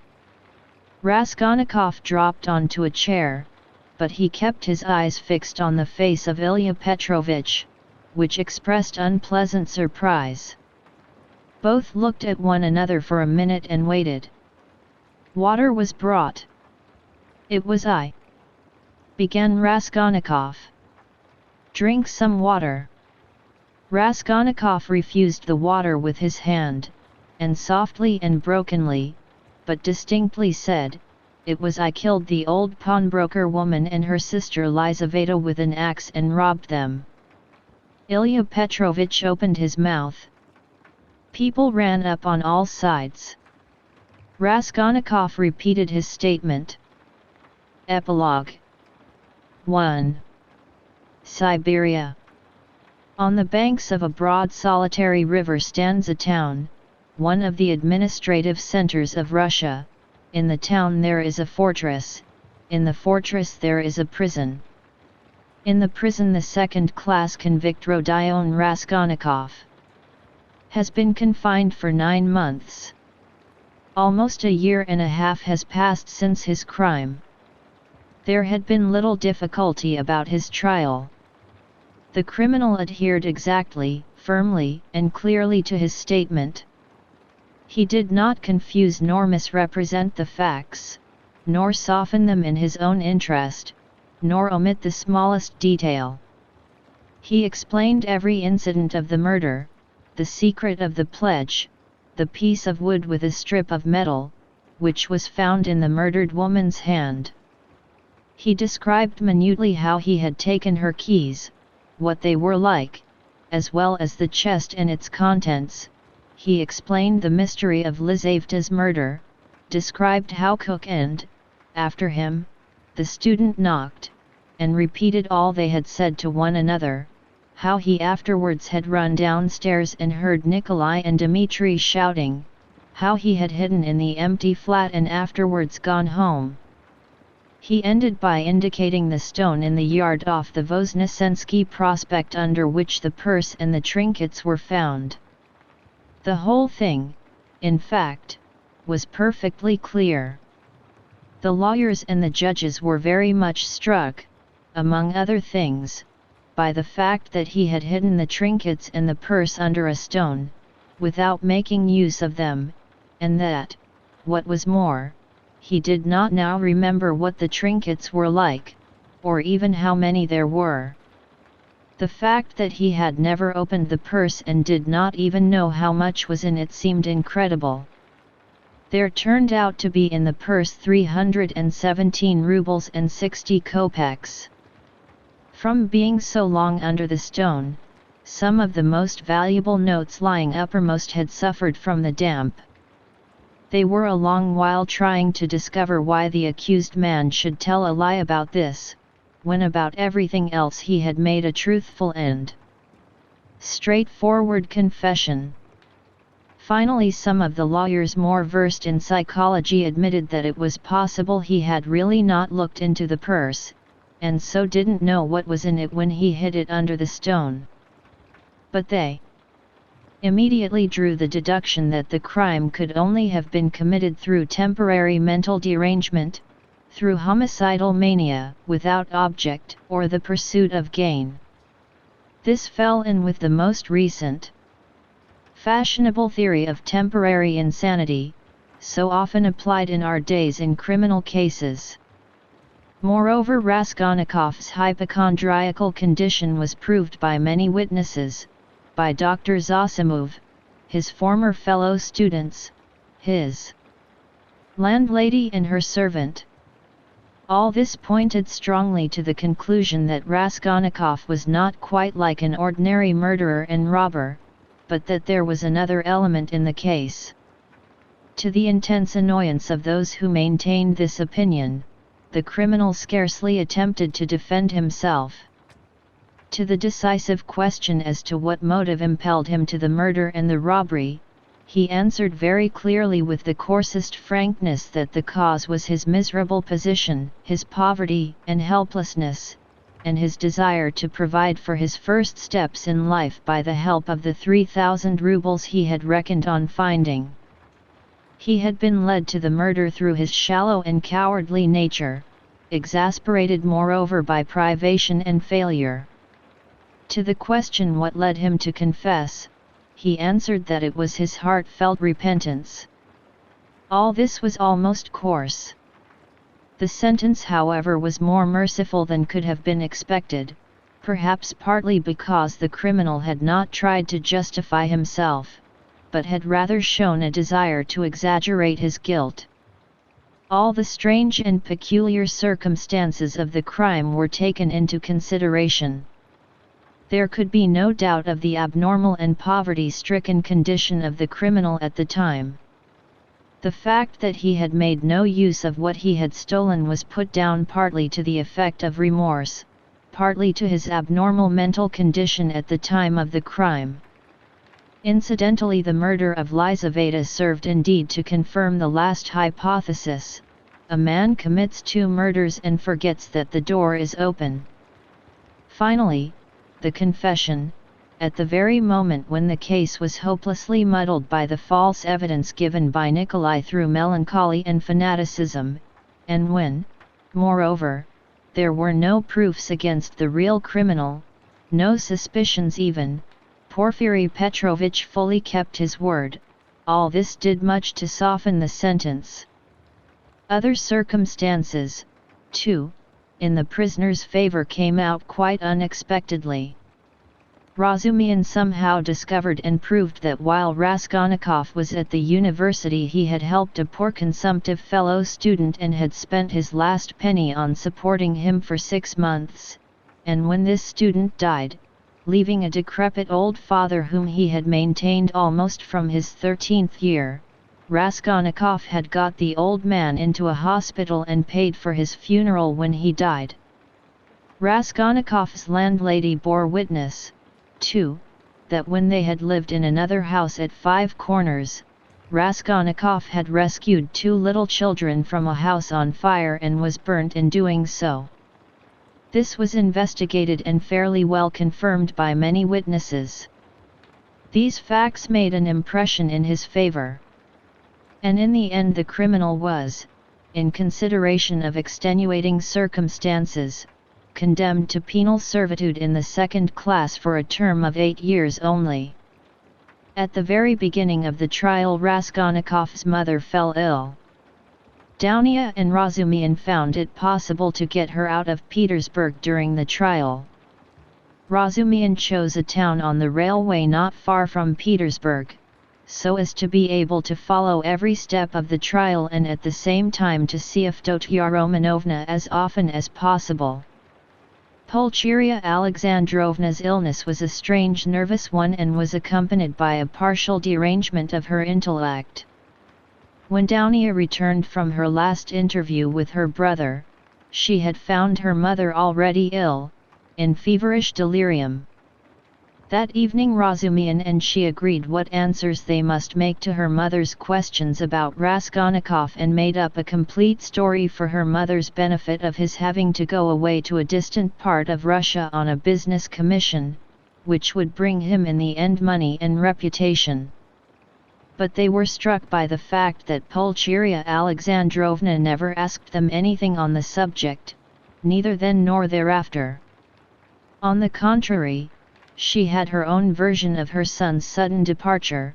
She told them with tears how he had come to say goodbye to her, hinting that she alone knew many mysterious and important facts, and that Rodion had many very powerful enemies, so that it was necessary for him to be in hiding.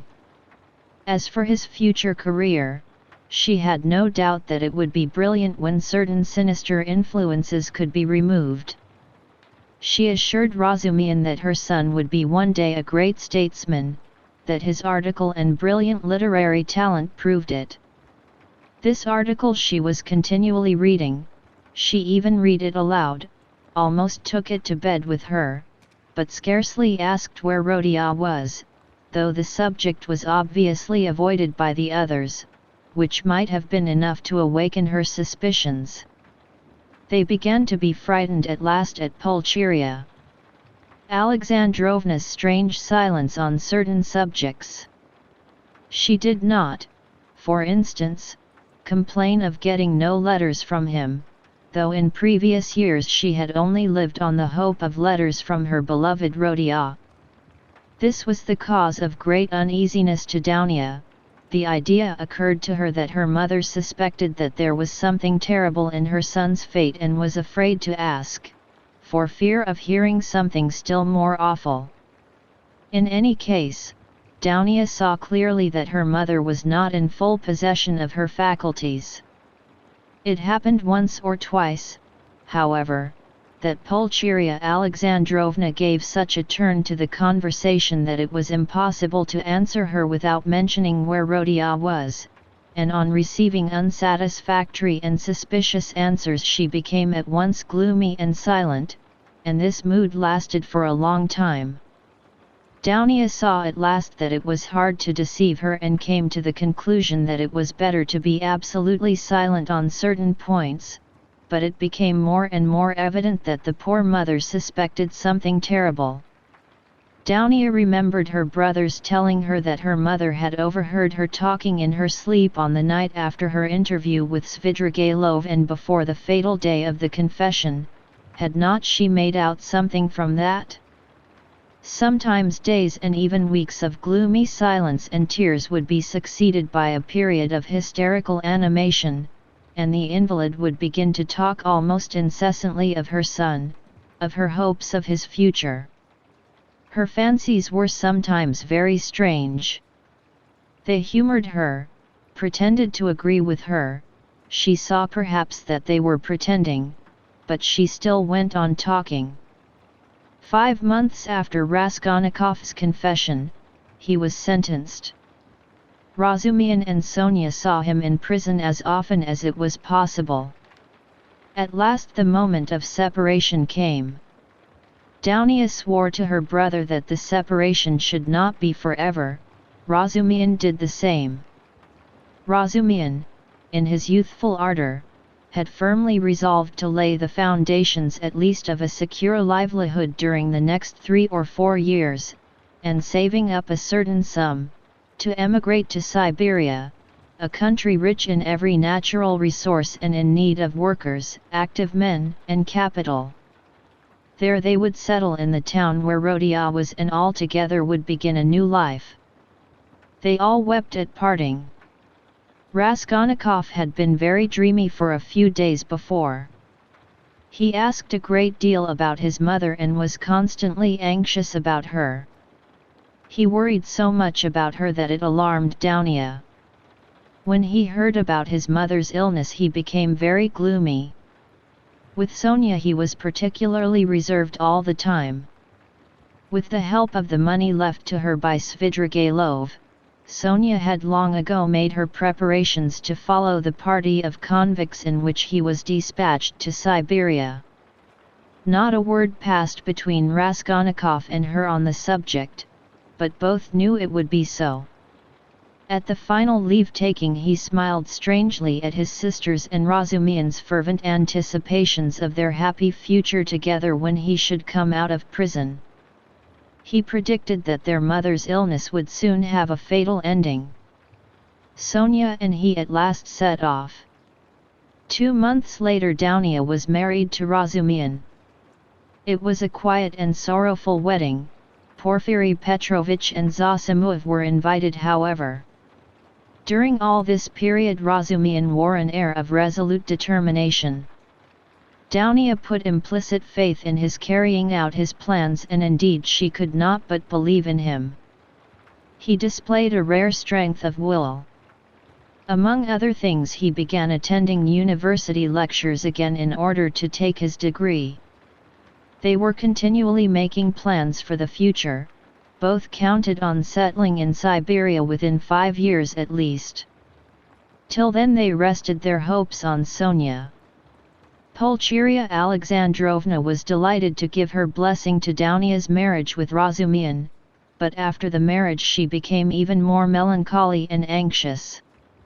To give her pleasure, Razumihin told her how Raskolnikov had looked after the poor student and his decrepit father, and how a year ago he had been burnt and injured in rescuing 2 little children from a fire. These 2 pieces of news excited Pulcheria Alexandrovna's disordered imagination almost to ecstasy. She was continually talking about them, even entering into conversation with strangers in the street, though Dounia always accompanied her. In public conveyances and shops, wherever she could capture a listener, she would begin the discourse about her son, his article, how he had helped the student, how he had been burnt at the fire, and so on. Dounia did not know how to restrain her. Apart from the danger of her morbid excitement, there was the risk of someone's recalling Raskolnikov's name and speaking of the recent trial. Pulcheria Alexandrovna found out the address of the mother of the 2 children her son had saved and insisted on going to see her. At last her restlessness reached an extreme point. She would sometimes begin to cry suddenly and was often ill and feverishly delirious. One morning she declared that by her reckoning Rodion ought soon to be home, that she remembered when he said goodbye to her he said that they must expect him back in 9 months. She began to prepare for his coming, began to do up her room for him, to clean the furniture, to wash and put up new hangings, and so on. Dounia was anxious, but said nothing and helped her to arrange the room. After a fatiguing day spent in continual fancies, in joyful daydreams and tears, Pulcheria Alexandrovna was taken ill in the night, and by morning she was feverish and delirious. It was brain fever. She died within a fortnight. In her delirium she dropped words which showed that she knew a great deal more about her son's terrible fate than they had supposed. For a long time Raskolnikov did not know of his mother's death, though a regular correspondence had been maintained from the time he reached Siberia. It was carried on by means of Sonia, who wrote every month to the Razumihins and received an answer with unfailing regularity. At first they found Sonia's letters dry and unsatisfactory, but later on they came to the conclusion that the letters could not be better, for from these letters they received a complete picture of their unfortunate brother's life. Sonia's letters were full of the most matter-of-fact detail, the simplest and clearest description of all Raskolnikov's surroundings as a convict. There was no word of her own hopes, no conjecture as to the future, no description of her feelings. Instead of any attempt to interpret his state of mind and inner life, she gave the simple facts, that is, his own words, an exact account of his health, what he asked for at their interviews, what commission he gave her, and so on. All these facts she gave with extraordinary minuteness. The picture of their unhappy brother stood out at last with great clearness and precision. There could be no mistake, because nothing was given but facts. But Dounia and her husband could get little comfort out of the news, especially at first. Sonia wrote that he was constantly sullen and not ready to talk, that he scarcely seemed interested in the news she gave him from their letters, that he sometimes asked after his mother, and that when, seeing that he had guessed the truth, she told him at last of her death, she was surprised to find that he did not seem greatly affected by it, not externally at any rate. She told them that, although he seemed so wrapped up in himself and, as it were, shut himself off from everyone, he took a very direct and simple view of his new life, that he understood his position, expected nothing better for the time, had no ill-founded hopes, as is so common in his position, and scarcely seemed surprised at anything in his surroundings, so unlike anything he had known before. She wrote that his health was satisfactory, he did his work without shirking or seeking to do more, he was almost indifferent about food, but except on Sundays and holidays the food was so bad that at last he had been glad to accept some money from her, Sonia, to have his own tea every day. He begged her not to trouble about anything else, declaring that all this fuss about him only annoyed him. Sonia wrote further that in prison he shared the same room with the rest, that she had not seen the inside of their barracks, but concluded that they were crowded, miserable and unhealthy, that he slept on a plank bed with a rug under him and was unwilling to make any other arrangement. But that he lived so poorly and roughly, not from any plan or design, but simply from inattention and indifference. Sonia wrote simply that he had at first shown no interest in her visits, had almost been vexed with her indeed for coming, unwilling to talk and rude to her. But that in the end these visits had become a habit and almost a necessity for him, so that he was positively distressed when she was ill for some days and could not visit him. She used to see him on holidays at the prison gates or in the guard room, to which he was brought for a few minutes to see her. On working days she would go to see him at work either at the workshops or at the brick kilns, or at the sheds on the banks of the Irtish. About herself, Sonia wrote that she had succeeded in making some acquaintances in the town, that she did sewing, and, as there was scarcely a dressmaker in the town, she was looked upon as an indispensable person in many houses. But she did not mention that the authorities were, through her, interested in Raskolnikov, that his task was lightened and so on. At last the news came. Dounia had indeed noticed signs of alarm and uneasiness in the preceding letters, that he held aloof from everyone, that his fellow prisoners did not like him, that he kept silent for days at a time and was becoming very pale. In the last letter Sonia wrote that he had been taken very seriously ill and was in the convict ward of the hospital. 2. He was ill a long time. But it was not the horrors of prison life, not the hard labor, the bad food, the shaven head, or the patched clothes that crushed him. What did he care for all those trials and hardships?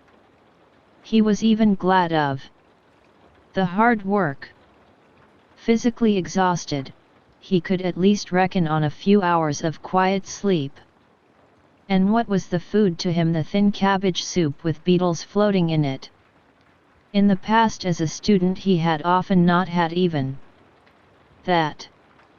His clothes were warm and suited to his manner of life. He did not even feel the fetters. Was he ashamed of his shaven head and party-colored coat? Before whom? Before Sonia? Sonia was afraid of him. How could he be ashamed before her? And yet he was ashamed even before Sonia, whom he tortured because of it with his contemptuous rough manner.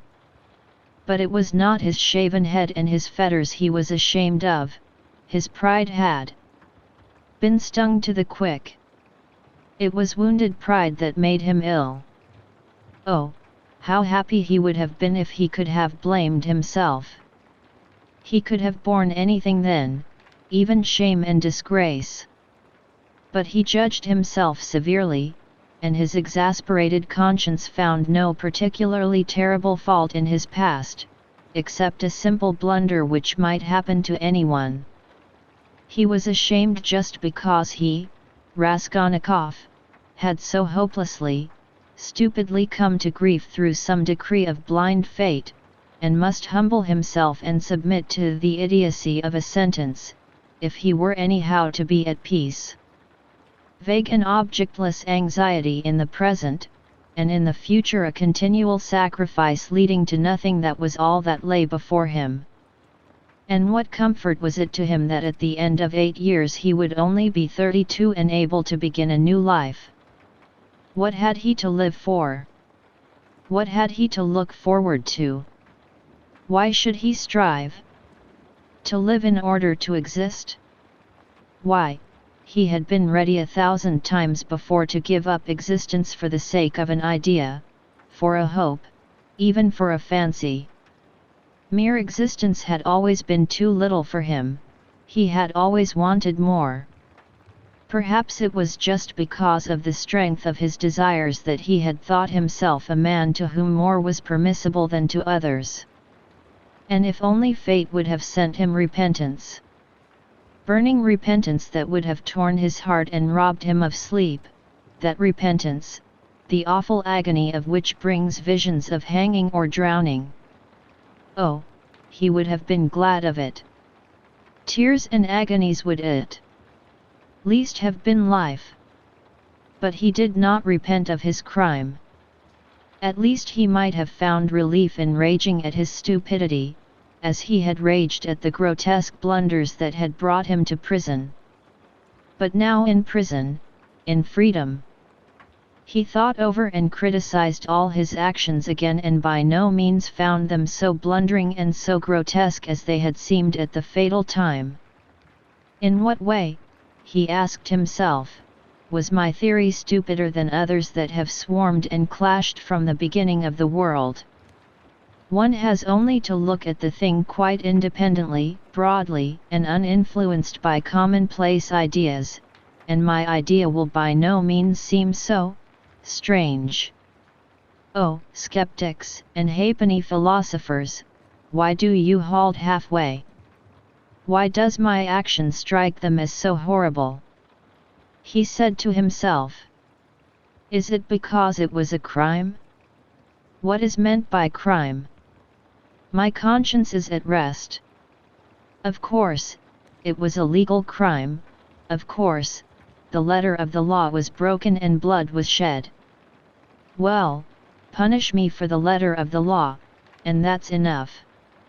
Of course, in that case many of the benefactors of mankind who snatched power for themselves instead of inheriting it ought to have been punished at their first steps. But those men succeeded, and so they were right, and I didn't, and so I had no right to have taken that step. It was only in that he recognized his criminality, only in the fact that he had been unsuccessful and had confessed it. He suffered too from the question, why had he not killed himself? Why had he stood looking at the river and preferred to confess? Was the desire to live so strong, and was it so hard to overcome it? Had not Svidrigailov overcome it, although he was afraid of death? In misery he asked himself this question, and could not understand that, at the very time he had been standing looking into the river, he had perhaps been dimly conscious of the fundamental falsity in himself and his convictions. He didn't understand that consciousness might be the promise of a future crisis, of a new view of life and of his future resurrection. He preferred to attribute it to the dead weight of instinct which he could not step over, again through weakness and meanness. He looked at his fellow prisoners and was amazed to see how they all loved life and prized it. It seemed to him that they loved and valued life more in prison than in freedom. What terrible agonies and privations some of them, the tramps for instance, had endured. Could they care so much for a ray of sunshine, for the primeval forest, the cold spring hidden away in some unseen spot, which the tramp had marked 3 years before, and longed to see again, as he might to see his sweetheart, dreaming of the green grass round it and the bird singing in the bush?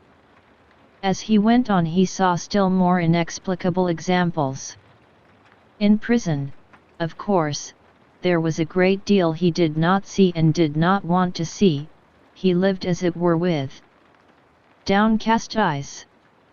It was loathsome and unbearable for him to look.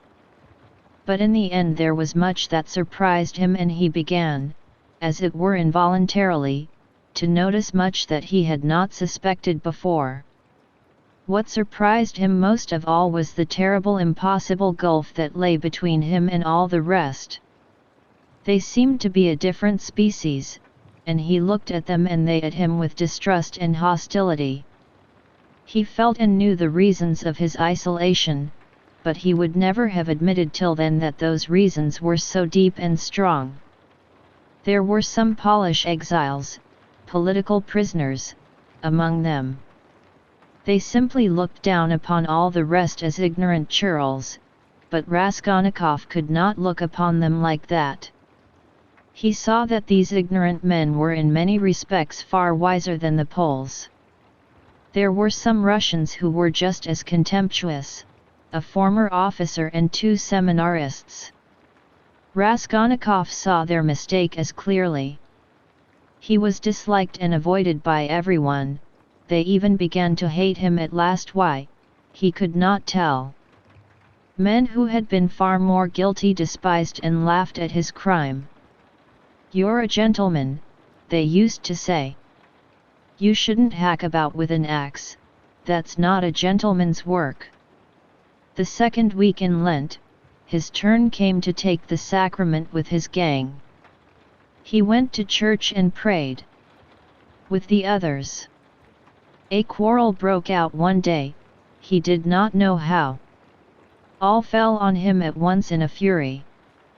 "You're an infidel. You don't believe in God," they shouted. "You ought to be killed."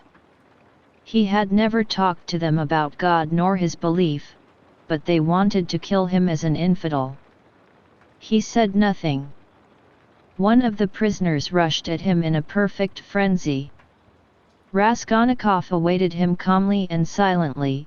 His eyebrows did not quiver, his face did not flinch. The guard succeeded in intervening between him and his assailant, or there would have been bloodshed. There was another question he could not decide: why were they all so fond of Sonia? She did not try to win their favor, she rarely met them, sometimes only she came to see him at work for a moment. And yet everybody knew her, they knew that she had come out to follow him, knew how and where she lived. She never gave them money, did them no particular services. Only once at Christmas she sent them all presents of pies and rolls. But by degrees closer relations sprang up between them and Sonia. She would write and post letters for them to their relations. Relations of the prisoners who visited the town, at their instructions, left with Sonia presents and money for them. Their wives and sweethearts knew her and used to visit her. And when she visited Raskolnikov at work, or met a party of the prisoners on the road, they all took off their hats to her. "Little Mother Sofia Semyonovna, you are our dear, good little mother," coarse-branded criminals said to that frail little creature. She would smile and bow to them, and everyone was delighted when she smiled. They even admired her gait and turned round to watch her walking. They admired her too for being so little, and, in fact, did not know what to admire her most for. They even came to her for help in their illnesses. He was in the hospital from the middle of Lent till after Easter. When he was better, he remembered the dreams he had had while he was feverish and delirious. He dreamt that the whole world was condemned to a terrible new strange plague that had come to Europe from the depths of Asia. All were to be destroyed except a very few chosen. Some new sorts of microbes were attacking the bodies of men, but these microbes were endowed with intelligence and will. Men attacked by them became at once mad and furious. But never had men considered themselves so intellectual and so completely in possession of the truth as these sufferers. Never had they considered their decisions, their scientific conclusions, their moral convictions so infallible. Whole villages, whole towns, and peoples went mad from the infection. All were excited and did not understand one another. Each thought that he alone had the truth and was wretched looking at the others, beat himself on the breast, wept, and wrung his hands. They did not know how to judge and could not agree what to consider evil and what good. They did not know whom to blame, whom to justify. Men killed each other in a sort of senseless spite. They gathered together in armies against one another, but even on the march the armies would begin attacking each other, the ranks would be broken and the soldiers would fall on each other, stabbing and cutting, biting and devouring each other. The alarm bell was ringing all day long in the towns. Men rushed together, but why they were summoned and who was summoning them no one knew. The most ordinary trades were abandoned, because everyone proposed his own ideas, his own improvements, and they could not agree. The land too was abandoned. Men met in groups, agreed on something, swore to keep together, but at once began on something quite different from what they had proposed. They accused one another, fought and killed each other. There were conflagrations and famine. All men and all things were involved in destruction. The plague spread and moved further and further. Only a few men could be saved in the whole world. They were a pure chosen people, destined to found a new race and a new life, to renew and purify the earth, but no one had seen these men, no one had heard their words and their voices. Raskolnikov was worried that this senseless dream haunted his memory so miserably, the impression of this feverish delirium persisted so long. The second week after Easter had come. There were warm bright spring days. In the prison ward the grating windows under which the sentinel paced were opened. Sonia had only been able to visit him twice during his illness, each time she had to obtain permission, and it was difficult. But she often used to come to the hospital yard, especially in the evening, sometimes only to stand a minute and look up at the windows of the ward. One evening, when he was almost well again, Raskolnikov fell asleep. On waking up he chanced to go to the window, and at once saw Sonia in the distance at the hospital gate. She seemed to be waiting for someone. Something stabbed him to the heart at that minute. He shuddered and moved away from the window. Next day Sonia did not come, nor the day after. He noticed that he was expecting her uneasily. At last he was discharged. On reaching the prison he learnt from the convicts that Sofia Semyonovna was lying ill at home and was unable to go out. He was very uneasy and sent to inquire after her. He soon learnt that her illness was not dangerous. Hearing that he was anxious about her, Sonia sent him a penciled note, telling him that she was much better, that she had a slight cold and that she would soon, very soon come and see him at his work. His heart throbbed painfully as he read it. Again it was a warm bright day. Early in the morning, at 6 o'clock, he went off to work on the river bank, where they used to pound alabaster and where there was a kiln for baking it in a shed. There were only 3 of them sent.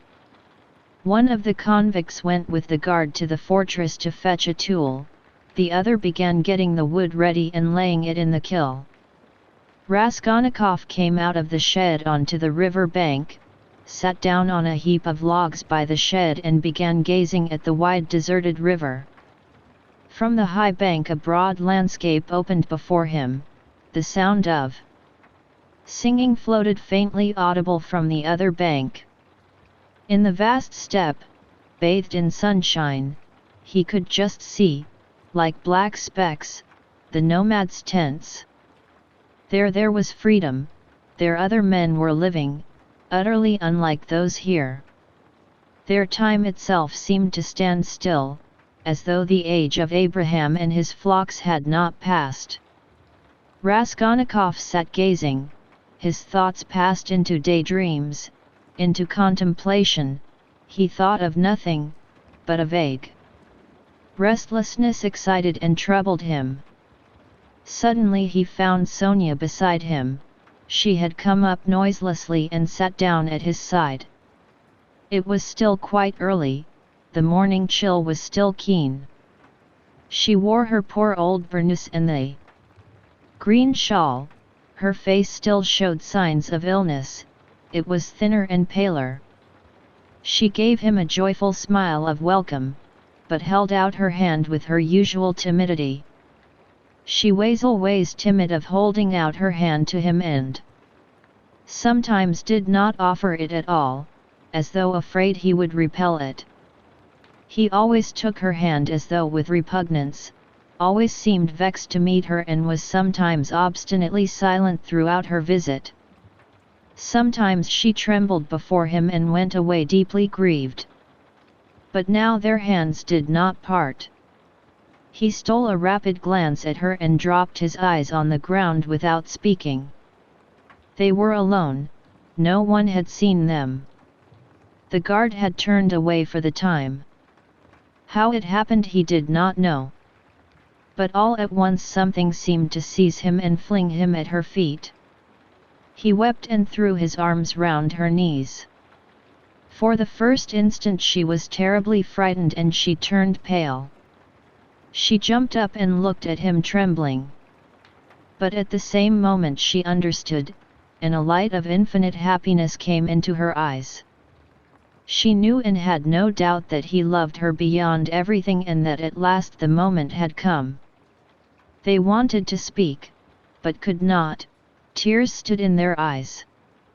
They were both pale and thin, but those sick pale faces were bright with the dawn of a new future, of a full resurrection into a new life. They were renewed by love, the heart of each held infinite sources of life for the heart of the other. They resolved to wait and be patient. They had another 7 years to wait, and what terrible suffering and what infinite happiness before them. But he had risen again and he knew it and felt it in all his being, while she only lived in his life. On the evening of the same day, when the barracks were locked, Raskolnikov lay on his plank bed and thought of her. He had even fancied that day that all the convicts who had been his enemies looked at him differently, he had even entered into talk with them and they answered him in a friendly way. He remembered that now, and thought it was bound to be so. Wasn't everything now bound to be changed? He thought of her. He remembered how continually he had tormented her and wounded her heart. He remembered her pale and thin little face. But these recollections scarcely troubled him now, he knew with what infinite love he would now repay all her sufferings. And what were all the agonies of the past? Everything.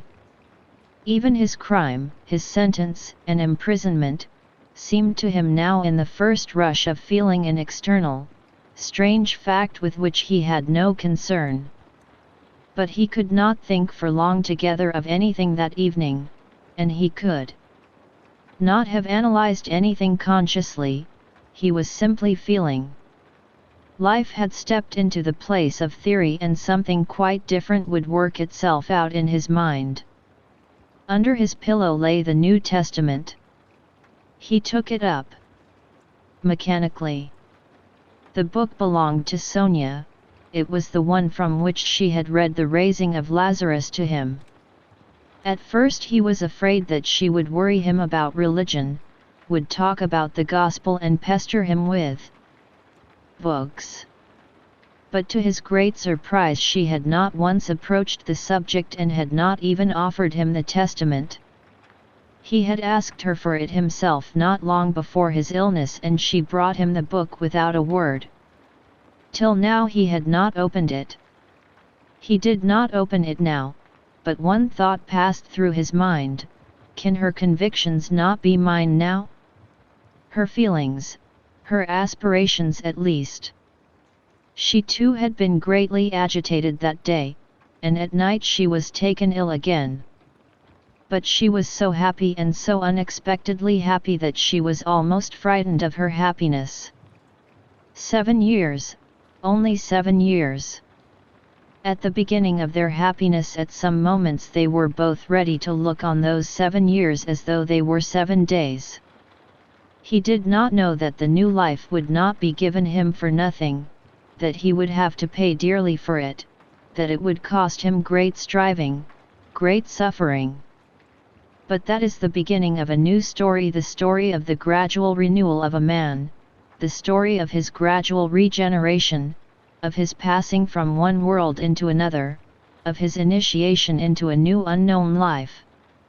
That might be the subject of a new story, but our present story is ended. Our book is finished. Thank you for listening. We look forward to your support so that we can offer you better content.